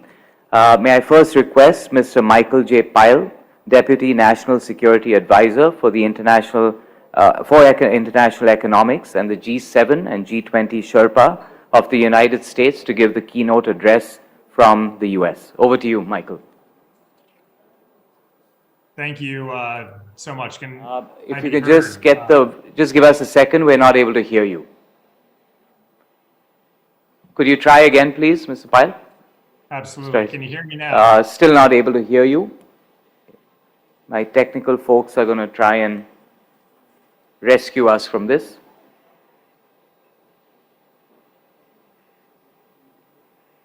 Maybe try one more time. How about now? No, I'm not able to hear. Are you able to hear us? Yes. You are.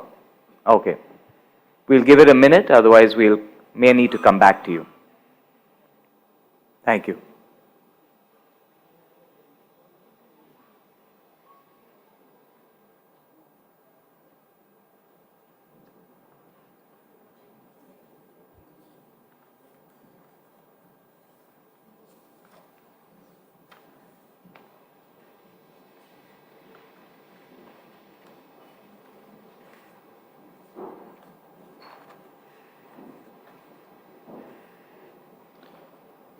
Should I have Mr. Gautam, and then we can bring Mr. Pyle back? All right. May I invite Dr. Michael Gautama, Co-Chair, Executive Committee of the E20 Indonesia, to give us his perspective. Since you're the only person alive and kicking here, we'll go.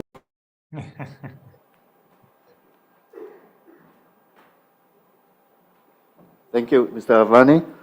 First of all, I'd like to thank the organizers of B20, G20. I'd like to thank my colleague from IEA here. And I'd like to thank CII from Indonesia to invite me.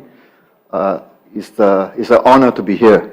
E20 Engineering 20 was initiated in Indonesia. I wrote the white paper as a chartered engineer, and I work with government as well as solutions. Is rather big dreams, actually.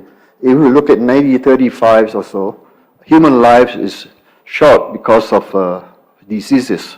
Engineers come with the technology of simple technology of wastewater treatment to remove cholera and a human by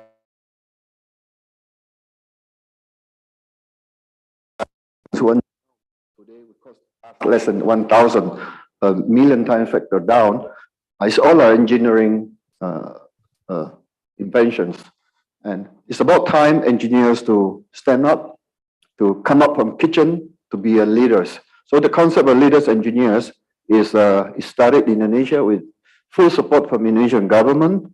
And this year in India, the host is a strong supporter. And why E20 is part of G20, not part of other organizations. G20 is a multilateralism organizations that is, we think that this hope is grew up from financial organizations. There are people that lost hope in the United Nations. G20 is a platform that we believe that can produce some real result. This year motto in India is a carry forward from Indonesia. Check. Mr. Pyle, can you hear inclusive, our audio from this side? Ambitious, decisive, and action-oriented. So you can hear us, sir? G20, based on that platform, we are carrying forward. And currently, we are doing serious projects, and it's beyond what we call it, beyond advice and opinion. For example, we're developing a world largest green economy in Singapore, Indonesia. It's in the order of 50 to 60 billions. This among other renewable energy projects on EVs and others. Later on, I can dwell on that. And with India technology today, we have a serious collaboration that we are looking at currently.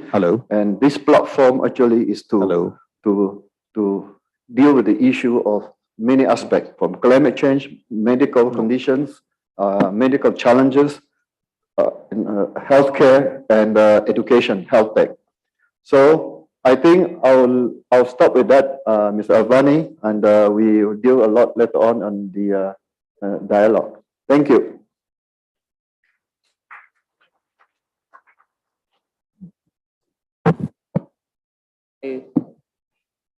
May I ask the organizers whether we're having any luck with Zoom or we're sorting it out? All right. After that, all the time to ask you lots of questions. The light is too bright. I'm standing by. We'll give it a minute, otherwise we'll jump into it. Just wanted to see if you hear me.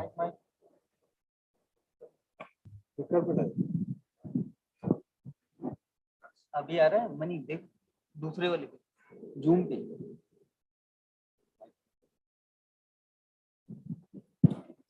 Mr. Pai, can you hear us? I can hear you. Thank I you think so it's much, still sir. taking them some time. So maybe if it's all right with you, we can let me try and just patch you dive into some questions. Give me a minute. I have Okay. a few, and if the audience has any questions for you, I'm sure they'll come in as well. We have heard that you have led the E20 track in. I've heard that in India under our presidency, we started a startup 20 track as well. So that's a new track for us. Obviously we're learning the ropes and the whole team is coming together. I think the question to you is, you set up a new track in Indonesia. It's obviously continuing on in India and it'll move on to Brazil. Do you have any advice for us in India about the startup 20 track and how we can maybe institutionalize it and move it forward into the future? He's back. So maybe I'll ask you to answer that question and then we'll come back to you, Mr. Pyle. Over to you. Oh, yes, of course. There are three components that you must have. Number one, you must have full support from your government. I mean, full support that they are willing to lobby other countries, because engagement group must be consented by 19 of G20 countries plus EU. So we are working on the 8 countries and progressing to get a few more countries. That's element number one. Element number two is you must work, the platform itself must consist of the professional organization. Engineering organization is an organization set up by law to license engineer to practice. So it's not just a simple association. You must have that credible organization, and that membership, the importance in society, you must have that, and you work with a similar organization across G20 countries. And to build up the momentum, build up the enthusiasm, and most important is currently is the objective. I think people are tired and sick and tired of just giving advice, opinion. People want to see action. That's why I'm very happy today. India motto is ambitious, inclusive, and action-oriented. So you must have these 3 components. Thank you. Thank you so much. We'll now move back to our first speaker, Mr. Michael J. Pyle. Maybe you can give it a shot this time. Over to you. Hi, can you hear me now? Yes, we can. Oh, Go ahead. wonderful, wonderful.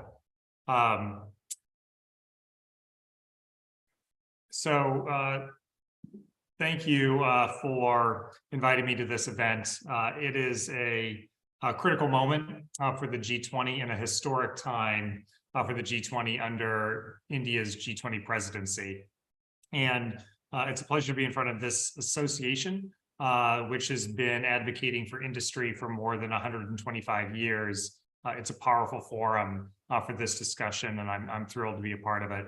Of course, I would certainly rather be in person with everyone there at the Taj Palace in New Delhi rather than on screen here in Washington, but I appreciate the opportunity to be with all of you virtually nonetheless.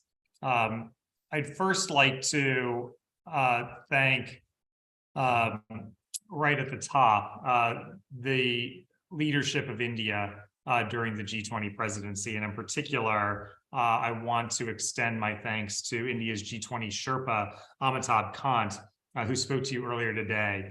He's been instrumental in driving not just India, but all of the G20 towards a very action-oriented agenda this year. I'm grateful for his strong partnership. I'm grateful for his friendship, And I know we're going to work together constructively and with great focus in the coming months to deliver a G20 summit and a G20 set of outcomes that India and the rest of the G20, I think, will be very proud of. I maybe like to say a few things in my remarks to speak, one, to just the importance of the G20 itself, and then to speak to some of the particular priorities that I think align the United States and India as we go into this critical period of months between now and the summit in September.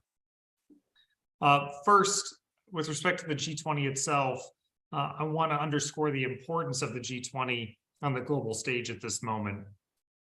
Today, the world is facing a number of global economic and geopolitical challenges. Russia's brutal war in Ukraine has put significant strain on the global economy. Far beyond the European continent, the war has brought volatility to energy, food, fertilizer, and much else besides. It has imposed substantial hardships on countries and people around the globe.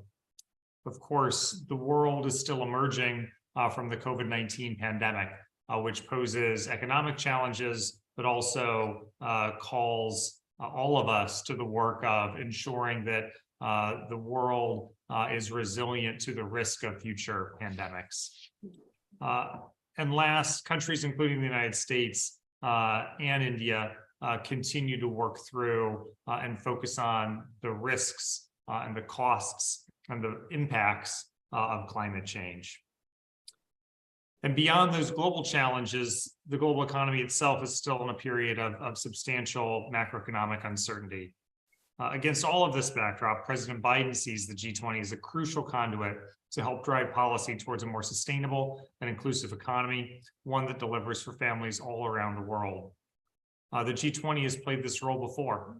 When I was first in the White House 15 years ago, as we faced a global financial crisis under President Obama, the world's major economies came together through the G20 to enable not only the world to recover, but also to create a more resilient financial system.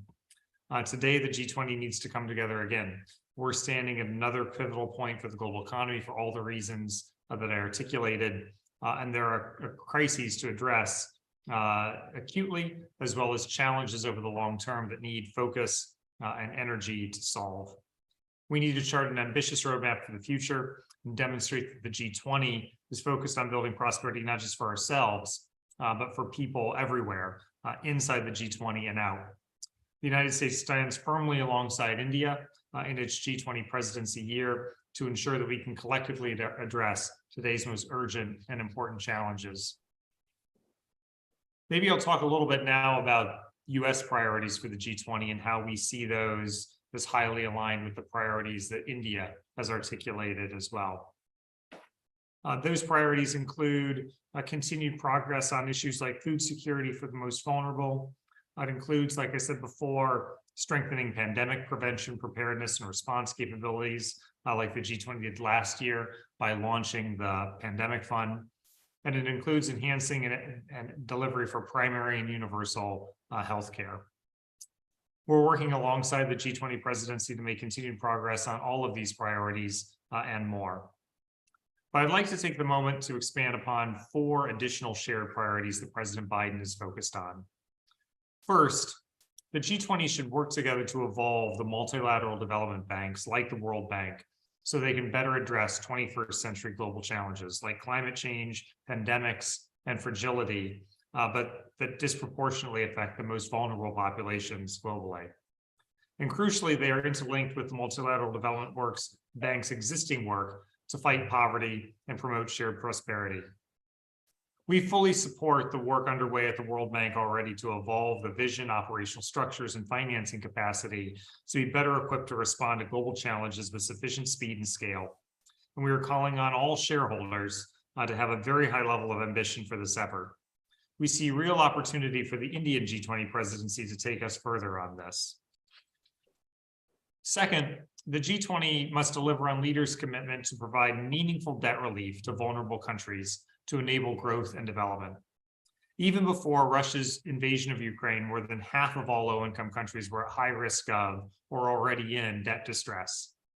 The United States is ready to live up to our commitment to provide debt relief to low and emerging market economies with unsustainable debt. Our view is that some countries will need to see genuine haircuts in debt stocks, not just extending and pretending. The G20 have made a commitment to work together toward this end in the common framework, but the outstanding cases have been too slow to resolve. China, notably, failed to provide meaningful debt relief. We need to resolve outstanding cases like Zambia and Ghana and Sri Lanka as soon as possible. That's particularly perhaps the case with respect to being sure that we extend the common framework and act on it with respect to middle-income countries like Sri Lanka. This is going to be a vital part of what we work on in the G20. This is something that I've spoken extensively with Amitabh Kant and other leaders in the Indian government about, and I have confidence that with India's leadership and with the alignment between India and the United States, this is a place where we'll be able to take important steps forward for countries around the world in the midst of debt distress. Third, we want to work with the G20 to change the game of how clean energy, digital, and health infrastructure is built around the world. There is a huge need for this infrastructure to get built in the developing world. And an important moment in this effort came at the G20 Leaders Summit last November in Bali. Many G20 members, including India, joined together to reaffirm our shared commitment to strengthening global partnerships for high standard investments in sustainable, transparent, and quality infrastructure in low and middle income countries. Through the Partnership for Global Infrastructure and Investment, or PGII, we are bringing other donors, the private sector, and partners to the table to invest together in sustainable infrastructure, while also strengthening economic and national security and global supply chains. For example, in Brazil, the U.S. International Development Finance Corporation has invested $30 million in equity for a mining platform for nickel and cobalt. These are two of the critical minerals needed to power electric vehicles and other clean energy technology. In the digital sector, we're working with Japan and Australia to upgrade networks in Papua New Guinea and across the Pacific, improving security, performance, and access to digital capabilities. Through these and similar investments, we are building out an ecosystem of connecting projects, blocking unfair financing practices, and making transformational impacts in key markets. These investments are geared toward unlocking and facilitating the flow of private sector financing, not just public. This is a problem that we can only solve with the public and the private hand in hand, working to invest together and make a difference in developing countries around the world.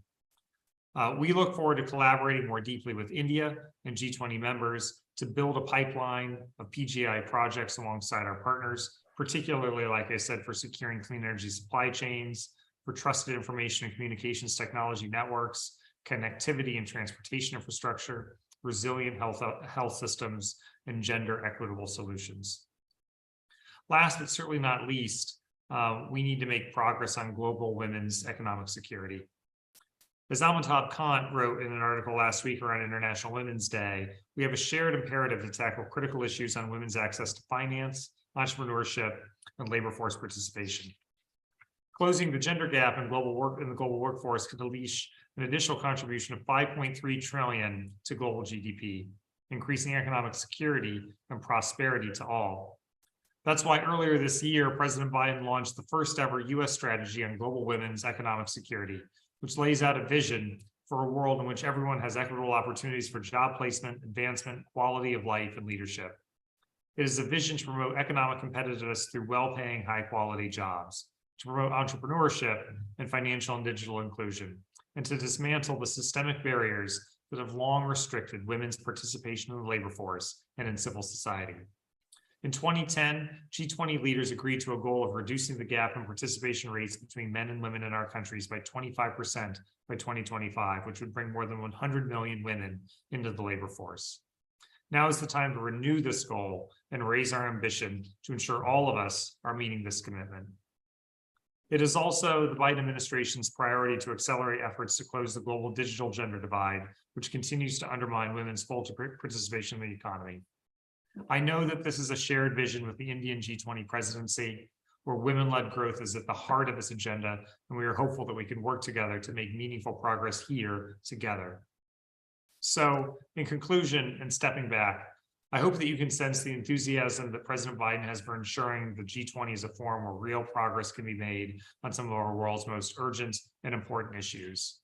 Extending development finance, particularly with respect to the most global challenges like climate and public health from the World Bank and other multilateral development banks. Working hand in hand with India and other members of the G20 to achieve real debt relief for countries that are in debt distress. Working together with the G20 and the private sector to deliver infrastructure investments across key priority areas in the developing world. And lastly, achieving a true vision of women-led growth, of which the United States and India need to be hand in hand in leadership. So I'd like to end where I started and reiterate how grateful we are for India's thoughtful and forward-looking leadership at this important but difficult moment. And again, I'd like to personally thank Amitabh for his great partnership and friendship, and to all of you for gathering together today to address these issues at such a critical moment. There's much work to do. There's little time to do it, but I know with focus and partnership and the spirit of friendship between the United States and India, we'll accomplish a great deal together. Thank you so much.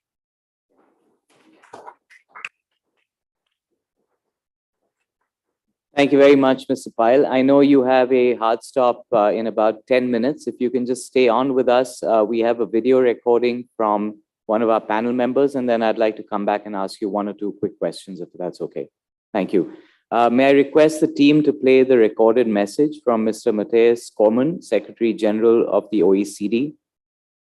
Excellency Amitabh Kant, distinguished guests, friends all, thank you for inviting me to make a few observations about the role of the G20 and the state of the world, and importantly on how to play a constructive role. As you know, the G20 is the key forum of the world's largest economies, meeting to discuss important issues related to global economic governance and cooperation. Importantly, the G20 brings together a diverse range of perspectives from all around the world. The OECD has worked with the G20 since its inception to help inform its discussions with our analysis and data, to support the design of policy tools and recommendations, and to help develop and implement practical solutions to our shared global challenges. On issues such as international tax reform, corporate governance, anti-corruption, trade and investment, sustainable development, and many others. We're very grateful to India for the continued strong partnership under the Indian presidency of the G20 this year. The world faces many challenges today. The lingering impacts of the COVID pandemic and the risks related to the spread of infectious diseases, the global economic and social implications of the war in Ukraine, climate change and the structural reform challenges related to the green and digital transformations of our economies, economic inequalities and the important challenge to achieve the 2030 Sustainable Development Goals, pressures on our rules-based international trading system, and more. On all of those issues and others, the G20 is a key forum to shape the global agenda and take the world forward in a better direction. One Earth, one family, one future. The OECD was founded in the spirit of effective multilateral cooperation, and it continues to guide our approach to global engagement today. India has started its presidency very, very strongly. We are committed at the OECD to support India in its endeavor to be inclusive, ambitious, action-oriented, and decisive with its G20 agenda. Indeed, the OECD is working with India's G20 presidency on several key priorities. We are supporting the Lifestyles for Environment approach with evidence and information on financing green transitions, demand-side measures, the circular economy, and resource efficiency, while exploring a potential measurement framework that leverages OECD metrics and tools. We are tracking and categorizing policies being implemented to shield businesses and households from high energy prices, to support a discussion on their macroeconomic impacts. We are developing a compendium of instruments for financing urban infrastructure. We are working on analysis on how climate change policies could impact capital flows to emerging and developing countries. And we will deliver revised G20 OECD principles on corporate governance, which, among other updates, will reflect the role of corporate boards in promoting sustainability. And we are supporting India's work on non-price policy levers for sustainable finance. The OECD's Inclusive Forum on Carbon Mitigation Approaches, which had its inaugural meeting just last month, can also help inform this work. His Excellency Amitabh Kant, India's G20 Sherpa, made an invaluable contribution to this first meeting, highlighting India's significant progress on carbon mitigation to date, as well as its ambitious targets with respect to renewable power generation and forestation, among others. He also spoke about the need for individual countries to tailor their own approaches and a recognition of the need to support developing countries in the green transition. The Inclusive Forum is designed to take such an approach, helping to optimize the global impact of individual countries' efforts to reduce emissions by facilitating data and information sharing, evidence-based mutual learning, and by supporting an inclusive multilateral dialogue. I look forward to India joining this initiative. The scale of today's challenges is significant. Responding to them with sensible, well-considered policy action is the way towards a better and brighter future. India's G20 presidency is a great opportunity to make historic progress on these challenges. And the OECD will continue to provide our support through our data and policy analysis and our best practice policy advice, while facilitating inclusive dialogue and evidence-based problem solving. Thank you.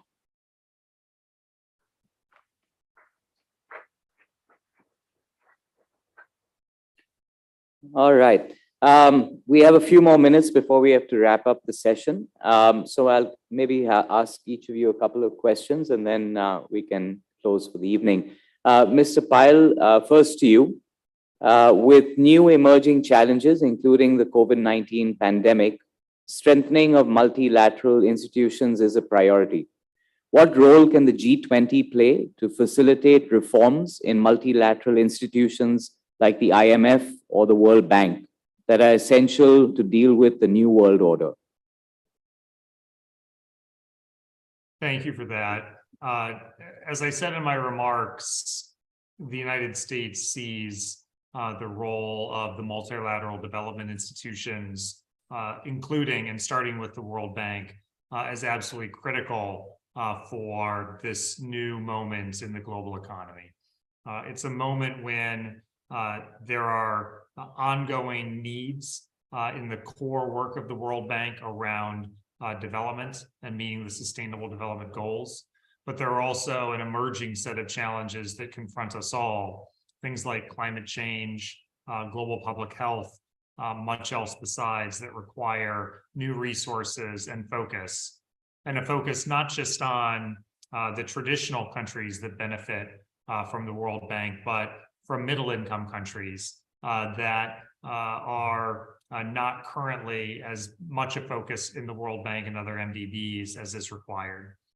So the United States, working alongside key G20 partners like India, has really worked to build an agenda that would evolve the World Bank and other MDBs in directions to accomplish just those goals, increasing the amount of financial resources that they can bring to bear the way in which they can extend those resources, not just to low-income countries, but to middle-income countries, and the ways in which the uses of those resources can be put against a number of these global challenges. The key to the G20 and why it's so important in this effort is that you bring literally the leaders and the finance ministers of the world's leading economies together in one place to hammer out solutions to the world's most pressing problems. And with respect to institutions like the World Bank, which are shareholder-led, led by the largest economies in the world, having those leaders in one place to talk through this agenda, to come to alignment on this agenda, to ultimately agree on a path forward, that's powerful, because that means that literally those who own the World Bank, the leaders of the major countries of the world, are able to give direction to those organizations and say, this is the path we want to set you on in the decade ahead. These are the resources we want you to unlock. And that is going to be critical as we reach Delhi in September, to reach exactly that kind of strategic alignment and guidance across the G20 leaders as a whole. And I'm hopeful with the partnership of India, with the leadership of India and the leadership of Amitabh and the entire government of India team, that I'm confident we're going to get to that important place where the World Bank and other MDBs are rising to the moment that the world calls for. Thank you so much. Mr. Gautama, I'll come back to you. I know that the MSMEs are a very important part of the Indonesian economy, and of course the Indian economy as well. Of course, they've had a very tough time coming out of the pandemic. Do you see, what role do you see the G20 playing in uplifting the MSMEs, bringing them more included into the economy overall and into trade overall? And are there any learnings from your G20 presidency and what efforts you did on the MSME front over there for us to take forward in India? Thank you, Mr. Avani. First of all, I'd like to remind everybody, doomsday clock say 90 seconds to midnight. It is getting worse and worse, while every year after year, G20 and all the Gs saying we're doing better. We are not. Climate change is getting more serious. Jeffrey Sachs just proposed, why don't we tax $1 per gallon? And why don't we do simple mathematics on coal? For each gram coal, produce certain gram of carbon and tax them upfront. We are not serious. So similarly on the SME issues, we have to get serious. Bottom line is we have to get serious. We have to use rule-based. We have to use number-based. Get serious. Today in Indonesia, we have about 27 kids are stunting, right? Years after year, we've been talking about it. Similarly on environment and climate change, since Club of Rome talk in 65, 67, we have a world model in MIT, and year after year, Rio de Janeiro, the thing is not getting better. So basically the keyword is a serious and do something that can be measured, numbers. SME has to be helped in numbers, not by giving them prayers or advice. Prayers, advice is good, but they need help, real numbers, real help. Economic model we can develop for the SMEs with the today digitalization technology. Many things we can do if we are serious about it. So there is a lack of seriousness in these sectors. Therefore, not much can be done actually. Although 80% of employment are done by SMEs, these sectors for Indonesia, SME are quite resilient. They are not depend on the large economy ecosystem. They are self-sustaining on a few dollars per day, so they are not so much negatively affected by pandemic. Our SMEs. Thank you. Thank you so much. One last question, and then we close the session. Back to you, Mr. Pyle. This is a crucial year because Japan chairs the G7 and India chairs the G20. I'm sure that there's a lot of cooperation that one can do between these two groups, as we go forward in this very complex world. A question to you, Mr. Pyle. Do you have any suggestions or recommendations to both the G7 and the G20 presidencies on how they can work more closely together and cooperate on a few issues so that we make more of an impact?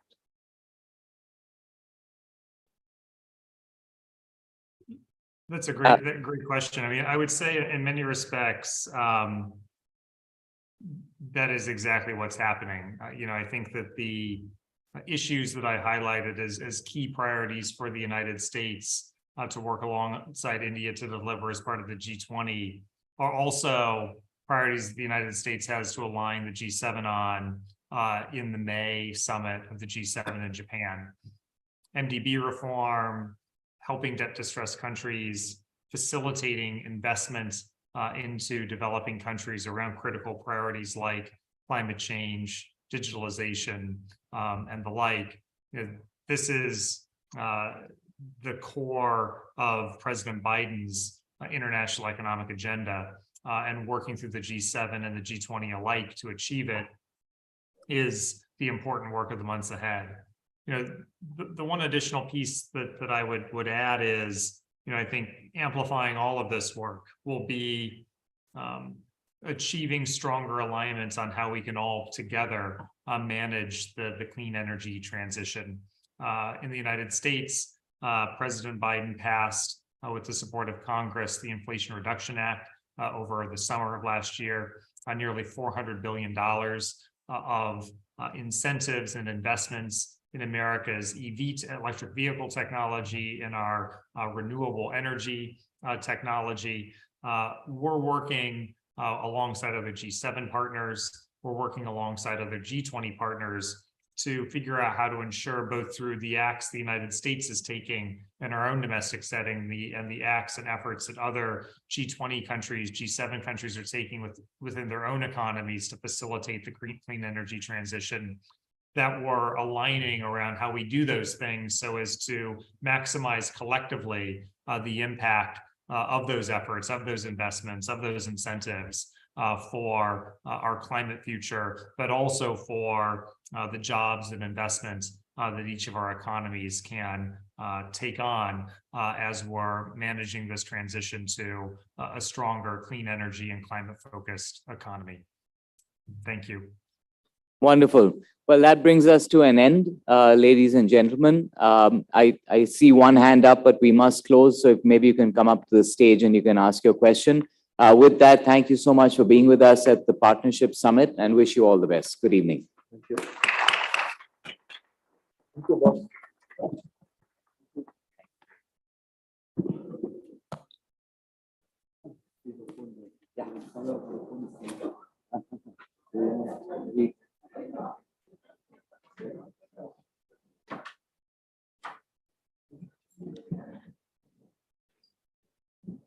Thank you, Mr. Advani. May I request you to please give the token of appreciation to Dr. Michael.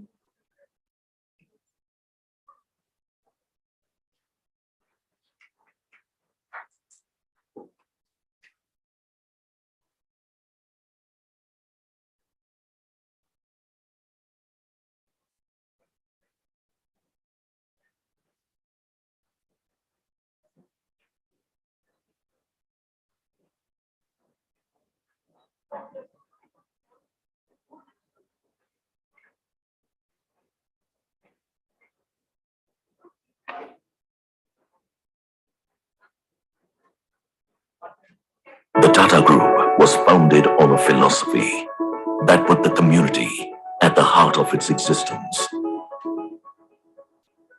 Today, we are $100 billion global enterprise.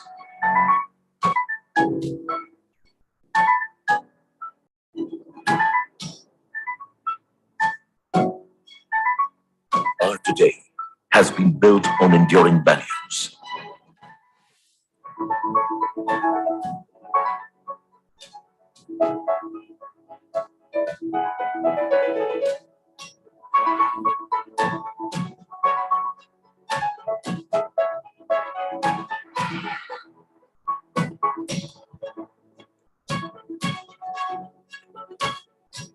Our today is about delivering excellence across business sectors.